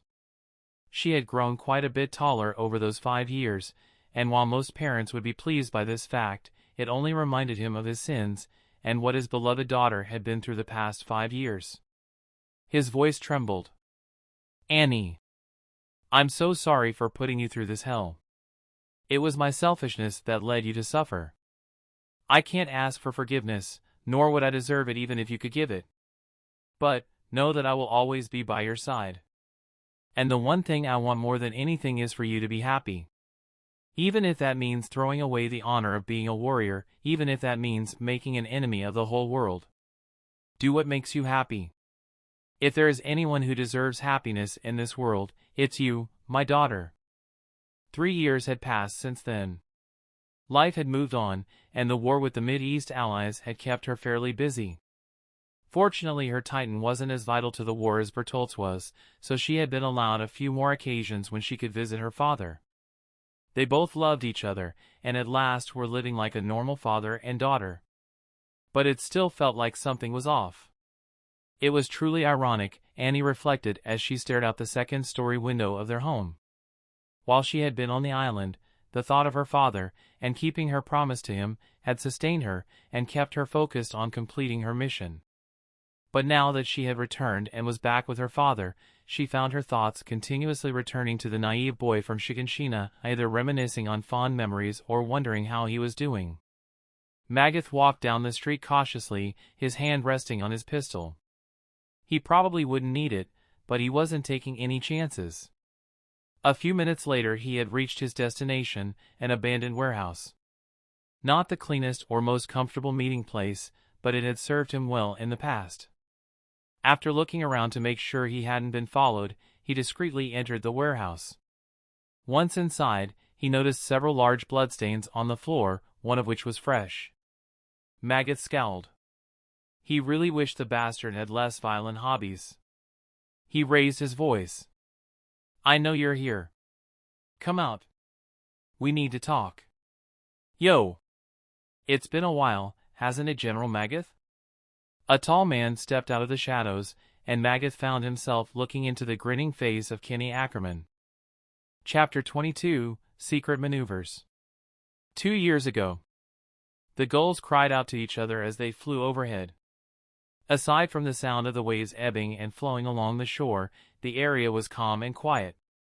The wall Marley had used for so long to turn Eldian criminals into Titans now acted as an unofficial outpost for the islanders to keep an eye on the coast. A pair of horses were tethered near the base of the wall, while 2 young scouts sat on top of the wall facing out toward the sea. Sasha fanned herself with a sheet of paper in a vain attempt to ward off the heat, feeling bored. While she was grateful that her life as a scout was much less dangerous than she had initially expected, it was still a little jarring how quiet life outside of the walls had become. After all those years of training to kill and avoid Titans, of having it repeatedly drilled into their heads how dangerous it was out there beyond the walls, it had come as a surprise when she found that they no longer had to worry about Titans, and that it was other humans who were the enemy now. So far, however, there had been no sign of these other humans at all. No ships had been sighted along the coast at all, and it was commonly believed that the movement and subsequent new placements of the Wall Titans had scared any outsiders off. Still, it was only a matter of time before they returned, and so they had eyes all along the coast in order to prepare for that inevitability. In the meantime, though, life continued to move along. Sasha glanced at her partner with a smirk. So, the big day is in a little over a month. Connie set down the pair of binoculars he'd been gazing through before nodding. Yeah. You remembered to request time off then, right? Sasha rolled her eyes. I'm not that stupid. Of course I remembered. I wouldn't want to miss Eren and Mikasa's wedding. Connie smiled softly. Good. Though I'm not sure how much we'll get to see them, given how many people are going to be there. Apparently the founding Titan getting married is a big deal. Well, it is. Sasha glanced at him. Say, did you ever hear back from your folks? Connie nodded. I did, and fortunately they will be there. It'll be nice to see them in person, since I haven't been able to since we were stationed at Port Dina.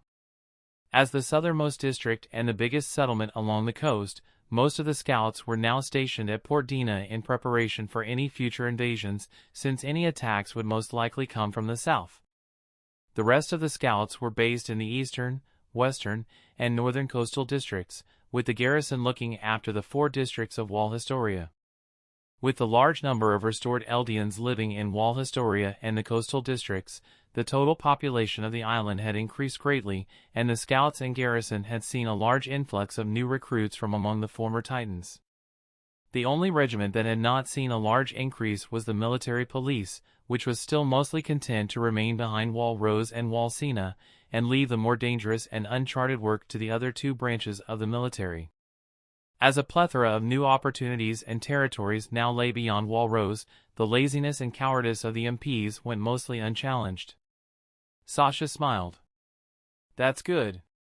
My parents will be there as well.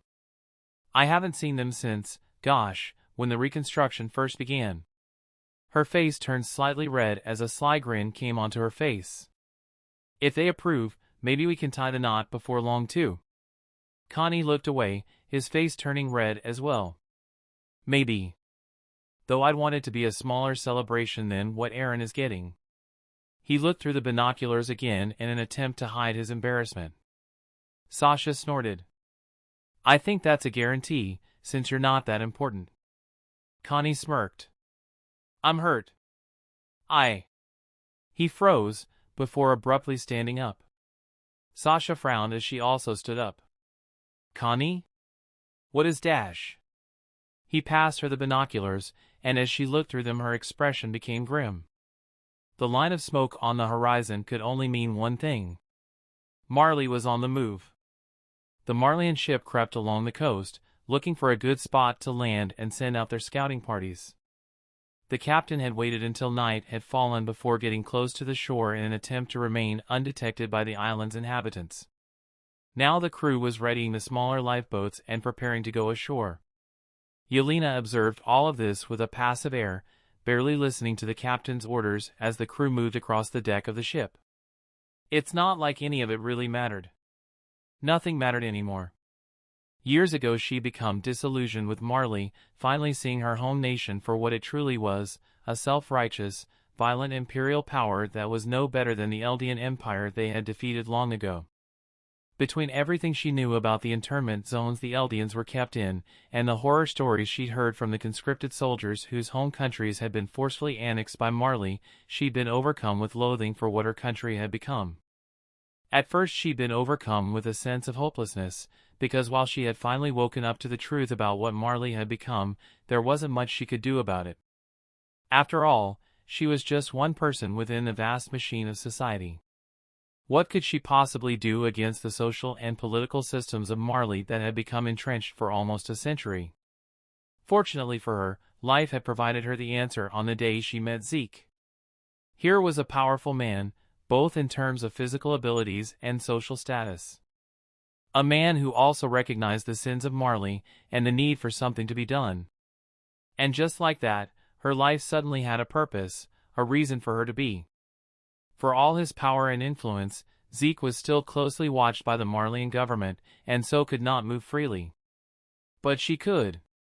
She could carry out the tasks he needed her to complete, she could gather allies he would have been unable to contact on his own, and she could bring his dream of liberating Eldia and bringing down Marley ever closer to completion. She was needed, she was important. Yelena let out a long sigh as she stared out at the dark waters surrounding the ship. Alas, it was not meant to last, as Zeke had tragically perished at the hands of the island devils. She thought him to be nigh indestructible, but it seemed that the islanders had recovered the power of the founding titan, and not even Zeke was able to stand up against it. Now Marley was embroiled in yet another war, while also faced with the disturbing possibility of the island devils making good on the threat they had left behind 100 years ago. Despite these larger threats, all Yelena could think of was Zeke's untimely death, and the emptiness she now felt as a result. He had given her life meaning, something greater than herself to strive for.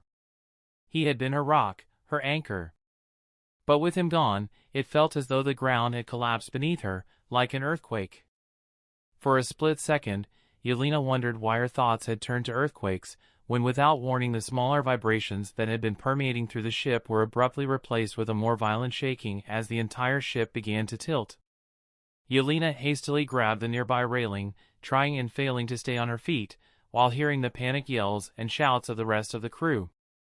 Yelena tightened her grip on the railing, which was the only thing that prevented her from sliding toward the back of the ship as the deck was tilted downward. How is this? Wait, no. The only thing that could be causing this, it must be a titan. Sure enough, before long the ship was lifted out of the water and carried a short distance before being set down on the shore. While the ship was placed on the ground as gently as possible for a titan, the impact nonetheless still managed to shake the whole ship and send a tremor that Yelena could feel throbbing through her whole body. She craned her neck around to get a look at the titan that had captured their ship, and abruptly froze in shock. The beast titan looked down at the terrified Marleyan soldiers and spoke. "Soldiers of Marley, welcome to Paradis Island." Yelena gaped in amazement. Long ago, on that fateful day, the beast titan had saved her life and held up the boat she had been in as easily as if it were a toy. And now? It took her a moment to find her voice. "Zeke? Zeke, is that you?" The beast titan sharply turned its head in her direction before its face broke out into a relieved smile. "Yelena, I'm glad to see you're alive." "Same to you. We thought you were dead. What's going on?" The beast titan shrugged. When life gives you an unexpected opportunity, it is often wise to seize it. I am now loyal to Paradis Island. While the other Marleyan soldiers began to scream and shout insults, calling him a traitor, Yelena fell silent as she let this new information sink in. Shocking as it was, she was nonetheless elated to see that he was still alive, and figured he must have a good reason for his actions. Before long the Marleyan soldiers were taken prisoner and rounded up by the scouts, and Yelena was escorted off the ship by Zeke, who had exited his titan, and a man named Levi. Levi looked at her curiously. "So, this is Yelena?" Zeke nodded, looking at her fondly. "Yes. She was one of the volunteer soldiers I recruited to help bring down Marley. She's been a loyal comrade and a good friend." Yelena blushed at the praise, while Levi glanced at her curiously. A short while later, Yelena found herself in front of Erwin Smith, the commander of the Survey Corps, and the man who Zeke now answered to. Erwin looked at her carefully. "Tell me, why did it take so long for Marley to begin sending ships to investigate the island more closely?" "Marley is currently at war with the Mid-East allies. For the past 6 months they've been too occupied to think about anything else. It's only recently that the war has cooled off a little to allow them to check up on this island." She jerked her head in the vague direction of the captured ship. "Or at least, try to check up on it." After asking a few more questions, Erwin let her go. I'm sure we'll have more questions for you in the morning, but for now get some rest. Yelena nodded. Very well. It's been a pleasure to meet you all. The next few days were rather surreal for Yelena. After months of gloom and despair brought about by Zeke's apparent death, all at once her world had been turned on its head.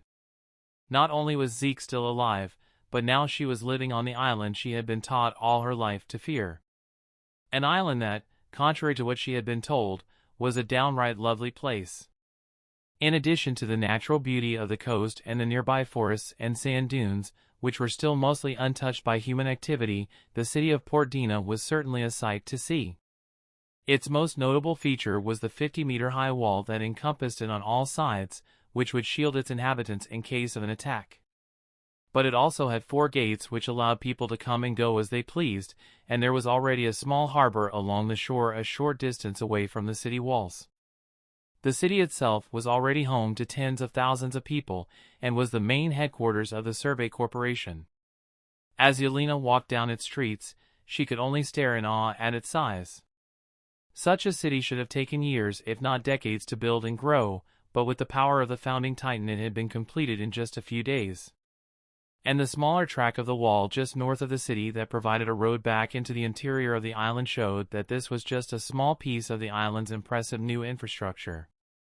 In addition to being shown around the island, Yelena and the handful of volunteer soldiers that had been on the Marleyan ship assisted the scouts by providing them intel about the outside world and what had been going on between Marley and the Mid-East allies. While Zeke was still a member of a military, and Yelena followed his lead, she could already sense the difference between Marley and Paradis when it came to the power dynamics. In Marley, all Eldians were treated at best as second-class citizens, and at worst as subhuman. Even high-ranking and well-respected individuals such as Zeke were still subject to this kind of discrimination. On Paradis, though, there was no such discrimination. Everyone was treated as equals, and people were judged by their merits, not their race. It was a refreshing change that Yelena found she quite liked. About a week after arriving on Paradis, Yelena found herself alone with Zeke for the first time in months. All the other times she'd seen Zeke he'd been with someone else. She briefly glanced around his apartment before returning her gaze to him. "So, are we just going to help Paradis from now on?" Zeke was silent for a moment before letting out a sigh. "No." Yelena frowned. "Zeke?" Zeke leaned forward. "I've done a lot of thinking over the past few months, and while Marley still needs to be dealt with, I've decided we can't just leave things as they are on Paradis either." Yelena remained silent, waiting for Zeke to explain his reasoning. "The root of the problem is the power of the Titans, and how easy it is to be corrupted by it. For centuries this power was in the control of the Eldian Empire, who used it to brutally oppress their enemies. For the past 100 years this power was in the control of Marley, who also used it for their own selfish and destructive ends. And now it is in the hands of Paradis Island. The people in charge of this island seem reasonable, and since they are still recovering from the damage that was inflicted upon them by Marley 6 years ago, it's highly unlikely that they will have the means or ambition to declare war on other nations right now. But sooner or later, someone will." Zeke's face darkened. "And unfortunately that someone may already be at hand." Yelena blinked. "What?" "My half-brother, Eren, is the one in control of the founding Titan. But the reason he obtained it was because he was raised by our father. Our father who had the attack Titan, and who held an intense sense of nationalism for the old Eldian Empire and a visceral hatred for Marley. All of these he has now passed on to Eren. Eren is cooperating with the government for now, but if given the chance he may very well try to get revenge on Marley and reignite the fire that fueled the Eldian Empire, and once again turn this world to hell. And even if Eren doesn't, it's inevitable that someone else will." Yelena was silent for a few minutes before speaking again. "What should we do?" Zeke looked at her seriously. "We need to do something about the Eldian race as a whole. As long as Eldians exist, Titans will exist. It's inescapable. The only way to get rid of the Titans for good is to eliminate the Eldian race." Yelena's eyes widened. "You mean, a genocide?" Zeke held up his hands. You can rest easy. I'm not planning on slaughtering my own people. He glanced away. Rather, we must set this world on the right path so that our descendants can inherit a better world than the one we currently live in. The founding Titan has the power to control and affect all subjects of Ymir. Using this power, we can simply take away from Ymir's subjects their ability to reproduce. If no new Eldians are born, then it's only a matter of time before they all die of old age, gradually, peacefully. And so the power of the Titans will slowly cease to exist, without the need for any unnecessary bloodshed. And the suffering of the Eldian people will at last come to an end. Yelena slowly nodded. I see, but I'm assuming the government of Paradis would never agree to this plan? Zeke shook his head. Of course not. And so we will need to work behind their back to obtain the founding Titan. Unfortunately, Eren is closely guarded in Shiganshina. Getting our hands on him will not be easy. Our best chance of success is to wait until Marley or some other nation attacks Paradis again, when the focus will be on this external threat. But we cannot simply wait around for this to happen, especially since my tenure is drawing to an end. We'll need allies to get things moving. Yelena glanced out the window. Well, I've stuck by him this long, and it sounds like a good plan. I'll do everything I can to help. There's still some volunteer soldiers who are back on the continent. I can try to get in contact with them and start setting things up. Zeke smiled softly. That's a good start, but we'll also need allies within the walls. And I already have an idea of at least one person we can turn to. A few weeks later, Yelena found herself prowling the streets of Synopsis, Walmaria's eastern district. Unlike Shiganshina, Synopsis had not received nearly as much attention after Walmaria was reclaimed, and so it was still recovering from the years of neglect that it had suffered after the people withdrew behind Walrose. As such, it was not the nicest place to live. Yelena was trying to keep up with her target, which was proving to be rather difficult, as he moved very quickly and the sun had long since set, making it harder to see. Eventually she rounded a corner, only to find the street completely empty. What? I know I saw him go this way. Where did he? Without warning, she heard someone land right behind her. He straightened up and rested a hand on her shoulder. Hey there. I can't help but notice that you've been following me. I must say, you've got good taste in men. Yelena glanced at him out of the corner of her eye. He matches the description Zeke gave me. There's no doubt about it. Swallowing down her fear, she spoke. You must be Kenny. He grinned. And you even know my name, how nice. His grip on her shoulder tightened. Maybe you'd like to slip into one of these nearby alleys for a little fun. What do you say? Yelena tried to keep her voice even. As tempting as that offer is, I'm afraid I'm going to have to decline. Kenny sighed. That's a real shame. A pretty lady goes to all the trouble of finding me and then turns me down? That's cold. Of course, I can be cold too. He slowly pulled out a knife, twirling it around in his hand. And I can't say I particularly like being hunted down by strangers. Yelena averted her gaze. I wouldn't do that. Oh yeah? And why not? Give me one good reason not to slit your throat right now.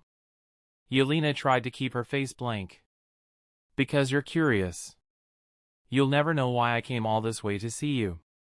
A moment of silence followed her statement. I'm listening.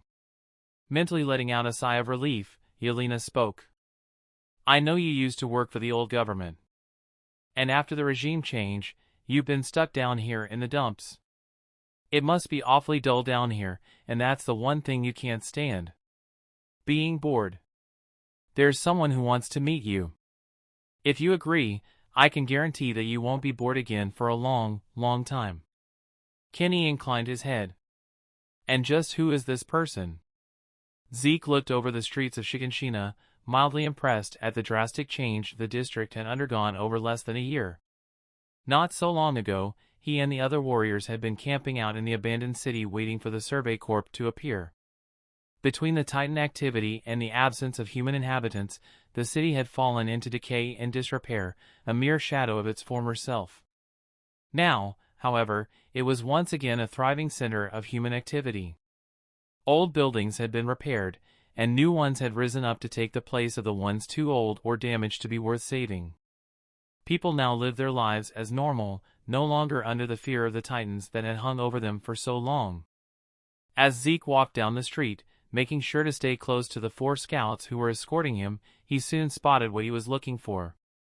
While most of the city had been repaired, the Yeager family's old house still lay in ruin, with the chunk of wall that the colossal Titan had kicked down on top of it still in place. The ruined home had been turned into a memorial for all those who had died during the initial Titan incursion, in order to make sure that no one ever forgot that fateful day. About a block down the street from this grim reminder was a new house that had recently been built, and it was this house that was Zeke's destination. Aware of the 4 pairs of cautious eyes on him, Zeke carefully knocked on the door before stepping back. Officially, the scouts were there to protect him, but Zeke knew that their true purpose was to ensure that he and Eren didn't make physical contact. A moment later, the door was opened, revealing one of the house's 2 occupants. Mikasa blinked in surprise. "Oh, Zeke. I wasn't expecting to see you before the wedding."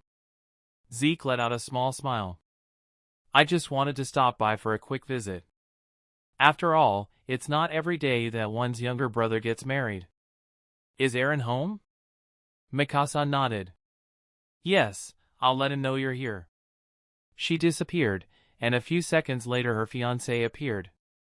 Eren looked mildly surprised. "Oh. It's good to see you, brother." Zeke nodded. "Likewise. I just came to congratulate you on the good news, since I realized I forgot to when I first heard about it. The wedding is in a little less than a month, yes?" "Yeah." "Well, let me know if there's anything I can do to help. Do you need a best man?" Eren smiled ruefully. "Sorry, I already asked Armin to be my best man." Zeke laughed softly. "I figured as much. It's fine, I know you and Armin have known each other for years." "Yeah." Eren glanced away. Zeke frowned. "Something wrong?" Eren rubbed the back of his head before letting out a long sigh. "Well, I feel rather bad for Armin. He's been very supportive of me and Mikasa, but I think he's a bit lonely since he doesn't have anyone special in his life right now. There was Annie, but..." Zeke nodded sympathetically. "Yes, a real shame." Inwardly, Zeke had to admit he felt a bit of pity for Eren's blonde friend. He was obviously infatuated with her, but Annie has proven to be loyal to Marley. Clearly she was just manipulating him. Not that I can really say anything, considering what I'm doing now. But it's not like I want to be doing this. If only Eren and I could come to an agreement, but regrettably, that doesn't seem possible. With his escorts breathing down his neck, Zeke kept the conversation short, and before long he and the other scouts had left. Mikasa watched them leave from one of the second-floor windows, an uncertain frown on her face. Did he really travel all this way just to say hello? Later that night, Zeke slipped out of the room he was staying in, being careful to avoid alerting the scouts. After meeting up with Yelena at their rendezvous point, the 2 of them made their way to one of the handful of houses in Shiganshina that were still abandoned, and quietly slipped inside. Within the house was one other person. Kenny looked moderately impressed. "Well shit, she wasn't kidding. I recognize you from the papers.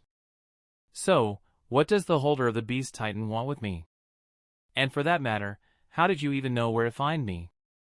Zeke forced a smile. "Leave. He and I have become rather good friends, and he's let slip a number of things about you. Deducing your whereabouts given everything that has happened wasn't difficult." Kenny tilted his head. "And you didn't come yourself because the government's keeping a rather close eye on you." Zeke nodded grimly. "Indeed. Even this meeting is a bit risky. But I did want to talk with you face to face at least once." Kenny grinned. "So, what's this about?" Armin's eyes shot open, and suddenly he was wide awake. On normal days it usually took a while to convince himself to get up and going, but this was no ordinary day. Today was the day his two childhood friends were getting married. It was a surreal feeling. On some level he'd always known this day was coming, but it had arrived much sooner than he expected.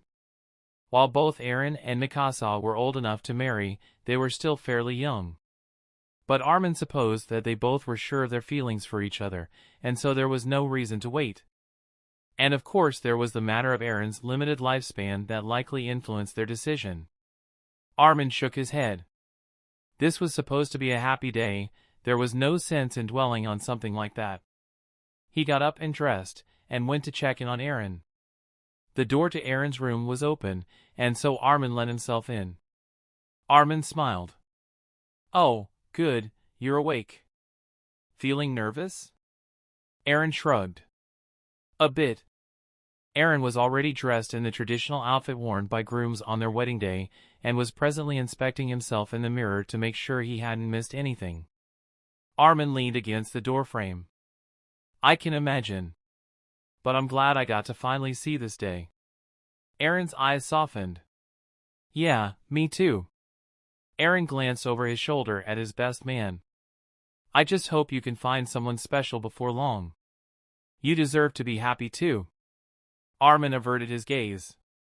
Eren winced, realizing that reminding Armin about Annie probably wasn't the most tactful idea, and to Armin's relief he quickly steered the conversation to other more cheery subjects. Before long, they had left the house and gone to the center of Shiganshina, where the wedding ceremony would take place. While weddings in Wall Maria had always been joyful occasions, they were still relatively low-key, focusing more on the couple and their closest friends and family, rather than putting on an enormous spectacle as Armin knew some of the weddings within Wall Sina tended to do. This was still the case today, but it had managed to attract a greater number of guests than normal. For one, it was the first wedding that had taken place within Shiganshina after the fall, and so all the residents of Shiganshina who had finally been allowed to return and rebuild their old homes and lives were eager for a reason to celebrate. And of course there was the fact that Eren was the founding titan, which also attracted some other more high-profile guests. While the commander-in-chief Zaklay was not there, Erwin, Pixis, and Niles were present, as were several of their key officers. They were there partly to bear witness, and partly to ensure nothing went wrong. Zeke was also there, and was being closely watched by several scouts, including Captain Levi. Armin knew that this was to ensure that neither Eren nor Zeke tried to make an unauthorized use of the founding titan, and while he thought they were being a bit paranoid, Armin could understand their concern given just how powerful the founding titan's power was. It was also for this reason that Historia had not been allowed to attend the wedding. She and Ymir had settled into their new home in District Yeager, the southernmost district of Wall Historia, and while she had wanted to attend, the government had decided that they were only going to allow one royal-blooded titan to attend, and as Zeke was Eren's brother he took precedence. Still, as Armin took his place next to Eren, he tried not to let this bother him, and indeed the happiness he could see emanating off of Eren and Mikasa as they stood side by side was enough to reassure him. The ceremony itself was fairly short, and before long Eren and Mikasa leaned forward and kissed, sealing the deal as man and wife.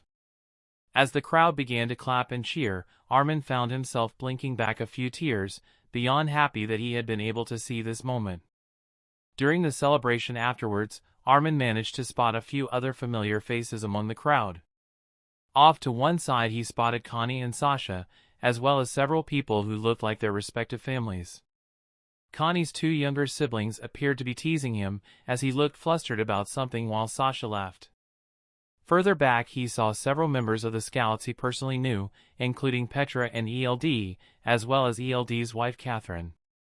He also saw Hana standing next to one of the drink tables, a red flush and a big smile on his face. A few feet away he noticed Zeke, Levi, and Dina, the three of them appearing to be deep in conversation. As he watched them, he was surprised to note that Yelena was nowhere to be seen.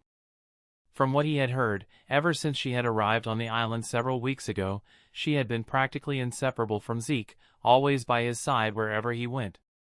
So it seemed odd for her to be absent from the wedding when Zeke was there. Where could she be? And what could she be doing? Magath let out an irritated sigh. His meeting with the Navy commander had not gone well, and it had taken all of his self-control to stop himself from yelling at the man for his incompetence. The war between Marley and the Mid-East allies had been going on for almost a year now, and to his immense frustration a good portion of the war was taking place at sea. Not only did this prevent Marley from deploying their warriors, what was left of them, it also meant that Marley was at a distinct disadvantage, as the Mid-East allies had modern ships and decent leadership, two things Marley's navy sorely lacked. Consequently, what should have been a simple conflict was proving to be a much more difficult problem for Marley. As he cleaned off his desk, not being particularly careful about where he placed things, he spotted something that looked out of place in one of the drawers. It was one of the warrior's armbands. He picked it up with a frown. What is this doing here? Did one of them forget it, or drop it? Why would they put it? He trailed off and stiffened. As he looked at it more closely, it became clear something was off. How is this? It can't be. But as he looked at the design and texture, there was no mistaking it. This armband had been Zeke's. How did this get here? A second later, he spotted a small piece of paper with an address on it attached to the inside of the armband. His eyes widened. His curiosity getting the better of him, a short time later he was walking to the address inscribed on the piece of paper, which turned out to be an old abandoned warehouse. As he stepped inside, he felt his hand twitching, unconsciously urging him to grab his hidden pistol, but he restrained himself. "You're Magath, aren't ya?"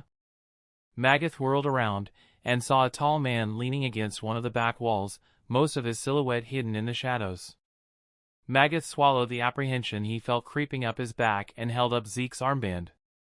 "I found your little memento. Who are you? And what do you want?" The man grinned. "The name's Kenny Ackerman. As for what I want, well, that's a little more complicated."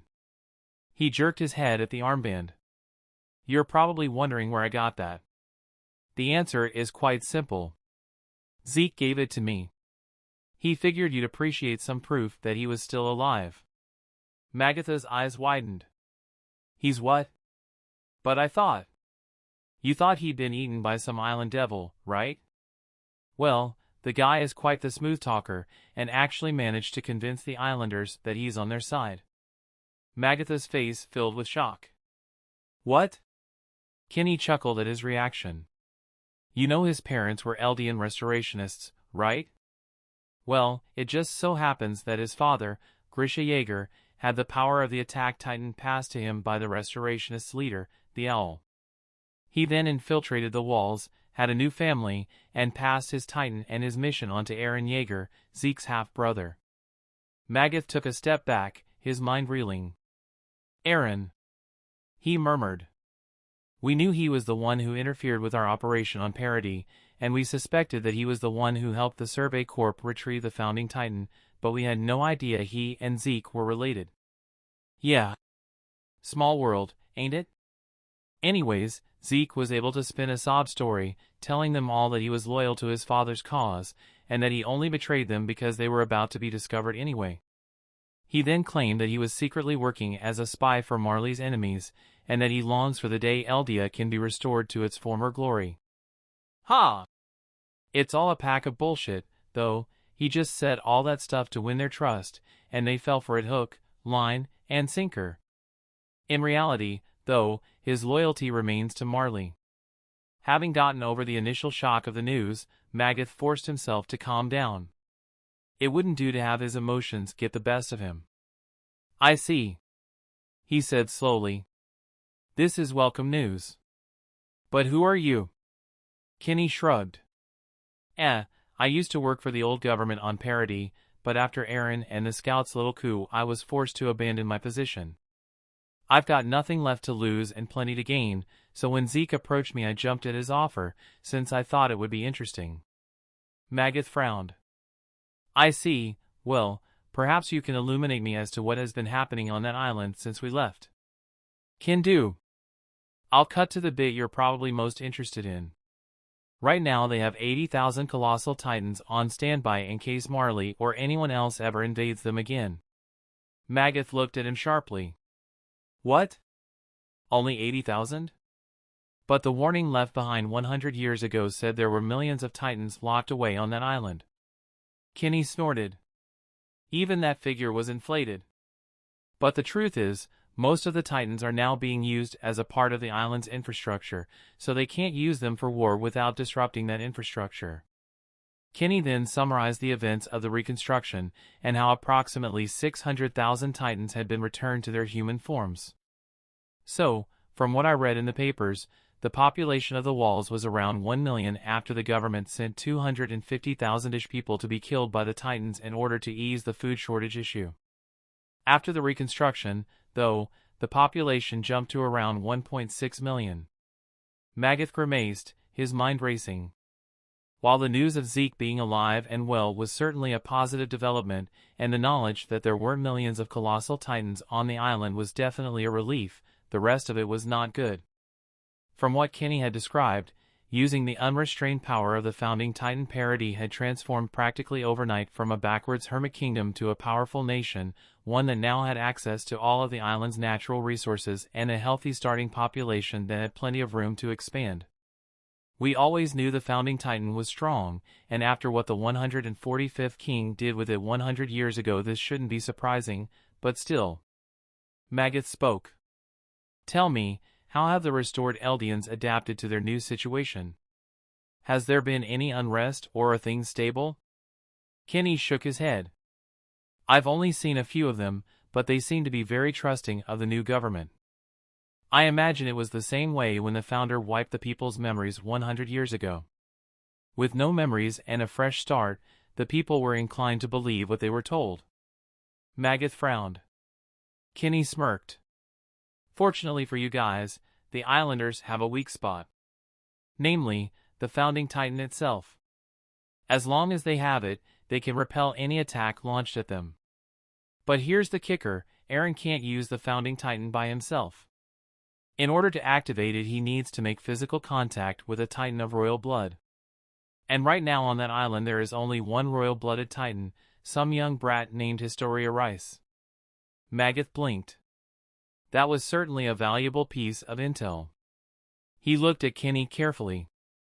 So, if Eren and Historia were both dealt with, Paradis would no longer have access to the founding Titan? Kenny nodded. Exactly right. But both of them are pretty heavily guarded, and Zeke only has a couple allies within the walls, so he can't make a move against them just yet. He believes the best chance to retrieve the founding Titan would be to wait until Paradis is occupied by an external threat, like, say, another invasion by Marley? Magath was silent for a moment before speaking again. I'll have to think this through carefully. For now, Paradis and the founding Titan will have to wait, as we cannot do anything until the war with the Mid-East allies has ended. In the meantime, I have some tasks for which you could prove useful. Chapter 23, Treachery. Tyber stepped through the arch that led to the southern entrance. The building behind him stood tall at 6 stories, the windows all along its length surrounded with impressive architecture that was a blending of ancient style and modern substance. The building had only been completed the previous year, yet already was an important and key place for meetings of all kinds. As Tyber made his way to the car that was waiting for him just a few yards away, his faithful guards keeping a close eye on him, he spotted numerous other ambassadors and government officials from all over the world dispersing from the same entrance, all heading off to attend to other matters now that the conference he had been holding was over. He stepped into the back seat of the car and one of his guards closed the door behind him. The only other occupant in the car besides himself and the driver was Commander Magath. As someone who had worked closely with Eldians before, and knew more about the overall structure of Marley's military, Tyber had approached Magath for his assistance in becoming a more public figure in the last few weeks. Magath had obliged him and done his best to help, though Willie could tell that the man was slightly intimidated by him, since he was technically the one who ran the country. The car got started, and with several other cars nearby acting as an escort, the vehicle pulled away from the building and made its way onto the busy streets of the city. After a few minutes of silence, Magath spoke. How did it go? Tyber glanced out the window with a frown. It went fairly well, but not as well as I would have liked. Too many of the other nations are dragging their feet when it comes to dealing with Paradis. We need as many countries on board as possible if we're to have a chance against the island devils. Magath nodded grimly. The problem is that many of them are scared, and I can't exactly blame them. Our mission on the island failed, and we're in a much weaker position now than we were before. The whole reason the Mid-East allies declared war on us was to stop us from provoking Paradis any further. It's not hard to see why the world views Marley's attempts to invade the island despite the risks as nothing more than a selfish power move recklessly endangering the safety of the rest of the world. It seems unlikely the islanders could or would make good on the 145th King's threat at the moment, but that possibility, however small, remains a strong reason for many of the nations to leave the island alone. Willie Tyber turned his gaze toward Magath. The problem with that is the island is no longer under the control of the royal family, which was bound by its vow of pacifism, but by a new regime with its roots in the Eldian restorationists. This, given enough time, all but ensures that the Eldian Empire will be revived in some form, and the world will once again be plunged into hell. Magath glanced away, unable to maintain eye contact. Indeed. But for the immediate future, the only way the various other countries will come together as one against this old enemy is if something big happens, some major incident or change that will serve as a unifier that everyone can rally behind. Willie Tyber looked down at his clasped hands. Which is why I'm doing what I'm doing now. The Tyber family has mostly kept to the shadows for the past century, but this generation we've tried to be more engaged and active in the world. Thanks to the actions of our ancestors, our word carries a great deal of weight, so hopefully my words will resonate with the representatives of other nations and rouse them to action. Magath frowned. I admire your courage, but I fear it alone won't be enough. Suddenly, an audible boom traveled through the air, the car vibrating from the impact before the driver hastily slammed the brakes. Willie Tyber peered out the windows nervously. What happened? Magath opened the door. Stay here. He closed the door behind him and walked away from the car to get a better idea of what was going on. The convoy of cars escorting Willie Tyber had stopped about halfway across a bridge that went over a river that flowed through the heart of the city. From what he could see, some kind of explosion had been detonated on the far side of the bridge, leaving a flaming wreckage that blocked their path forward, though it appeared that very little damage had been done to the bridge itself.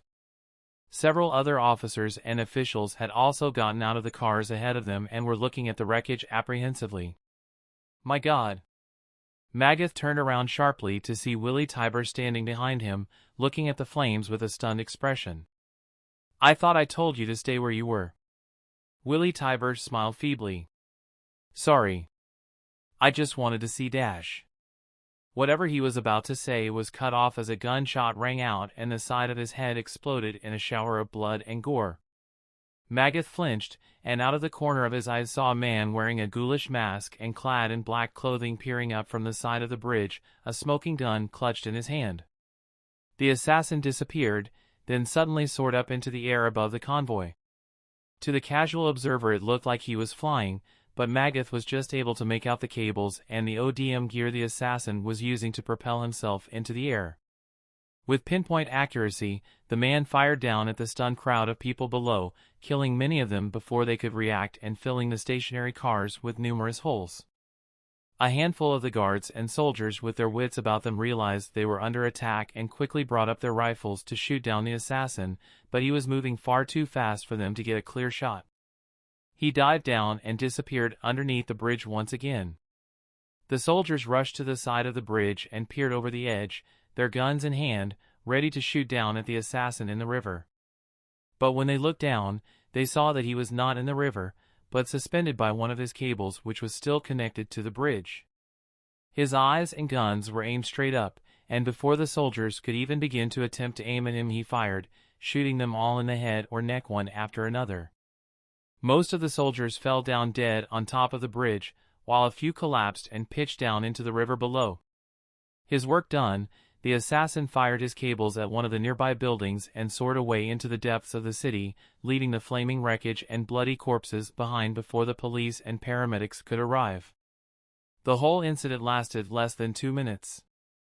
As the other survivors of the attack were escorted away, Magath looked down at Willie Tyber's body with an unreadable expression on his face. 2 days later, Annie found herself making her way to the military HQ for an emergency meeting.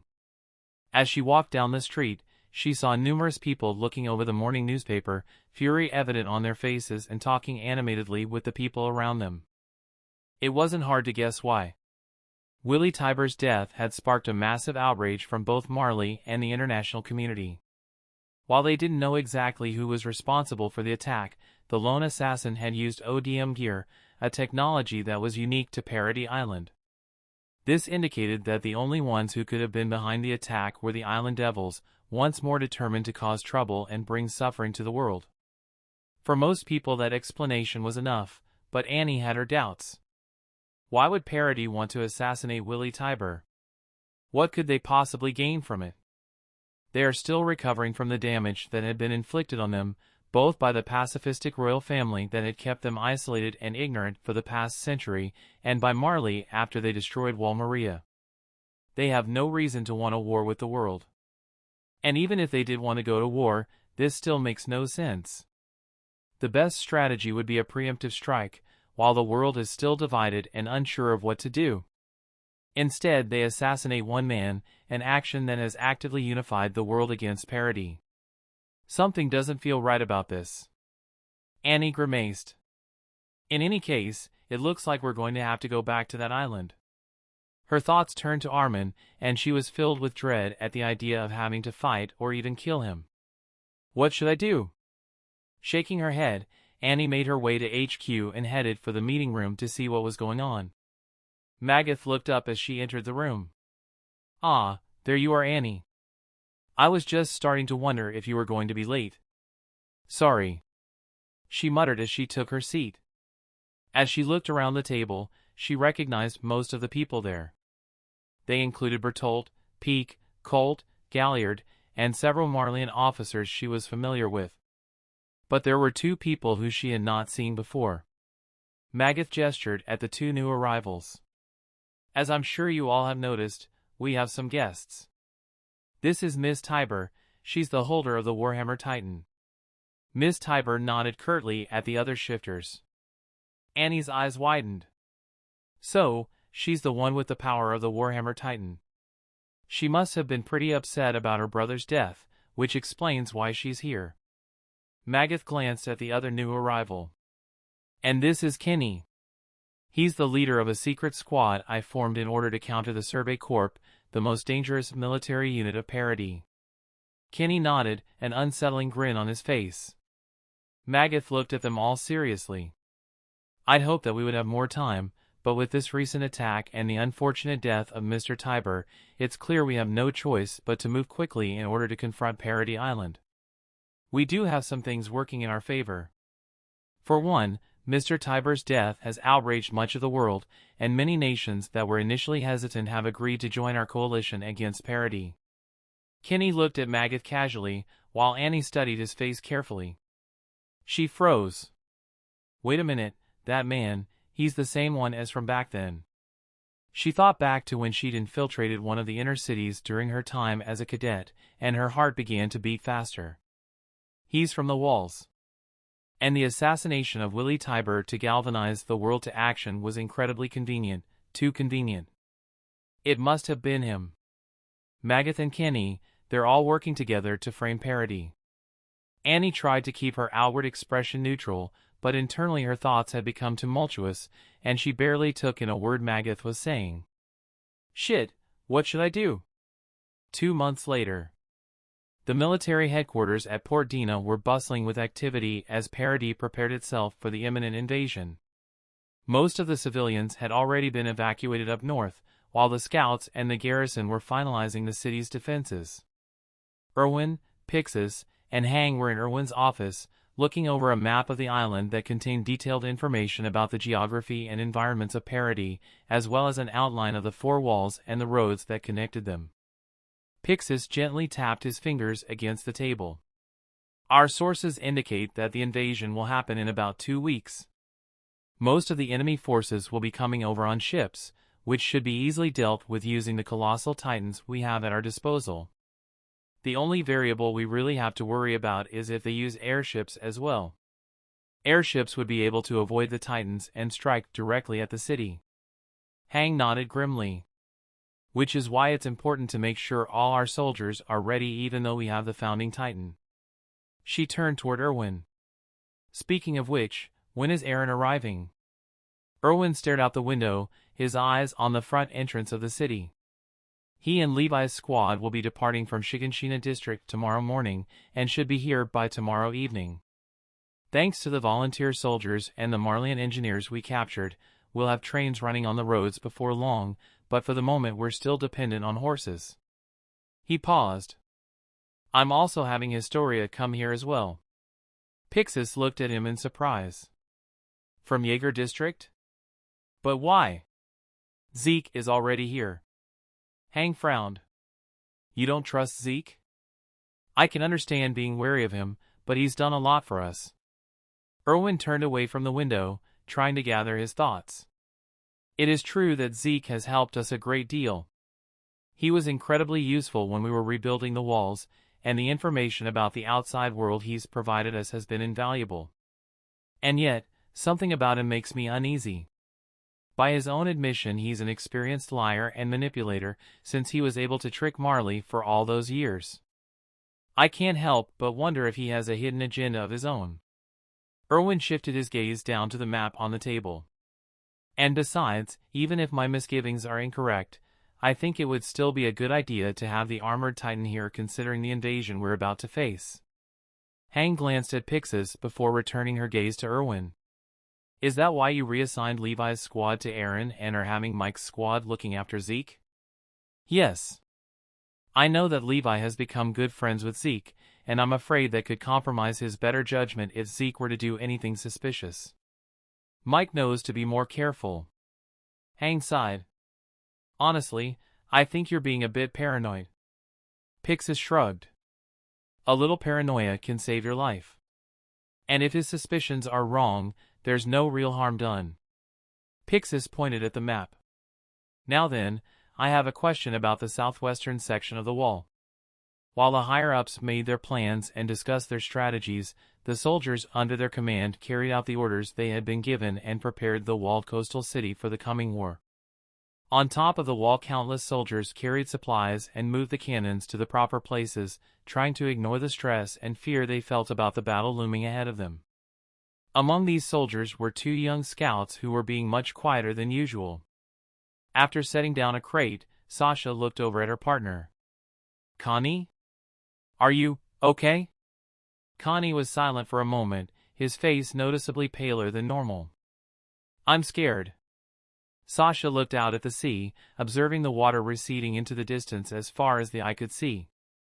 Normally such a view would have been beautiful, something that made her feel calm and at peace.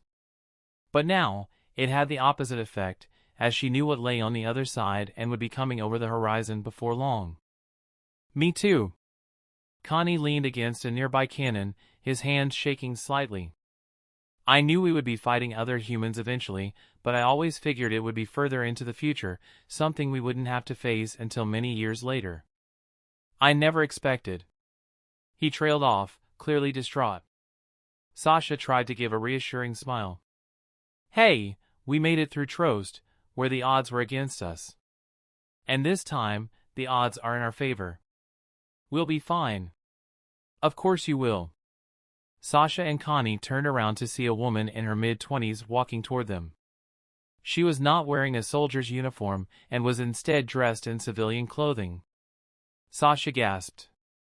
Miss Dina! What are you doing here? Dina smiled softly. Many of the soldiers here were among the Eldians. Eren and the others returned to human form, and they remember me from when I helped them to resettle and start a new life here in the walls. So I've been walking among them to give them some words of encouragement, and so far it does seem to be helping. She looked at them knowingly. Though I'm sure they're not the only ones who need some reassurance. Connie rubbed the back of his head. Sorry. Dina let out a small laugh. It's okay to be nervous. I would be if I were in your shoes. Just don't let that fear consume you, okay? We have the founding Titan, so we'll be fine. Sasha nodded. True. Eren and Mikasa will be here by tomorrow night. Dina fiddled with her hair. And, will Levi be with them? Connie let out a wolfish grin. Why? Are you wanting to see him? Dina blushed, suddenly looking more like a bashful schoolgirl than the grown woman she was. Sasha laughed and began teasing her some more. While Dina felt rather embarrassed, she was glad that she had been able to make them feel better and take their minds off of the stress and worry that had been plaguing them, even if for only a few moments. Mike could already tell that something was off. For the past few months he and the other members of his squad had been guarding Zeke, both to protect him from would-be assassins, lest they lose the power of the Beast Titan, and also to keep an eye on him. While having an armed escort wherever you went would be a nuisance for anyone, Zeke had been remarkably patient and understanding about it, and had gotten along well with the other squad members, many of whom he had known ever since he first arrived in the walls after the Battle of Shiganshina. He'd even treated them to meals at expensive restaurants during holidays, or paid for expensive bottles of wine to celebrate someone's birthday. Most of the squad, Thomas, Jelgar, Lynn, and Henning, had all come to like and trust Zeke, and Mike had to admit that he would have as well, if it hadn't been for Erwin's warning to him to keep an eye on Zeke. The commander's instincts were rarely wrong, so if he thought something might be off with Zeke, Mike was inclined to believe him. And something certainly seemed suspicious about him tonight. Instead of his usual routine, Zeke had decided to leave the walled city of Dina and investigate something at the port which had been temporarily abandoned because of the imminent invasion. He refused to say what exactly he was investigating, nor why he needed to investigate it so late in the evening. Even the other members of his squad who liked Zeke clearly found his behavior odd. Mike tried to remain calm. It was possible that maybe Zeke just wanted to tell them something outside of the city so that no one else would overhear them. And even if he was up to something underhanded, there were 5 of them, all armed with ODM gear, so even if he turned into a Titan they could easily take him down. And yet the uneasy feeling that Mike felt still remained. After walking through the empty streets of the abandoned port for about 20 minutes, Zeke abruptly stopped. The scouts looked at each other uncertainly, while Mike stepped forward with a scowl. So, are you going to tell us what's going on, and what was so important it couldn't wait until morning? Zeke looked at him with an unreadable expression. I suppose I can. You see, I don't actually need to investigate anything here. I just needed to bring you to a place where no one would be able to see or hear me escape. That put the scouts on edge, their fingers immediately resting on their blades. Mike looked at him in confusion. You want to escape? Why? And how do you expect to escape now that you've openly told us about your intentions? Zeke looked at him sadly. Like this. He inhaled, then screamed. At once 4 explosions happened right behind Mike, sending him hurtling forward into the ground, his body immediately racked with pain from the sudden impact with the hard street. He coughed and got back to his feet as quickly as he could, and turned around. He froze in shock. Where his squad had been standing mere seconds ago were 4 Titans, each with a vague resemblance to the human they once were. Zeke looked at him with pity. It's a shame you didn't drink the wine I had gotten for Lynn's birthday. It would have spared you from a painful death. Zeke then stepped away as the 4 Titans gathered around Mike. Still utterly shocked from what had just happened, Mike wasn't able to regain his senses fast enough to fight back and was quickly overwhelmed. Zeke looked away. It's a pity. As brutal as Mike's death was, it was at least swift, and a few minutes later the Titans stood before Zeke, awaiting further orders. Zeke stepped onto one of their hands, wincing slightly from the heat. We have work to do. With that, Zeke and the 4 Titans left the abandoned port and disappeared into a nearby forest, and began to make their way north as fast as they could. The first rays of the sun were beginning to poke through the window, streaming onto the bed where 2 lovers lay asleep. Mikasa was the first to open her eyes, and slowly sat up with a yawn. She glanced at Eren, her eyes softening as she took in his sleeping form. She gently nudged his shoulder. Wake up, Eren. Today's the day we leave for Port Dina, remember? Eren mumbled sleepily before slowly opening his eyes. A warm smile crept onto his face as his gaze fell upon his lovely wife. Did I oversleep? Mikasa ran her fingers through his hair, a smile also lighting up her face. No, it's just time to get up. He sat up and kissed her. She enjoyed the sensation of his lips against hers for a moment before pulling away, and the two began to get ready for the long journey ahead of them. When they stepped out of the front door of their house, Levi and the rest of his squad were already waiting for them. Levi scowled. TCH, thought we were going to have to barge in there and drag you two out. Petra laughed. Oh come on, Captain, it's still early. We've got plenty of time.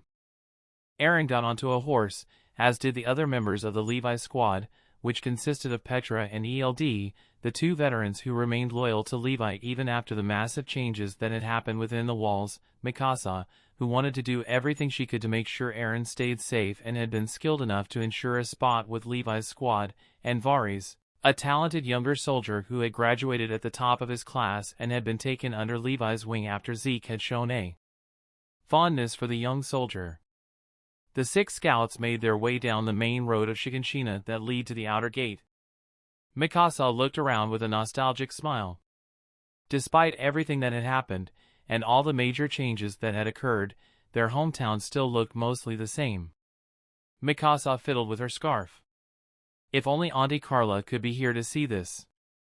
As she thought about her deceased adoptive mother, her thoughts inevitably turned to how Eren would soon join his mother in just 5 short years. She pushed the thought away. He's here now, and that's what matters. In an attempt to distract herself, she focused on the other scouts' conversations. ELD smiled at Petra happily. My wife is expecting our second child. She thinks it will be another boy, but personally I'm hoping for a girl this time. That's wonderful news. I hope I can find love someday. I'm sure you will. You're young, you've got plenty of time. Mikasa frowned, and decided to listen in on what Levi and Eren were saying instead. Erwin's having Historia moved to Port Dina for the invasion as well. Not really sure why, since Zeke is already there, and we only need one royal-blooded Titan to activate the Founding Titan. But I'm sure he has his reasons. It'll be good to see my brother again. I haven't seen him in person since the wedding. I think he only has about 2 years left.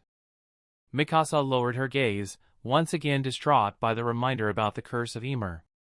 She glanced at the remaining member of the squad who was being strangely quiet. His face was pale, and he looked like he was struggling to keep his breakfast down. You all right, Varys? Varys jumped slightly, before swallowing. Jay just a bit nervous, I guess. Mikasa hummed in agreement. Yeah. I suppose the idea of being invaded again is a bit nerve-wracking, even if we do have the power of the Founding Titan this time. Varys nodded before averting his gaze. Before long the squad had made it to the outer gate, which was being manned by several members of the garrison. Hannes waved at them. Hey, it's good to see you two lovebirds. About to head for the coast? Levi nodded curtly. Yes, and we're in a bit of a hurry, so if you could open the gate. Hannes laughed and rubbed the top of his head. Sure thing, you guys are the first people of the day who will be leaving the city. The garrison got to work, and the gates slowly began to rise up. I heard your wife's pregnant. Congratulations. ELD smiled. Thanks. Hannes shifted his gaze back toward Eren and Mikasa. I'm surprised you two haven't reached that stage yet. His tone became teasing. Though from the rumors I've heard, it's not from a lack of trying. Mikasa and Eren blushed, while Petra, ELD, and the garrison laughed. Levi's expression didn't waver. Then, in the blink of an eye, everything changed. Varys pulled out a dart gun and fired it into the side of Eren's neck. Before Eren could even process what had just happened, he slumped forward, his mind drifting into unconsciousness. Varys leaped from his horse, grabbed Eren, and fired his cables inside the gate, which was only about halfway open. He zoomed through the opening, and before he disappeared through the other side he tossed a small bomb into the inside of the gate. Tears gathered at the corners of Varys' eyes as he carried Eren away. I'm sorry. And before anyone could even begin to think about pursuing him, Varys' bomb exploded, unleashing a burst of flames that obstructed their path through the gate and injured the garrison members who had the misfortune of standing too close. Levi tugged on the reins in an attempt to get his horse to settle down, his eyes wide in disbelief. What the hell? Petra gaped at the flames in astonishment. He took Eren. Mikasa whispered in shock. But why? Then, without warning, they were surrounded. A dozen people equipped with advanced ODM gear soared into view above them, their guns trained on the stunned scouts and garrison members. Their Ackerman instincts kicking in, Mikasa and Levi were both able to dive off of their horses and use their ODM gear to evade the deadly hail of gunfire. The others were not so fortunate. As Mikasa looked back, she saw everyone else who had been gathered near the gate shot down. Petra fell to the ground with a look of surprise on her face, a massive hole in the middle of her forehead. ELD had tried to evade the gunshots as well, but he hadn't been fast enough, and after two pierced his lower back he lost control of his ODM gear and crashed into the wall of a nearby building, killing him instantly. Hannes had also fallen to the ground, a large hole in his chest, his face now permanently frozen in a look of fear and disbelief as he looked up at the sky with eyes that could no longer see. The rest of the garrison had also been shot down, and lay collapsed in front of the gate. Mikasa felt grief and rage swell up inside her, but she had no time to dwell on it, as she had to focus all her efforts on staying alive with the squad now pursuing her and Levi. Civilians cried out in shock and alarm as the ODM gear users sped down the street, disrupting the peaceful day with the sounds of gunshots. Her opponents were very skilled, but they were still no match for an Ackerman, and one by one she outmaneuvered them and cut them down. After realizing there was at last nobody pursuing her, she began to search the city to try to find out what had happened with Levi. It didn't take her long to find him. Levi and a mysterious tall man were fighting along the roofs of the southwestern section of the city, both of them moving with inhuman speed and unnatural grace through the air. Mikasa's eyes widened as she realized that Levi's face was filled with more rage than she had ever seen before in any human face. He was not just angry, he was livid, furious, every fiber of his being consumed with the desire to kill the person in front of him. And yet evidently Levi's strength was still not enough to make that desire a reality, for the man he was fighting was laughing, and evading Levi's attacks with ease. His laughing ceased when he noticed Mikasa approaching. Kenny's smile faded. Looks like those fucking idiots were worthless after all. Oh well. As fun as it would be to fight you both, I'm afraid I've got somewhere I need to be. Toodles kids. He then leaped off the building and began soaring toward the wall. You're not going anywhere. Levi snarled. Mikasa felt the hairs on the back of her neck rise at the sound of Levi's voice, before following Levi in an attempt to stop their enemy from fleeing. But then Kenny tossed out another bomb, one much larger than the one Varys had thrown. Mikasa's eyes widened as she saw it, and realizing that Levi was going to try to dash right past it instead of taking cover, she acted on instinct. She tackled Levi out of the air, and pulled him into a nearby building, crashing through a window and down a flight of stairs just before the bomb exploded. The explosion severely damaged all the surrounding buildings, and sent rubble raining down into the streets and the lower floors. It also temporarily trapped Mikasa and Levi inside the building they had dove into. Levi glared at her, his livid rage now aimed at her. Why the fuck did you do that? Mikasa flinched, but forced herself to answer. If we had been out there when that thing exploded, we would be dead now. Levi looked like he was about to yell at her before turning away and kicking a piece of debris out of anger. Mikasa hesitated before speaking again. Who was that? Levi froze, before the tension slowly drained out of his shoulders, his head drooping. He was my mentor. Oh! Mikasa wasn't sure what to say to that. Why would he want to kidnap Eren? Levi slowly turned around, a pained expression on his face. He wouldn't. But the person he's taking orders from would. Mikasa looked at him sharply. What? He's following someone else's orders? Who? Levi let out a shaky breath, the memory of Kenny's taunt still fresh and raw in his mind. Zeke. He's betrayed us. Mikasa felt her hand fall to her side, her inside suddenly feeling numb. What? Levi gritted his teeth. Apparently he's been loyal to Marley this whole time. And the entire reason why he's been helping us is so that he could earn our trust, all for the express purpose of taking away the founding titan as soon as Marley was ready to invade again. Mikasa gasped, her face lighting up in horror. But that means... She grabbed Levi's shoulders. We have to go after them. Levi nodded. I know. But we can't just rush after them blindly. We need to replenish our supplies, and while we appear to have wiped out all the soldiers he brought with him for this ambush, we're going to need reinforcements if we're going to stand a chance against Kenny and Zeke. Levi's face tightened at the last word. We also need to warn the others about this. The invasion isn't supposed to happen for another 2 weeks, but with Eren being taken away, something tells me the enemy will be making their move sooner than we expected. As they set about clearing away the debris so they could get out of the building, Mikasa and Levi both felt a cold anger filling them. Zeke, you bastard. While Shiganshina district was still reeling from the unexpected attack, many kilometers south the inhabitants of Yeager district, the southernmost district of Wall Historia, were beginning to start their day. Inside one of the houses, 2 young shifters were getting ready for their journey to the coast.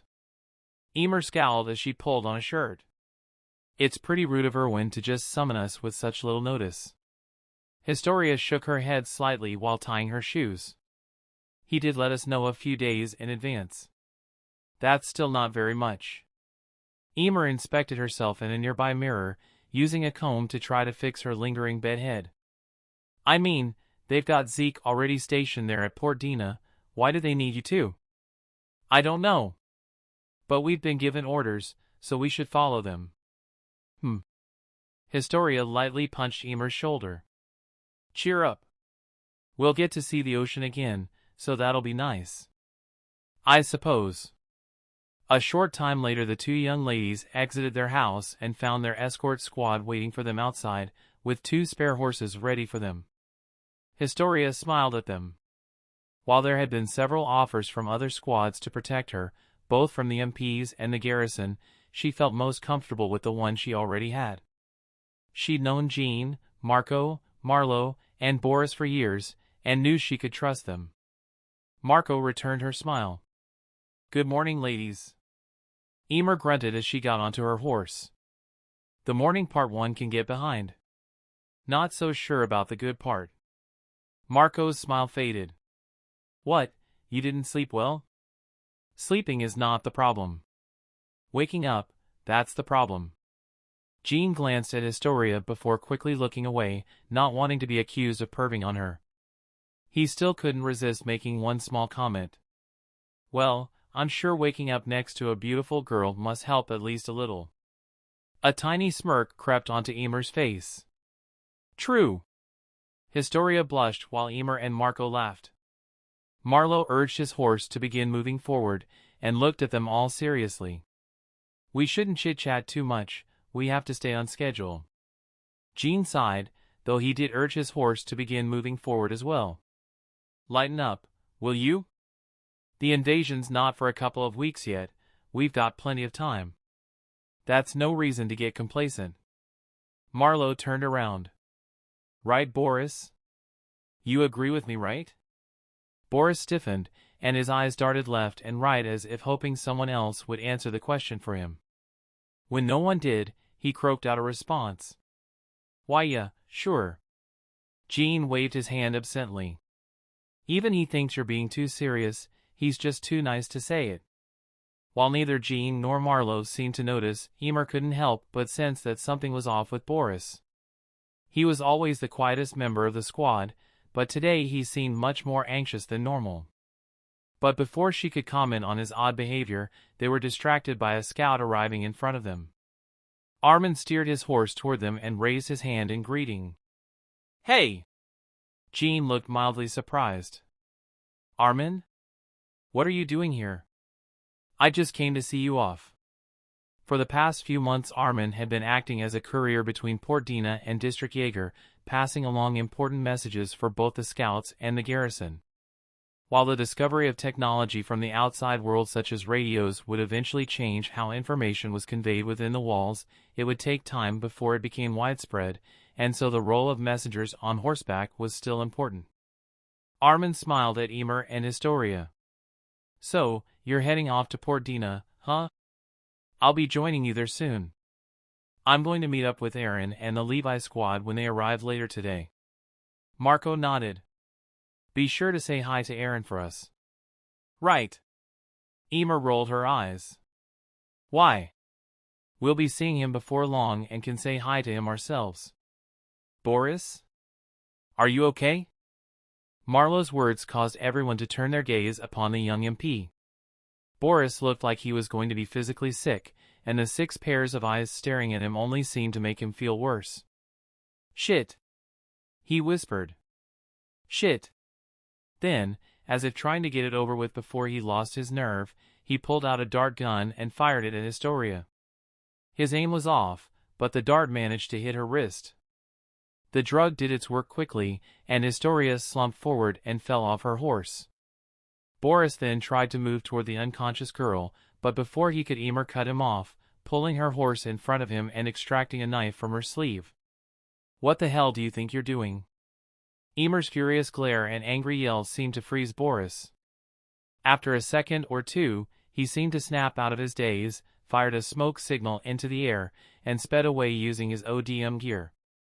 While Ymir kept her eyes fixed on Boris's retreating form, Jean jumped down from his horse and approached the girl on the ground. "Historia, are you okay?" He pulled out the needle, and was relieved to see that she seemed to be breathing normally. Marlowe looked back and forth between the unconscious Historia and the fleeing Boris, a look of utter disbelief on his face. Why on earth did he dash? Armin stiffened. "Everyone, get out of here now!" They all looked at him in surprise. "What?" "Just do it!" Armin yelled. Jean pulled Historia onto his horse, and they all began to rush down the street, pushing their horses to go faster. A few seconds later, an enemy squad appeared at the exact spot where Boris fired the smoke signal and quickly gave chase after the fleeing soldiers using ODM gear. Marco looked back at the unknown assailants in fear. Who are they? What the hell is going on? Ymir looked at the enemy soldiers coldly. I don't know who these guys are, but if they're here to take Historia, they're going to have to go through me. She leaped off of her horse, ran the knife across her palm, and transformed. The light and explosion from her transformation caught the attention of people from all across the city, causing fear and dread to spread throughout the busy streets.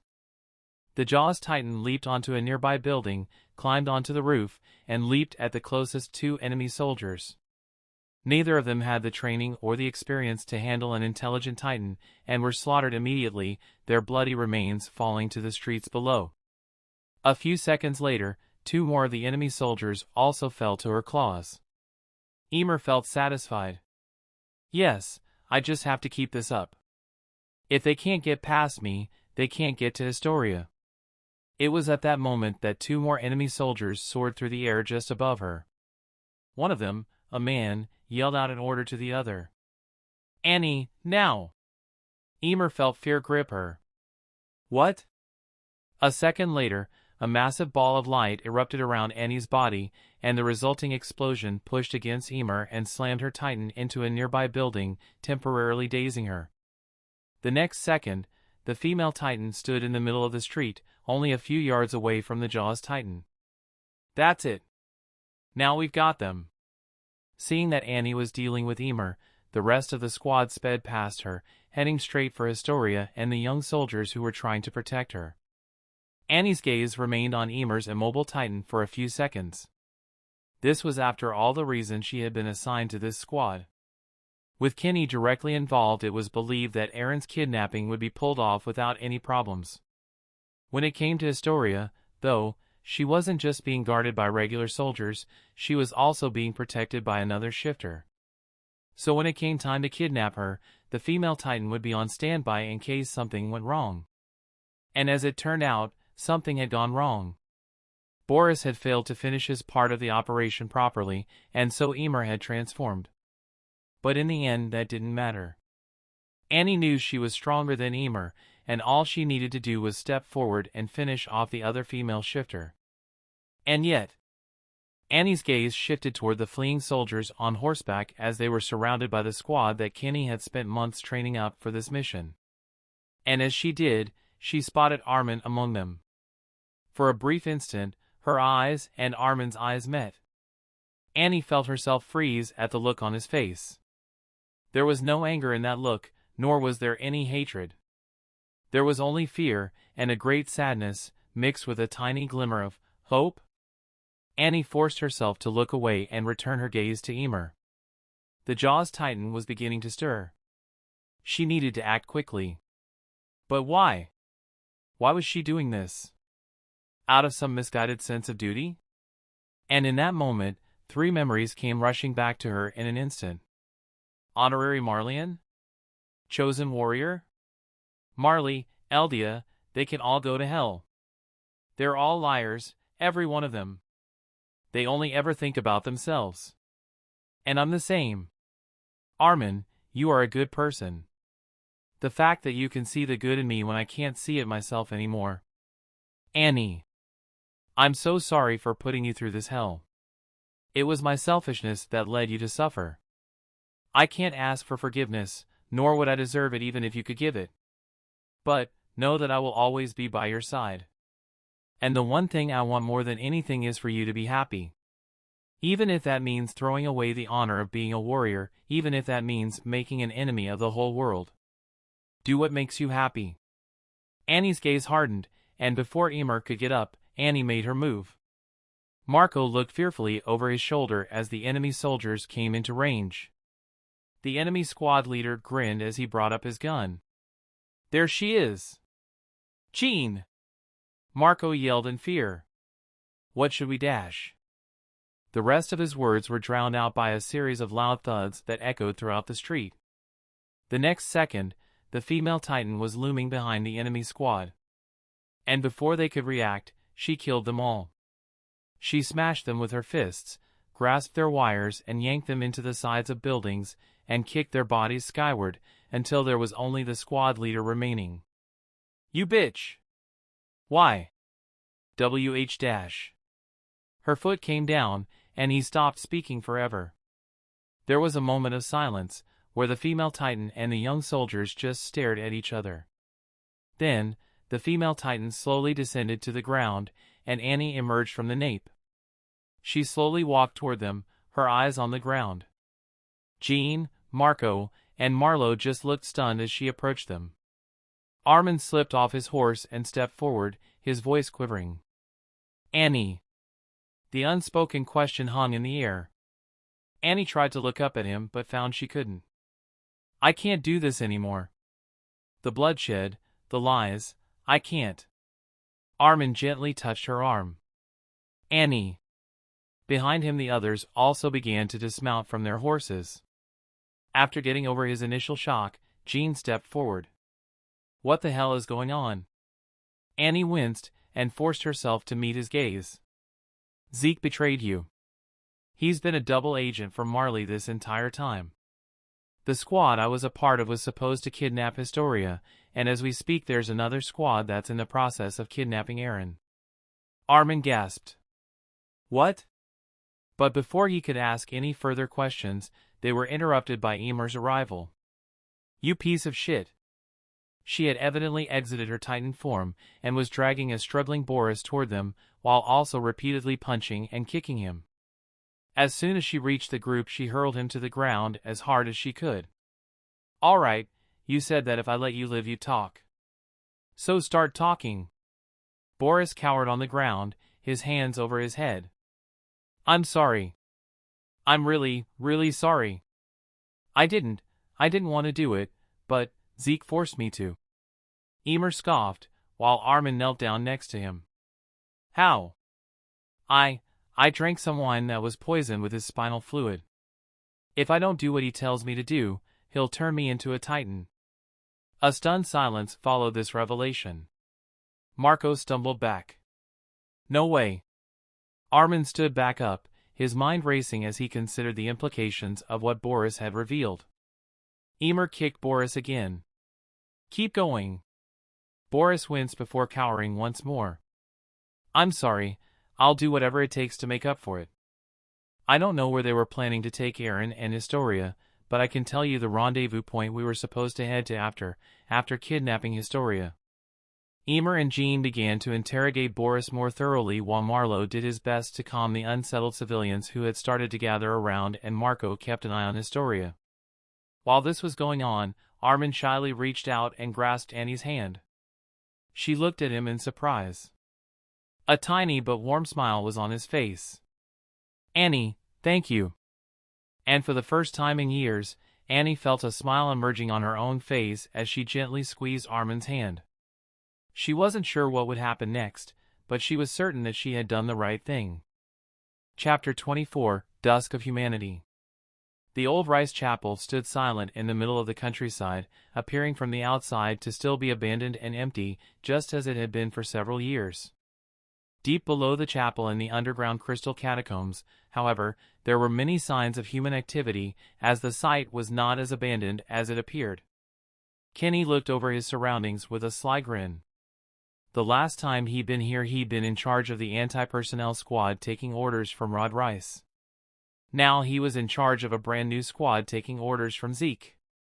Of course, it wasn't like either man had held any kind of real authority or power over him. He just followed their orders because he found their plans interesting, and he was curious to see where things would go. And things had certainly gotten interesting.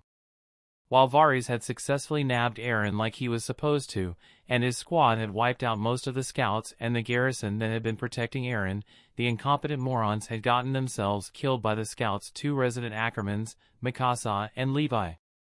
It was a setback, and potentially a serious problem, as it opened up the possibility that the scouts might be able to track them down. But Kenny found that he didn't mind. An unexpected challenge like this was just the sort of thing he enjoyed, and he looked forward to clashing with his two fellow clan members once more. In any case, while the squad members he'd brought to Shiganshina had all been wiped out, there were still many others left who were preparing for battle within the Crystal Caverns, and more would be joining them as soon as the second squad returned with Historia in tow.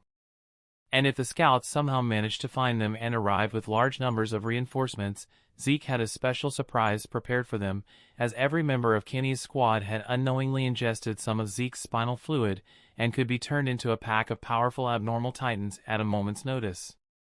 Kenny's grin widened. He was going to enjoy this.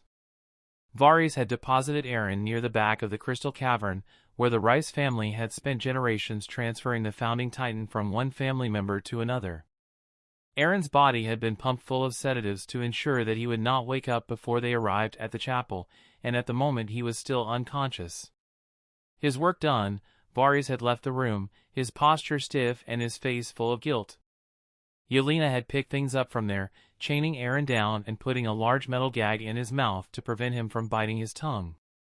Zeke watched her work silently, a twinge of regret on his face as he looked at his unconscious younger brother.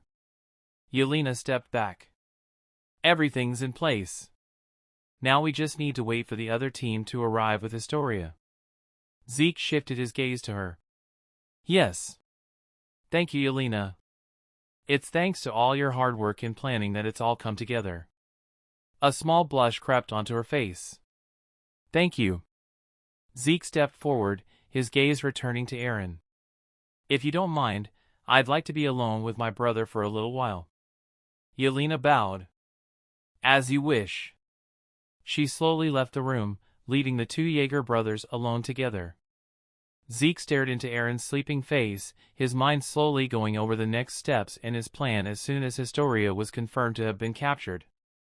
From what he'd learned through Levi and the other scouts, Zeke knew that as long as a person with royal blood was physically touching the Founding Titan, they would be able to use its power. And as long as the holder of the Founding Titan was unconscious, they would be unable to change or reverse anything that the person with royal blood chose to do with the Founding Titan's power. With this in mind, his plan was fairly straightforward. He would keep Eren restrained, and when he was ready to use the Founding Titan's power he would once again pump Eren full of sedatives so that he would remain unconscious for at least 6 hours. He would then take control of the Founding Titan's power and fulfill his euthanasia plan, taking away from all Eldians their ability to reproduce. Once this was done, he would then take the steps necessary to ensure that his euthanasia plan couldn't be reversed. First, he would release the Wall Titans that were hidden near the coastal districts and use them to destroy all the major military installments around the world, preventing Marley or any other nation from interfering with Paradis for the foreseeable future and taking the Founding Titan for themselves. And second, he would alter the memories of everyone on Paradis in a way that would benefit him and prevent them from figuring out what he had done until it was too late. Of course, Mikasa, Levi, Dina, and Historia would not be affected by this memory alteration, and so would need to be killed. Once his plans were completed and most of the loose ends had been tied up, all that would be left would be to make sure that everything worked out. To that end, Zeke would monitor Paradis for a full year after his euthanasia plan was put into motion to make absolutely sure that no more Eldian children were being born. And if this was found to be the case, then Zeke would tie up the final loose end and kill Eren. With Eren's death the Founding Titan power would be lost, and with no more Eldian children being born it would never again manifest itself in the world, making it impossible to stop the gradual extinction of the Eldian people. Naturally Eren would never go along with any of this, and could pose a significant threat to his plans if he were allowed to live for a year after the euthanasia plan was put into effect. But Zeke had a means of dealing with this problem. After he used the Founding Titan power to do everything else he wanted, he would use it one last time to erase all of Eren's memories, and replace them with ones that would ensure Eren's submission and obedience. If Zeke was honest with himself, he did feel a little bad about what he was going to do. He knew killing Levi, a man who considered him a friend, Mikasa, his sister-in-law, Historia, a young woman who had done nothing wrong, and even his own mother Dina would be extremely evil acts, especially since he had broken the trust they placed in him.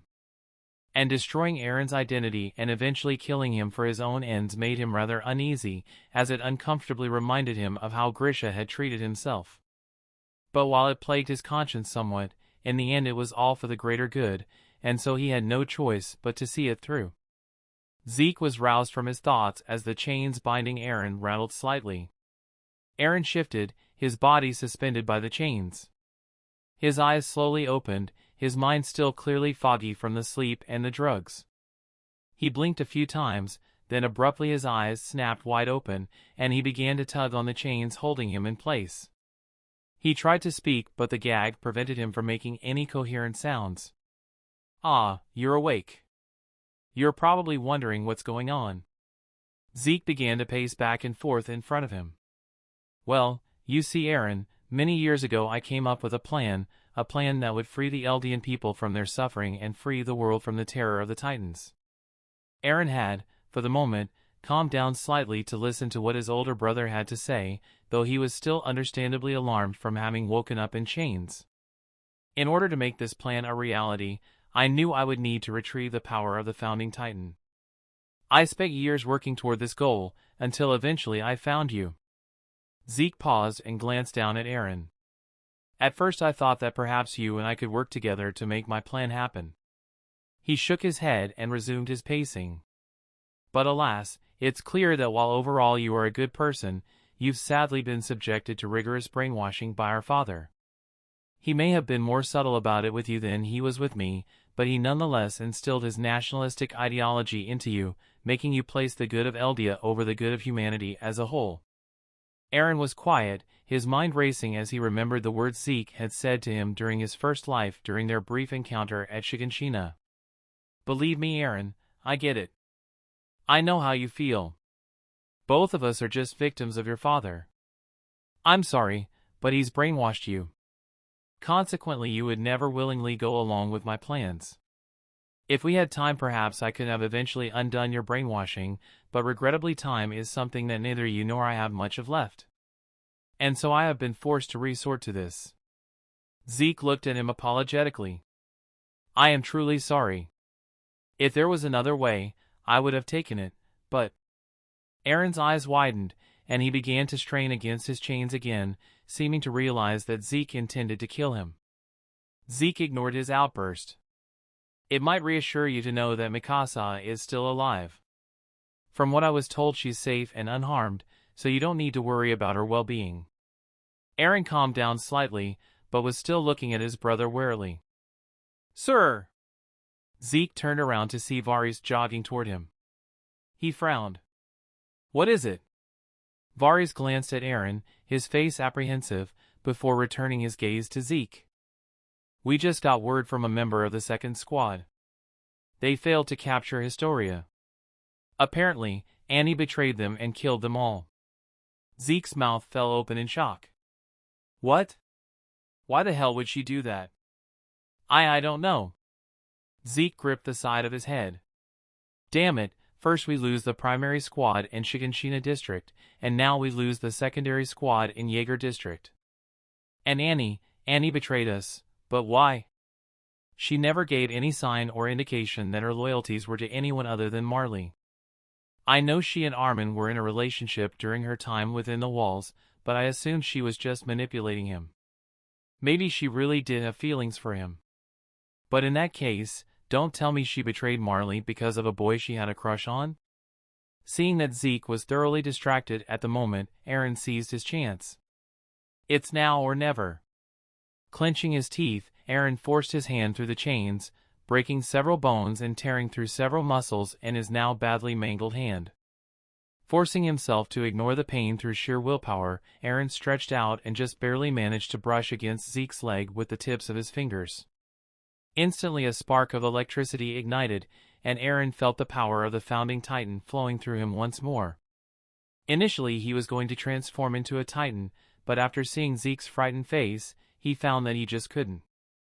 Instead, he used the power to do two things. The first was he sent a message across the paths to the one person he cared about the most. Mikasa. Many miles away, Mikasa's head snapped up in shock. "Eren!"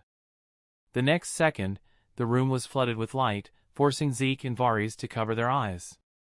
Once the light had faded, Zeke could see that Eren had completely encased himself within a crystalline cocoon, its color matching that of the crystals lining the floor and walls. Shock filled Zeke's face, which was quickly replaced with horror. "No! No!" Varys was thrown off his feet as Zeke abruptly transformed into the Beast Titan, and after hardening his fists he tried to break open the crystal by smashing it as hard as he could.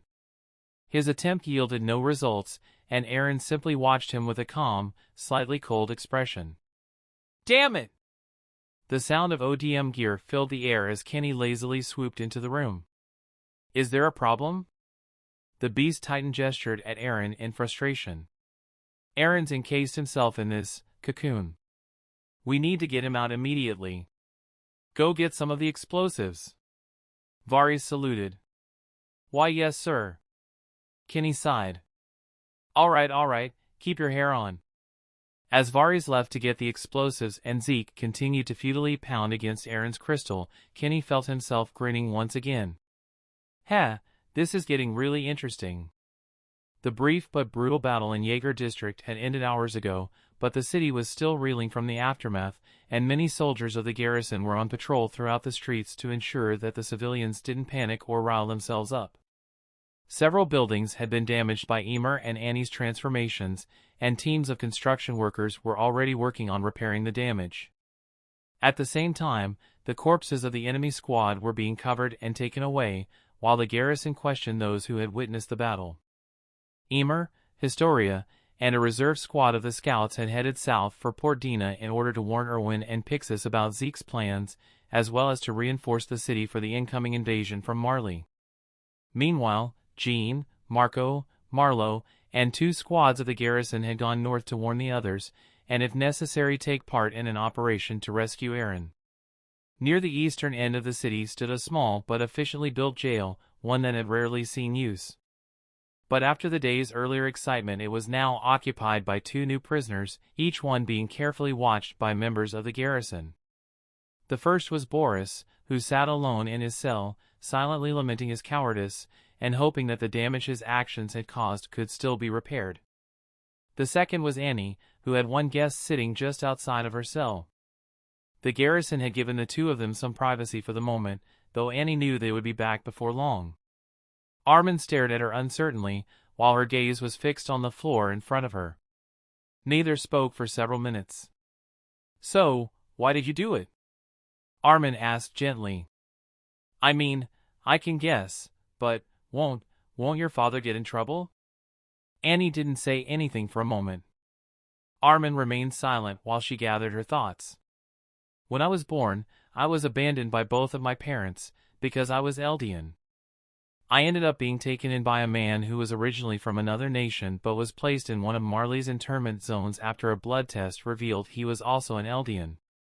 After Marley revealed their warrior program, he began rigorously training me, because if I became one of Marley's warriors, then we would get to become honorary Marleyans and his standard of living would improve."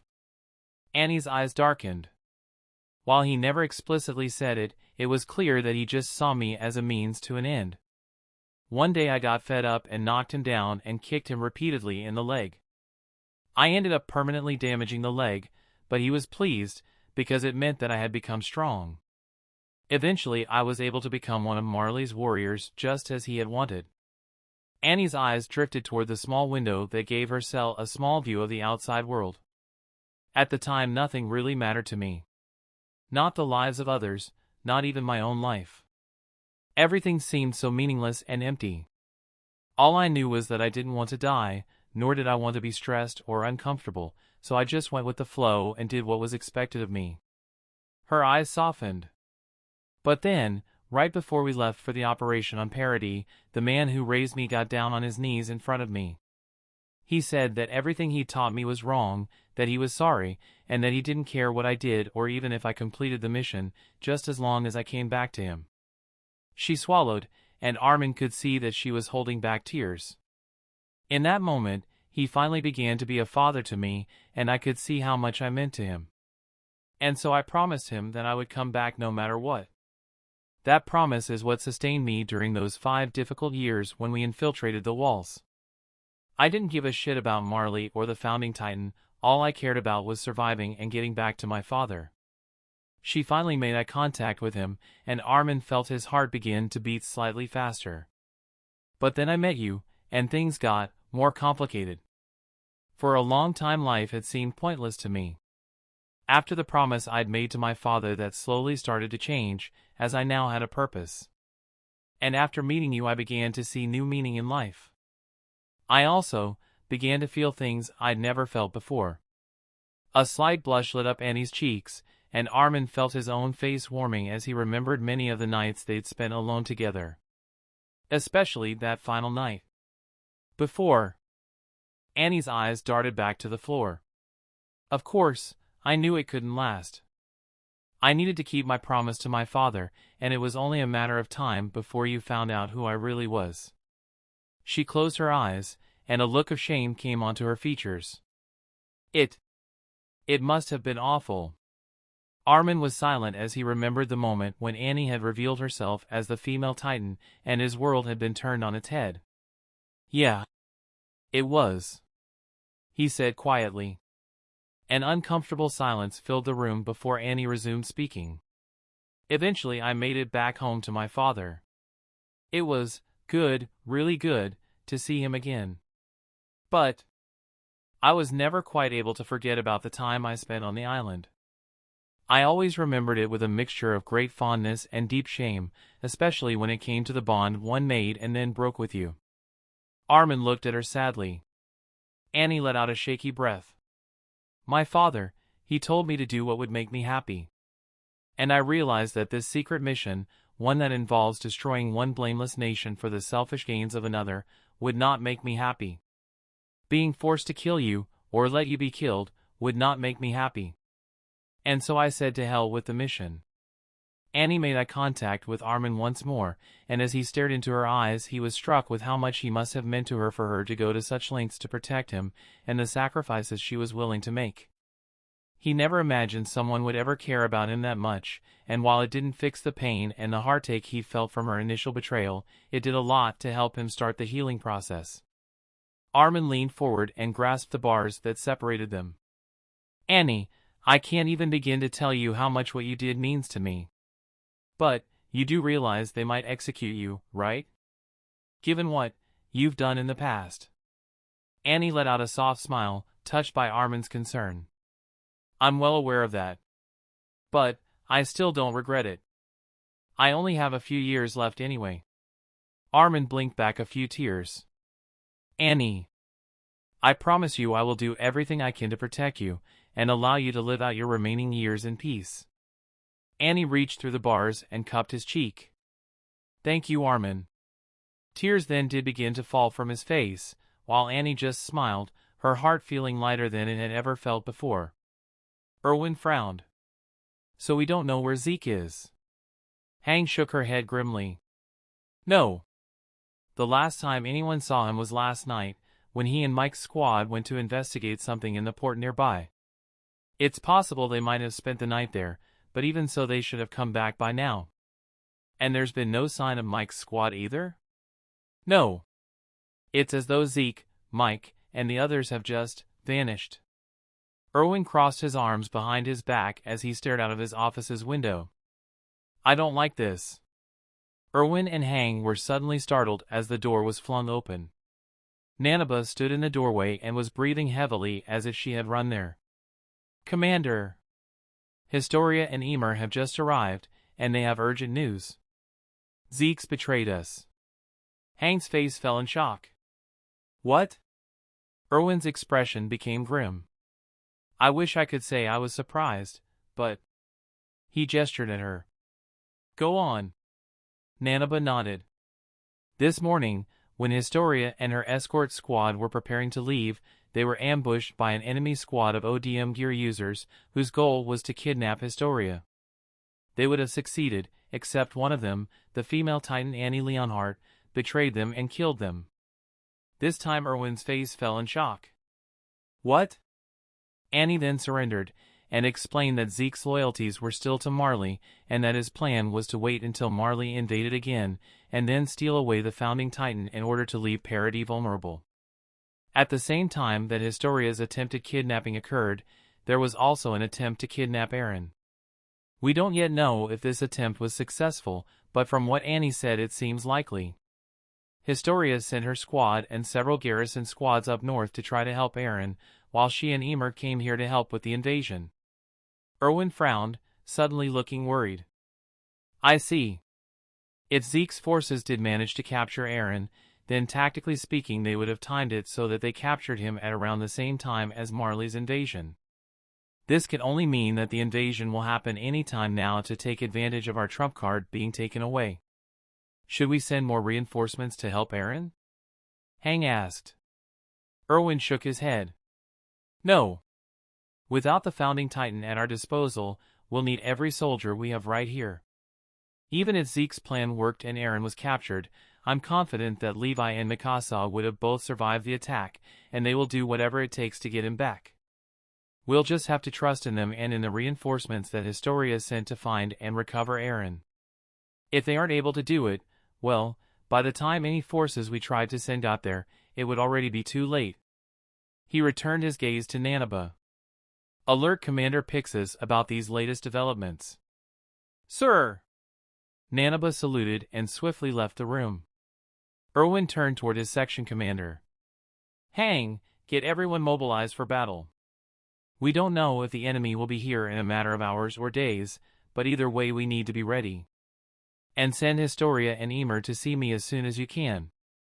With Eren gone, they'll be our two most important assets in this battle. Hang saluted. Understood. She then left the room, leaving the scout commander alone once more. Erwin stared out the window with a dark expression. So it begins again. We knew this day would come. The only question is how it will end. Mikasa tried in vain to break free from Levi's grip. We have to go. No. Levi said in an infuriatingly calm voice. I know where Eren is. He sent me a message through the paths, showing me exactly where Zeke is holding him. We need to go now. Levi didn't move. Mikasa, calm down. You also said that Eren encased himself in a solid crystalline cocoon, right? The only titans that could easily crack something like that are the Jaws Titan and maybe the Warhammer Titan, neither of which are at Zeke's disposal, right? Mikasa hesitated. Yes, but... Look, I get that you're worried about him. But from what you said, he'll be fine for the immediate future. We can't just blindly charge after him. Getting ourselves killed won't do him any good. Mikasa stopped struggling and tried to rein in her emotions. She knew Levi was right. They'd sent 2 garrison messengers south to warn the others about what had happened and to request backup. It would take time for their reinforcements to arrive, and in the meantime all they could do was wait, which despite all reasoning was the most agonizing thing Mikasa had ever had to do. Seeing that she had calmed down, Levi slowly let go of her arm. I know it's tough, but we need to be patient. Mikasa nodded stiffly.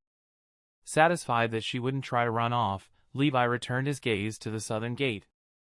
Mikasa followed his gaze, and felt her stomach drop at the sight before them. The bodies of the garrison soldiers and scouts that had been killed still lay strewn across the ground, though most had been covered by sheets. Levi's gaze lingered on the 2 bodies he knew were Eld and Petra. Mere hours ago both had been so lively and happy. Now they were 2 more losses he would have to bear. He dreaded to think how Eld's pregnant wife would react, and it filled him with a great sadness as he thought about if or when Petra would have settled down. Despite being soldiers, both should have been able to live full, normal lives. And they would have, if it hadn't been for Zeke. Levi gritted his teeth as his chest tightened in anger and sorrow, and he was overcome with the overwhelming question of why. Why did he do it? What could possibly justify this? And beyond that, once fond memories he had of Zeke were now tainted, and he wondered if any of what the bearded bastard had said was real, or if it all had been a facade. Meanwhile, Mikasa's gaze had landed on Hannese's body. Without warning, she was reminded of that day, when everything changed, when Hannese had saved her and Eren. And now! She felt involuntary tears trailing down her face, and she tugged her scarf over her mouth. She shuddered. Do you ever get used to this? No. Without warning, a group of horse riders passed through the gate and entered Shiganshina. At the head of the group were Jean, Marco, and Marlowe. Jean's eyes widened in horror at the sight of the bodies. Shit! Marco and Marlowe also expressed their surprise, though in less vulgar ways. Mikasa looked at them in shock. Jean, Marco, what are you guys doing here? Marco looked at them anxiously. Has Eren been kidnapped? Mikasa and Levi were both stunned into silence. Why, yes. Mikasa stammered. How did you know? Marlowe scowled. There was an attempt to kidnap Historia this morning. It thankfully failed, and we learned about Zeke's treachery and his plans to take away the founding titan. Mikasa's eyes widened. Is Historia okay? Yeah, she's fine. Marco reassured her. How did it fail? Levi asked. Well... Jean hesitated. Annie was one of the members of the enemy squad, but she ended up betraying her teammates and helping us. The 2 Ackermen were once again stunned into silence. What? Levi exclaimed. Annie? Mikasa said in bewilderment. But, why? Marco shrugged half-heartedly. I think it was because Armin happened to be with us. She also said that she felt bad about how Paradis was being framed and set up, and couldn't bring herself to fight for Marley anymore. Jean fiddled with his reins. Anyways, we're here to help rescue Eren. Do you have any idea of where they might have taken him? Mikasa nodded. Yes. Let's go. Mikasa and Levi were both given a spare horse, and within minutes the whole group of scouts, garrison, and MP soldiers had left Shiganshina behind and were riding north as fast and hard as they could. Levi frowned thoughtfully. So, Zeke betrayed us, and then Annie betrayed him. Seems fitting, I suppose. I'll have to thank her, assuming we all survive this. Mikasa's thoughts were more single-minded. Hang on, Eren, we're coming for you. Hang knocked on the half-open door to announce her presence. Everything's ready, Erwin. Pixis is waiting for you on the wall. Very good. Erwin grabbed a few papers off his desk before suiting up in ODM gear. A moment later he and Hang were walking through the now empty military headquarters of Dina district. Many hours had passed since they'd received the news about Zeke and Eren, and it was now early evening. Most of the military was on or near the district's walls, preparing for the invasion. The handful of civilians who hadn't already been evacuated up north had retreated to an underground bunker beneath the city, where they would hopefully be safe from any bombs or titans the battle would rain down upon the city. As Erwin and Hang neared the front entrance, they passed by one of the meeting rooms whose door was still ajar. Hang paused when she realized that someone was in the room. She turned back and peered through the door. Erwin followed her and was surprised at what he saw. Miss Dina. Why haven't you gone down yet? Dina jumped and hastily stood up from the chair she'd been sitting in. Based on her position, it was clear she'd been staring off into space for quite some time now. Oh! She forced a chuckle. Right. I'm sorry. Her feeble smile died as involuntary tears ran down her face. My son, my precious son, I thought. You thought you knew him? Erwin said gently. Why, yes. Dina rubbed at her eyes with a handkerchief. I know, I was a terrible mother to him back in Marley. I've come to terms with that, and I did my best to make up for it.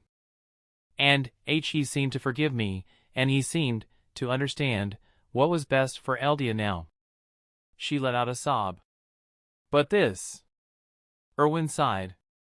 Propaganda is a powerful thing. Even in the walls I've seen how dogmatic beliefs and ideologies can warp a person's thinking if it's continually forced and reinforced upon their minds. And from what you and the others have said, the propaganda that Marley puts out is even more potent and pervasive, as most of the Eldians in Marley fully buy into it. He gently placed his hand on her shoulder. For as smart as Zeke is, it appears even he wasn't immune to its influence. And that is not your fault. You may have made mistakes, but you can't hold yourself accountable for Zeke's decisions. That responsibility lies with him and him alone. Dina gave a shaky nod. I know. It's hard. Erwin nodded sympathetically and silently gestured for her to come with him. She followed him as he and Hang escorted her to the underground bunker. As she walked, Dina's mind was occupied by another disturbing revelation. Previously, after the reconstruction of the island had been completed, Erwin had asked her to be the one to inherit the Beast Titan. She knew it was important for the island to keep at least one Titan with royal blood around, and so she had accepted his request, even if she was uncomfortable with some of the implications. For one, she knew that the government wanted her to settle down and start having more children as soon as possible, and that if she took too long deciding on a new husband, they would decide for her. But a more immediate concern was that in order to inherit the Beast Titan she would have to kill and eat Zeke, the thought of which had greatly disturbed her, and still did. It was an inevitable part of any Titan shifter's life, and they would die regardless due to the curse of Ymir, but that didn't make it any more appealing. Still, Dina had reconciled herself with the idea because she had thought that it wouldn't happen until Zeke's term was up, and there would be a chance for an emotional goodbye before the deed was done. But Zeke's betrayal had changed everything. If his plans succeeded, then they would all be killed or enslaved by Marley. But if his plans failed, the government would never allow Zeke to live, and the power of the Beast Titan would have to be taken from him. And so she would have to kill her own son 2 years earlier than she had expected, and not after an emotional goodbye but after a devastating betrayal. More tears fell down her face, though Erwin and Hang pretended not to notice. Why can't this all just stop? Before long Erwin and Hang arrived on the wall, where all the scout soldiers were stationed, along with a few garrison soldiers. Things were surprisingly silent, though the tension in the air was thick, and everyone's eyes were on the horizon. The sun was close to setting, and the last rays it cast across the sky might have been beautiful under normal circumstances, but now just seemed foreboding. Most of the soldiers didn't yet know about Zeke's betrayal, given the effect that would have on morale, and had only been told about Eren's capture, and the grim fact that they would need to defend the city without the aid of the founding Titan.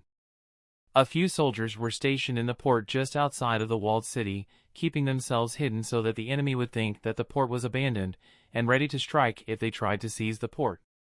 Ymir was among them, though her job was slightly different. As her Titan was very small and agile and had a set of powerful jaws, her task was to target the enemy ships. Once they were relatively close to the shore, she would transform and dive underwater, and bite through the hulls of the ships from underwater. Historia meanwhile was on the wall, and her job was to defend the city against the enemy Titan shifters that might drop in from the airships. At the moment she was situated near Sasha and Connie's squad. The jovial pair from the 104th were uncharacteristically quiet, but Historia didn't need to ask why. Sasha's face paled. "They're here." Over the horizon a line of ships was now just visible in the distance. All along the water were several dozen ships, while in the air far above them there were around 12 airships. On one of the ships Miss Tyber stood near the helm, glaring across the water at the devils she believed had killed her brother. On one of the airships a mixture of Eldian and Marley soldiers were assembled, and among them were Magath, Bertolt, and Peak. As he stared down at the island spread out below them, Bertolt was filled with a mixture of anticipation and dread. "I hope Annie is okay." Magath picked up a nearby radio. "All troops prepare for battle. Remember, avoid doing too much damage to the wall itself. Focus your fire on the human enemies. If any of the enemy shifters appear, make their capture a priority. For the moment they don't have access to the founding Titan, but we don't know for certain if that will last, so do everything you can to capture the city as quickly as possible." He put down the radio and glanced at his two warriors. "Bertolt, you'll be going in first. They appear to have spread themselves around a fair amount, so we won't be able to wipe them all out in one go, but you'll still be able to do some damage and you'll provide a nice big target for the enemy to focus on. While their attention is focused on you, we can parachute in more of our forces. Peak, your main job will be to protect Bertolt, as we don't know how long this battle will last." Peak nodded. "Right." Magath looked out the window. "The future of Marley and Eldia is riding on this. We can't afford any more failures." "Understood," Bertolt said quietly. The ships slowly came closer and closer to the shore, while the airships were not far behind, the evening air eerily silent as the walled city awaited the oncoming storm. Many miles to the north, the soldiers currently under Levi's command had arrived near the Rice Chapel. Jean looked at the chapel skeptically. "And you're sure this is the place?" Mikasa glanced at him irritably. "Yes, I told you, Eren sent me a message through the paths." Levi raised his voice. "All right, everyone gather up." Chapter 25, The Founder's Revenge. Eren slowly turned around, feeling slightly apprehensive as he did so, unsure of who or what he was about to see. As his eyes landed on the person who had spoken, however, he felt slightly surprised. Instead of the vast or godlike being he was expecting, he found himself looking at a young woman dressed in plain white robes. She was rather pretty, and her appearance somewhat reminded him of Historia. But the most noteworthy thing about her was her eyes. They sparkled and shone with the experience of someone who had lived for a very, very long time, and despite the kind expression on her face he found himself feeling somewhat frightened by her gaze. Who are you?" Eren stammered. She smiled softly. "We met once before, when you were at a crossroads, and ended up making one of the most important decisions of your life." As Eren's eyes roamed the sandy landscape, he recalled the last time he had been there, before he had leapt back in time, when he had first kissed Historia's hand at that ceremony. He remembered the river he'd followed, and he remembered the strange young girl he had briefly seen on the other side of the river. He looked back at her. "You are the founder, Ymir." "Very good." Eren swallowed nervously. Why did you summon me back then? And why have you brought me here now?" "You've heard conflicting stories and ideas about exactly who and what I am. According to Eldian legends, I was a benevolent goddess. According to Marleyan propaganda, I was a wicked demon. But the truth, as is often the case, is much more grounded and human. She looked up at the sky, and her expression became sad. I was born into a small village in a remote region, and from a very young age I was conditioned to do one thing above all others: obey. My parents were incredibly strict, and even small acts of rebellion were harshly punished, and so I learned to simply do what I was told. Then, when I was 6 years old, my village was attacked and burned to the ground. Most of the people, including my parents, were killed, and those of us who were spared were taken away as slaves. The one who did this was the first king of Eldia. What? Eren exclaimed. While my life became much harder after I was made into a slave, the same basic principle still applied: obey. So I kept my head down and did as I was told, faithfully serving my new master, because that was all I had ever known. She looked over at the vast pillar of light that could be seen in the distance, her gaze hardening slightly. When I was 10 years old, I came into contact with some sort of entity. What it was I do not know, even now.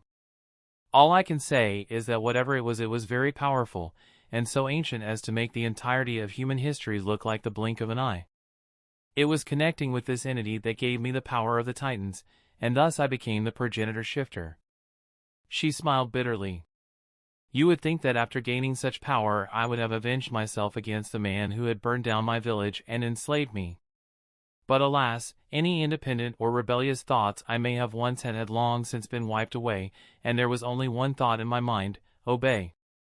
And so I allowed the Eldian king to use me and my power however he saw fit.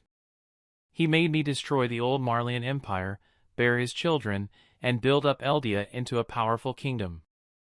I obeyed him without fail because that was all I knew how to do. But a tiny part of me hoped that I might someday receive at least a small amount of genuine affection from him in acknowledgement of my humanity. When I was 23 years old, 13 years after I gained the power of the Titans, I saved the king from an assassination attempt by a disgruntled Marleyan soldier, taking a spear through the nape of my neck that was meant for him. And as I lay there dying, I looked up and hoped that at long last, I would be given some real love or gratitude from the man who I had dedicated my life to. But even as I was dying, he still only saw me as a slave. The only comfort I had to look forward to was the merciful release of death. However, I was denied even this. The king didn't want to lose my power, and so he desecrated my corpse, forcing the 3 daughters I'd had with him to cannibalize me until nothing was left. Eren looked rather sick. My power lived on in them, and whenever they called on this power I was there to sculpt and build the Titan bodies they would use, lending them my strength. I could have said no. I could have stopped. But the mental chains that had bound me in life remained even in death, and so I did what I had always done: obey. Following the king's orders, my 3 daughters shared the same fate as me, and each of their corpses were cannibalized by their 3 eldest children. And thus, the 9 Titans were born. After that, for 2,000 years I remained here, in this realm. Every time one of the 9 transformed, every time an Eldian was turned into a pure Titan, I was there to lend my strength. Not because I wanted to, but because I felt that I had no choice but to obey the commands that were given to my fractured soul. Few knew about this place, and even fewer knew about me. The only ones who ever directly interacted with me were the holders of the founding Titan. They always either revered me as a god, or treated me as a slave, much like the first Eldian king had. Either way, none of them ever tried to get me to change my behavior, nor did they take any interest in me as a person. And given how closed off my mind had become over the millennia, I can't entirely blame them for that. She looked at him, her eyes softening. It seemed that this nightmarish half-existence would never end, and I had long since grown numb to the subconscious feelings of horror and despair that occasionally tried to shake me out of my mental shackles. But then, something extraordinary happened. You. Eren blinked. Me? You remember those rivers you saw when you first came here?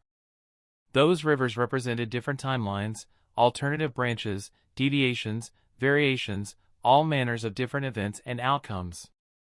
In the original timeline, the progenitor timeline, you had made your way here on your own. After much struggle and hardship you had unlocked the full power of the founding titan, and came to me. And when you found me, you did not treat me as a slave or a god. You saw me as a person, and sought to help me instead of controlling me. In showing me compassion, you ended up seeing all of my memories, and I yours. Your memories, words, and actions set me free, and finally broke the slave mentality that had kept me chained down for so long. In my gratitude, I lent you my power, and used it to save your people. She turned back toward the coordinate. After that timeline came to an end, I became curious. Your memories hadn't only freed me, they'd given me a taste of what life really had to offer, as I had felt all of your joys and sorrows as vividly as if they had been my own. For 2,000 years I had existed, but I hadn't truly lived, and I had long ago lost my ability to appreciate life or empathize with other people. Now that I had regained both, I wanted to see and experience all the things I had missed. She waved her hand in the air. In this realm, every last memory and thought of the Eldian race can be found. I began to live vicariously through the memories of my descendants, starting with my daughters and moving forward from there, seeing life through the eyes of countless people.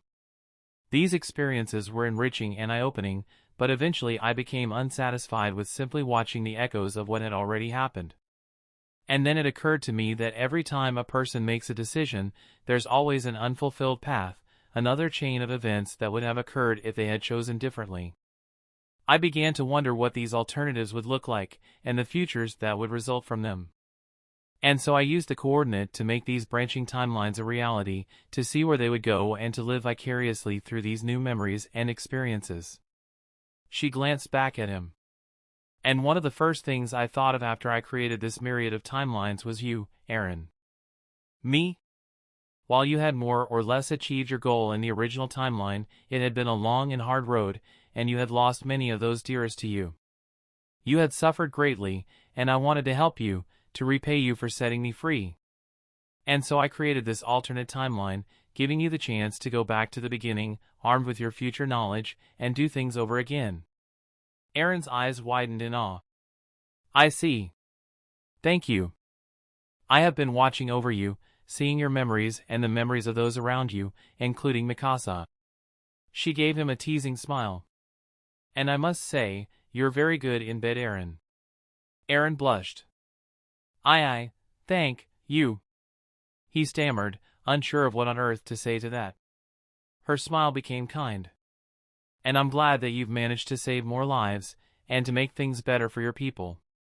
Most of all, I'm glad you've managed to find real happiness, something you sadly weren't able to in the progenitor timeline.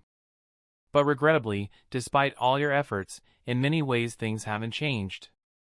The outside world is still seeking your destruction. And your brother is still trying to bring about the extinction of the Eldians. Eren stiffened. He what?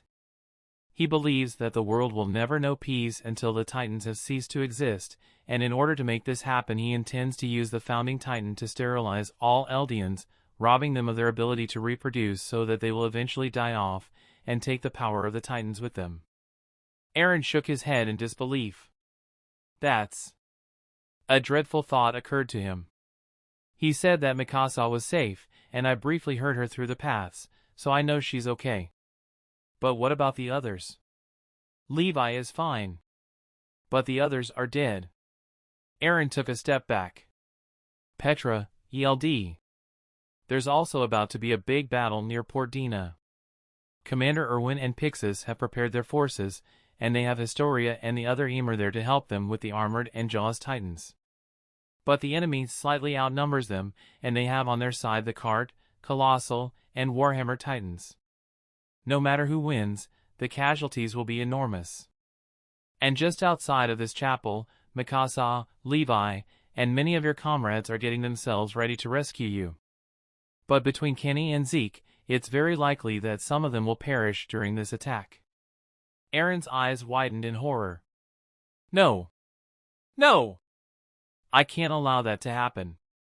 I'll have to free myself from the crystal and try to touch Zeke to activate the founding Titan now. It's risky, but there's no other choice. She shook her head. You're wrong. There is another option. There is? She nodded. I can guarantee your victory today. I can ensure that you won't have to lose anyone else close to you. And I can give you and your loved ones long and happy futures. Really? But how? You must trust me. Give up your Titan powers, and leave the rest to me, and I will grant your people the freedom they deserve. Eren frowned. Give up my powers? But then I won't be able to defend myself. But, you said you'd take care of everything, are you absolutely sure? Yes. Without a doubt. She held out her hand. He looked at it uncertainly. Wait. If I lose my Titan abilities? She smiled warmly. The curse of Ymir will also leave your body. You'll be able to live to a ripe old age instead of dying before reaching your 25th birthday. Eren stared at her hand for a moment.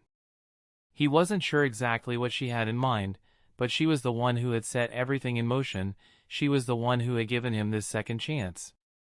And it was clear that she did care about him. So if she said she could guarantee a safe and long future for himself and his loved ones, then in all likelihood he could probably trust her. All right.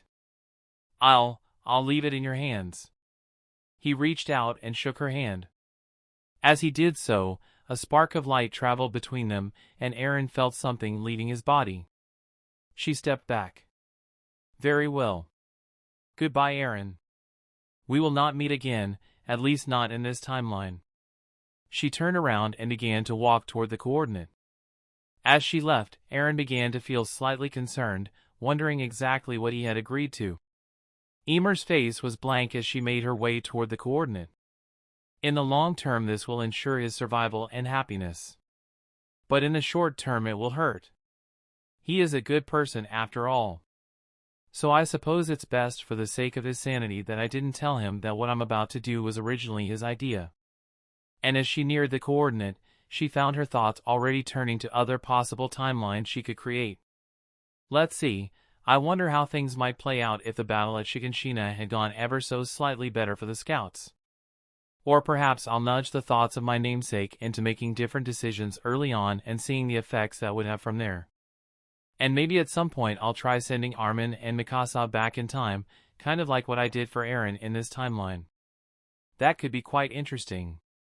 Well, I've got all the time in the world to explore a myriad of possibilities. She stepped into the coordinate and used her power to seal the fate of that world. Hear me, my subjects. You are free. Armin and Annie looked up sharply. What? Armin gasped. Did you just hear that? She asked. Yeah. She looked around wildly. Was that Eren? No. It sounded like a woman's voice. And it said, my subjects. Another name for Eldians is subjects of Ymir. So that means... Annie's eyes widened. That was Ymir? The founder Ymir? But I thought she died 2,000 years ago. Armin shook his head. We don't really have much accurate information about Ymir. Everything we do know about her has been obfuscated and distorted by myths and propaganda, so we really have no way of knowing who she really was. But if she's still alive after all this time. She said, we were free. But what does that mean? They fell into silence.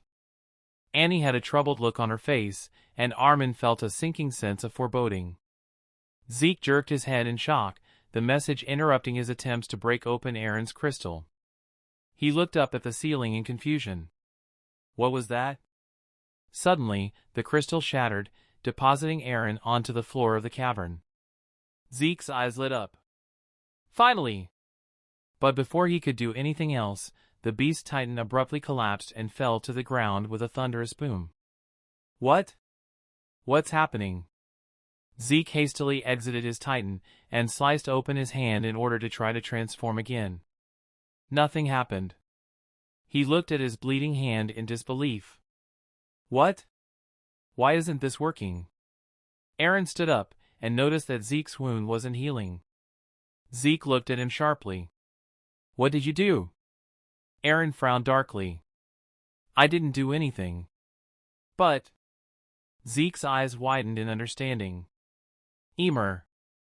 Without warning, an acoustic round was fired in the distance.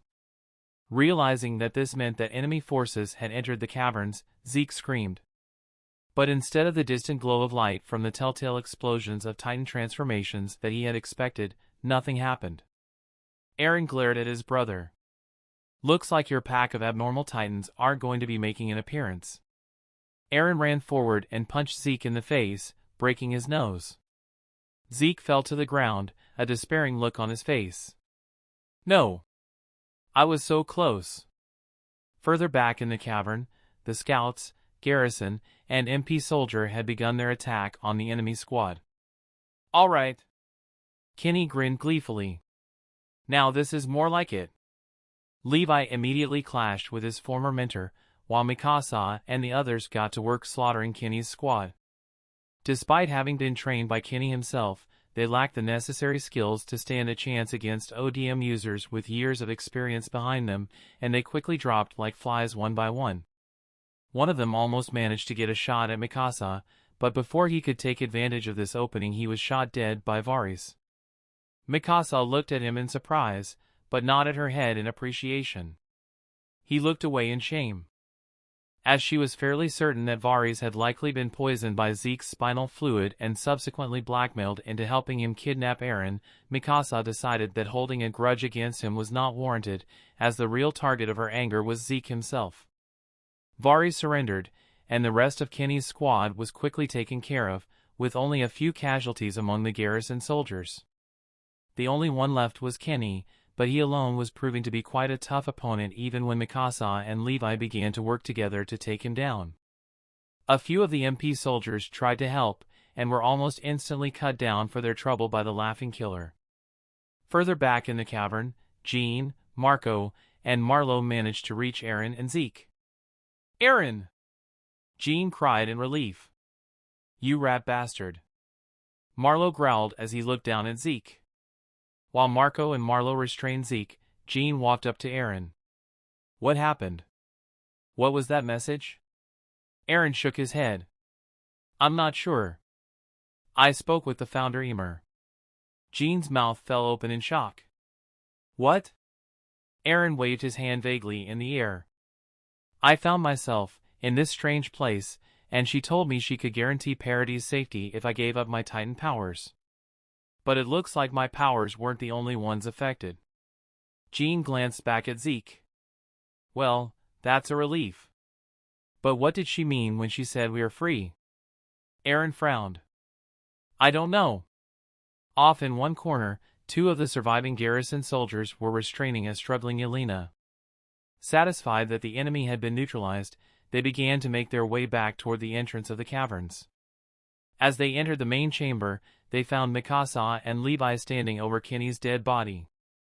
From the looks of things, it had been a brutal fight, but in the end the two Ackermans of the scouts had managed to defeat him. Mikasa! Eren cried. She turned around sharply, and her eyes lit up. Eren! They ran toward each other and embraced. Mikasa kissed him, not caring who saw. She pulled back and looked at him anxiously. I was so worried about you. Eren smiled sadly. I know. I'm sorry. Levi scoffed. If anyone should be sorry, it's this piece of shit. Levi walked over and kicked Zeke in the head, knocking out a bunch of his teeth in the process. Levi glared down at his former friend. Oh, quit your crying, they'll grow right back. Marco smiled sheepishly. Yeah, about that. Hang froze in shock, and from the expressions of those around her, they'd also heard the same cryptic message. What was that? Erwin frowned. I don't know. Look! Nanaba cried. The scouts looked toward the plateau in the distance, and could see it breaking apart, the wall titans trapped within beginning to march toward the shore. A cheer rose up from the forces gathered in the city near Port Dina, knowing that they were saved. They must have done it. Hang exclaimed. Nanaba let out a sigh of relief. Thank God. Upon seeing the wall titans, and realizing that their plan must have failed, the ships and airships of Marley immediately began to retreat. At the port, A cheer rose from the soldiers there as well, and Ymir felt a strange mixture of relief and disappointment as she watched the enemy retreat. Well, that was a little anticlimactic. And I was just getting ready to be a Titan shark. Still, I guess that means I can heal this cut. Ymir looked down at her hand, and was surprised when no steam began to rise from the injury. It's not healing, what's going on? Pixis walked up to Erwin. Well, all's well that ends well. Erwin nodded reluctantly. Perhaps. But what did that message mean? Pixis rubbed his mustache thoughtfully. The only one who could send a message to everyone like that would have to be the founding Titan, so one would assume that it was Eren. However, that wasn't Eren's voice, Erwin remarked. And it called us their subjects. As in, subjects of Ymir. Which means... Pixis placed his hands behind his back. That must have been the founder Ymir. And she said that we are free. I'm not sure what that means, but given that the colossal titans have been released, it seems safe to say that she's on our side. Erwin returned his gaze to the retreating enemy ships. So it would seem. But it seems odd for her to interfere now, after all this time. The only reasons I can think of for her to step in would be if they failed to rescue Eren and she wanted to protect us in his place, or if she's going to do something that Eren can't. And what would that be? Pixis asked. I don't know. Erwin admitted.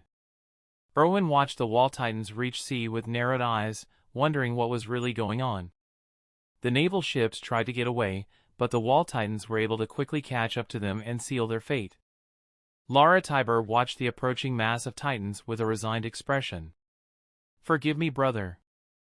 I couldn't avenge your death. But at least we can now be reunited. The ships were all destroyed by the titans. The airships continued to retreat, the soldiers on board quite subdued. Magath frowned as he looked down at the titans in the sea. Well, it seems Zeke and the others have failed. It was a good plan, but... Bertolt bowed his head sadly, knowing that Annie was probably dead. If only he'd had the courage to say something sooner. Peek looked down at her finger, where she had put a small nick so that she would be ready to transform at a moment's notice. Since they were retreating, this was no longer necessary. But when she tried to let the injury heal, nothing happened. Her eyes widened. Bertolt. He looked up at her. What is it? She handed him a pocket knife. Try making a small wound. Bertolt felt puzzled, but did what she asked, putting a small cut on the back of his hand. He gasped.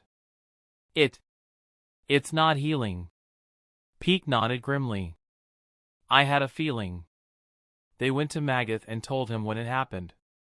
It looks like our Titan powers are, at least for the moment, gone. Magath folded his arms. And you Eldians said that you all heard a voice right before the wall titans were released, correct? Peek nodded. Yes. Hear me, my subjects. You are free. But what does that mean? I don't know. Magath sighed. But if your titans aren't working, we'll be at an even bigger disadvantage when it comes time to defend Marley against the wall titans. The only bright side is that based on the intel we got from Zeke, there are only around 80,000 wall titans available to Paradis to use in war at the moment. That's still not good, but it's not quite as daunting as the millions that the 145th king claimed. Bertolt grimaced. Even so, we'll be hard-pressed to stop an army of colossal titans. At this point we can only hope that Eren will be content with destroying part of Marley and not all of it. Otherwise... Peek frowned. Though, was that Eren? That voice, didn't it sound female to you? Bertolt glanced at her uncertainly. Yeah, I guess it did. But... They were interrupted by one of the soldiers. Sir, we have a bit of a problem. Kozlo said nervously. What is it? Magath asked. We've been trying to contact our forces stationed in Liberio with the radio, but there's been no response. We tried some other frequencies and locations, but still no response. Magath frowned. That's odd. We should definitely be within range by now. There must be something wrong with our equipment. Have the other airships been able to get through? Kozlo shook his head. No, that's the thing. We can talk to each other, but when it comes to the continent, nothing. Well, that must mean that the radio equipment on all of our airships must be defective. So either it's sabotage or someone is going to be fired when we get back due to their incompetence. I mean, the only other alternative would be if everyone we're trying to communicate with had suddenly vanished, and that's just absurd. An uneasy feeling permeated the airship, and Peak had a sinking sensation in her stomach. Through the back window, Bertolt could see the steam from the ocean behind them, and knew that the wall titans weren't too far behind them. Several hours passed in relative silence, the few conversations between the defeated soldiers being subdued and short-lived. Kozlo smiled in relief. Land in sight, sir. Magath nodded. Very good. The airships approached the shoreline, grateful to be back in familiar territory. But as they got closer... What the hell? Kozlo exclaimed. Magatha's eyes widened. That's impossible. Bertolt and Peak were stunned and horrified by what they were seeing. The entirety of the city of Liberia was gone. Everything had been leveled. There were giant footprints all over the ground, and they could see a cloud of steam on the horizon further inland. No way! Bertolt yelled. Did the wall titans beat us here? But, no, that can't be. But what else is there? Magath looked through the back window. No, the titans are still behind us. But then, what is this? Fuck! Magath, Kozlo, and Bertolt looked at Peak in shock. In all the time they'd known her, they'd never heard her use profanity before. She gripped the sides of her head, a look of utter despair on her face. Fuck! Magath looked at her in concern. Peak? We're too late. Peak whispered. That message, the wall titans waking up, our power's not working, and now this isn't Eren's doing. It must be Ymir's. The founder? Bertolt asked. Peak slowly nodded. Yes. We know that the founding titan was sealed away because of the vow-renouncing war that the royal family had made, and it has been dormant for the past century. The 145th king said he was tired of the constant infighting among the Eldian race, and perhaps the founder Ymir feels the same way. Eren is the current holder of the founding titan, so it's possible that Ymir became attached and sympathetic toward him and his people, and when Marley chose to continue to make war with Paradis, she lost all patience and decided to bring it all to an end in a way that benefits Eren and the rest of Paradis. Numb horror shot through Bertolt. You mean... She removed the 9 titans from this world. She woke up all the spare wall titans on the island. And she turned every Eldian outside of Paradis into a colossal titan. All of them looked at the flattened land below them in horror. Peak swallowed, her throat very dry. And now, she's using all of these titans to purge the world of every human outside of the island, taking their hatred and prejudices with them, and ensuring the safety of Paradis in the short and long term. A stunned silence followed. What can we do? Bertolt whispered. Peak leaned against a nearby wall. Nothing, there is no stopping this. Kozlo glanced at Magath. We don't have a lot of fuel left. And... He trailed off. Magath walked stiffly toward the front of the airship.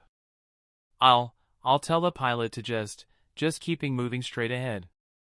And so they kept moving forward, the airships flying slowly over the ruins below, going as far as they could before they inevitably ran out of fuel and were forced to land and meet the same fate that had swallowed the rest of the continent. Chapter 26, Epilogue. Zackley surveyed the table solemnly. So, the survey ships confirmed it? Erwin nodded grimly. Yes. It appears that everything outside of the island has been destroyed.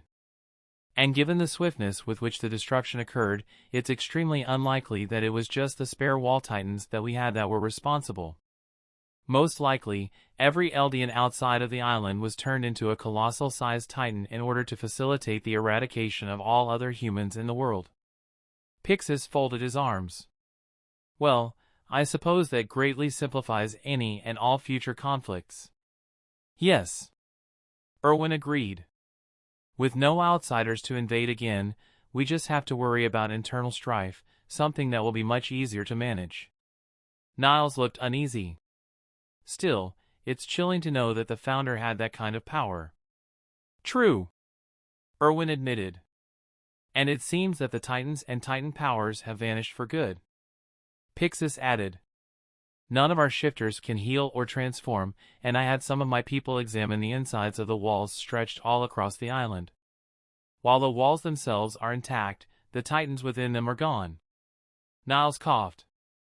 What will we do with the volunteers? Zeke stroked his beard thoughtfully. We'll tell them the same thing we'll tell the general public, namely that we don't have any idea why, but for whatever reason the founder Ymir decided to act on our behalf and eliminate everyone outside of this island, taking their hatred and prejudices with them. We'll then offer them apologies and whatever compensation we can, since their knowledge about the outside world will still be useful. Niles frowned. So we're keeping Eren's involvement a secret? Yes. Zeke said curtly. It's not like our version of events is all that different from the truth. How is Eren Pixis asked. Erwin winced. Well, we haven't told him everything yet, but I think he's already figured out what Ymir did. He's not taking it well, since he's the one who basically gave her the green light to do it. Pixis nodded sagely. Perfectly understandable. Zeke sighed. Keep an eye on him. Though since the Titan powers have vanished, he won't need to be as closely scrutinized or monitored anymore. Eren, Mikasa, and Armin sat silently in an unused conference room. Eren's face was lined with pain and grief. They'd won. Their future was guaranteed. But Mikasa gently held his hand. Eren, this is not your fault.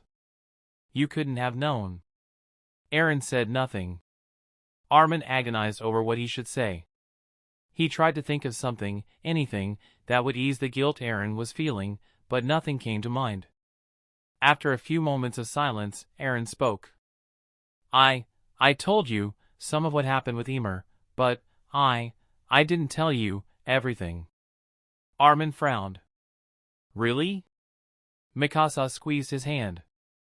You don't have to tell us if you don't want to. Eren swallowed nervously. It involves coming clean about something I've been hiding from you for years. But I think both of you deserve to know the truth. And so Armin and Mikasa remained quiet as Eren told them everything. He told him about the first timeline. He told them about their original cadet training, the battle at Trost, the disastrous 57th expedition, and finally capturing Annie after so much hardship and sacrifice. He told them about the Beast Titan's incursion at Rigako, about Reiner and Bertolt revealing their true colors, their failed attempt to kidnap him, and the first time he used the Founding Titan's power. He told them about the Scouts' conflict with the government, what happened in the Crystal Cave between himself and Historia, how they took down Rodrice's Titan and secured the new regime's control over the walls. He told them how they prepared to take back Wall Maria, how the Battle of Shiganshina unfolded and ended with a pyrrhic victory for the Scouts, how Erwin died and Armin gained the Colossal Titan, how they reached the basement and learned the truth about the outside world. And he told them what happened at the ceremony after the battle, how he kissed Historia's hand, ended up in the paths, and was given the chance to go back in time and do everything all over again. When he finally finished, his voice was slightly hoarse from all the talking he'd done, and Armin and Mikasa were stunned by what he had revealed. Eren watched them nervously. I know it sounds a little crazy, but I believe you, Eren. Armin said firmly. It does explain a lot. And, to be honest, we've been suspecting that something like this might have been the truth for quite some time now. Really? Eren exclaimed in surprise. But you never said anything. Armin shrugged half-heartedly. I wasn't sure, and while I had some misgivings, overall I felt that I could trust you, and that when you were ready you'd tell us the truth. Heh. Eren chuckled weakly. You really are the smart one, aren't you? Mikasa squeezed his hand again. Eren, I'm so sorry you had to go through all that. But, overall, things are better for our people, for us, than they were in the original timeline, right? Eren nodded dismally. Yes. But the cost, I'm incredibly grateful to Ymir for giving me this opportunity. But, I never wanted her to do that on my behalf. Knowing how many people must have died to secure our freedom, even if it means we'll never be attacked again. Armin smiled bitterly. Well, she's a goddess, right? The struggles of us mortals must not be as pressing for her anymore, so she probably didn't think much of wiping the slate clean for the benefit of the people she'd taken an interest in. Especially since it sounds like she's been hopping from one timeline to the next, seeing how things will play out each time for her own amusement.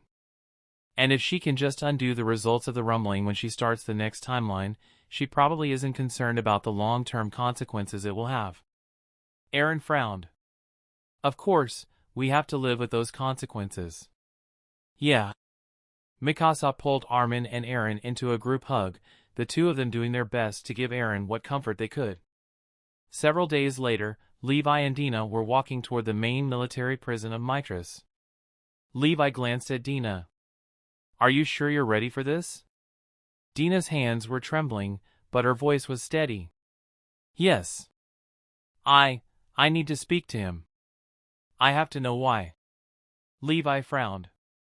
Eren already told us what Zeke's true goal was. He was planning to dash. I know. But I want to hear it from him. I want to understand. Levi awkwardly placed a hand on her shoulder. None of what happened was your fault. Dina shook her head. I know. But he's still my son. Levi removed the hand. Okay. They then entered the building and made their way to the front desk. One of the MPs stationed there that day looked up. Captain Levi. Lady Dina. How can I help you? We're here to see Zeke. Levi said shortly. The MP's face fell. Ah. Well, I'm afraid visiting him isn't going to be possible. Dina gasped. What? Levi's eyes narrowed. Why not? He's dead. Dina stumbled backwards, and Levi gently caught her before she could fall. He looked sharply at the MP. What happened? We're not entirely sure yet, but he was in the same cell as Yelena. It looks like they both killed themselves last night, though we will be doing a full inquiry. I see. Their reason for coming now gone, Levi and Dina slowly exited the building. Zeke! Dina whispered. Without warning she began to sob against Levi, who did what he could to comfort her. He scowled. Damn it. There was a whole lot I wanted to say to that idiot, but... Annie walked out of the courthouse with Armin by her side, still slightly stunned by the results of her hearing. While her past crimes against Paradis were by no means forgotten, the circumstances around her actions as a child soldier had been taken into account, as was the help she had given to them when she betrayed Zeke. With these things in mind, and also factoring in the disappearance of the outside world and the end of the Titan powers, Annie was pardoned and given her freedom. Armin smiled at her. I told you they would be lenient. I'm honestly surprised it went as well as it did. She glanced at him. Though I'm guessing you may have pulled a few strings to get them to go easy on me. Armin grinned sheepishly. Well, maybe. Still, I told you I'd do what I could to protect you. Annie shook her head. I thought it was all over. With my time running out with the curse, I figured saving you would be the last major thing I got to do in my life. Instead, you have your whole life ahead of you. Armin murmured. You don't have to worry about the past catching up to you anymore. Annie came to a halt. Well, I don't think that's quite true. Armin looked up and saw Jean, Marco, and Marlo standing nearby, their expressions serious. Marlo stepped forward. We didn't get a chance to really talk before, but you killed Hitch. Annie winced. Yes. Without warning, Marlowe punched her in the face, causing her to stumble back with a bloody nose. Armin caught her, while Jean and Marco ran up next to Marlowe just in case they needed to restrain him. Marlowe made no further attempts to attack Annie, however, and the two of them just stared at each other silently. "I'm grateful to you for saving us," Marlowe said quietly. "Given what Zeke was trying to do, we owe you quite a debt for ruining his plans. But don't think we'll ever forget the blood you have on your hands." Marlowe walked away, with Jean and Marco following him after throwing Annie apologetic looks. Armin handed Annie a handkerchief. "You okay?" "Yeah, I'll be fine," she said thickly as she held the cloth to her nose. They resumed their walk, this time an uneasy silence settling down between them. Annie couldn't blame Marlowe for being angry at her. He had a right to be. And while she didn't exactly regret her actions, she wasn't quite so sure that she had done the right thing anymore. After all, by betraying Zeke, she had indirectly led to the outside world being destroyed, something that she knew would haunt her for the rest of her days. But in the end, all she could do was move on and do her best to live with the choices she had made. She silently took Armin's hand, and their fingers interlaced. As the years passed, things settled down on Paradis Island into a relative peace. With some help from the volunteer soldiers who had come from the world outside of the island, the government of Paradis slowly but surely began to incorporate elements of a republic, based on a democratic system that ancient Marley had had during its golden age before Eldia conquered it at the dawn of the Titan era. With her role as queen reduced almost entirely to a figurehead, Historia and Ymir were free to live their lives as they wanted, and were very happy together. Mikasa did everything she could to comfort and support Eren, and in time he was able to move on, though he could never truly forgive himself for the role he had played in the end of the world. They had 2 children that they named Faye and Hannes, and spent the rest of their lives together. After courting for a few years, Annie and Armin ended up getting married, and together they had one blonde-haired boy that they named Bertolt. After several years, Levi and Dina also ended up getting married, and they had one daughter together that they named Isabel. After they got married, Levi retired from the military and opened up his own tea shop, though he would check in on the well-being of his former comrades from time to time. Connie and Sasha remained in the Scouts and eventually got married as well. They were among the first Scouts who would go on expeditions many years later to explore the outside world to see what had become of it. These expeditions were fairly rare, though, as the island had all of the resources they needed, and everywhere they went outside the island they found countless morbid reminders of the global genocide that had wiped out every other human civilization on the planet. Hang in particular found these expeditions to be equal parts fascinating and disquieting. It was always exciting to explore new lands and find new things, but knowing the dark truth of what had happened was extremely unsettling. It was easy to forget if one lived out one's life solely on the island, but for those who ventured beyond it was unavoidable. She knew that with time the wounds of the past would heal, but they would never go away completely. They had won their happy ending, but the price others had paid had been far too steep. She could only hope that somewhere out there, in another time, in another world, they had been able to come to a resolution without such a high toll. That's the end of this tale. Thank you for watching. Check out my other stories here, and peace.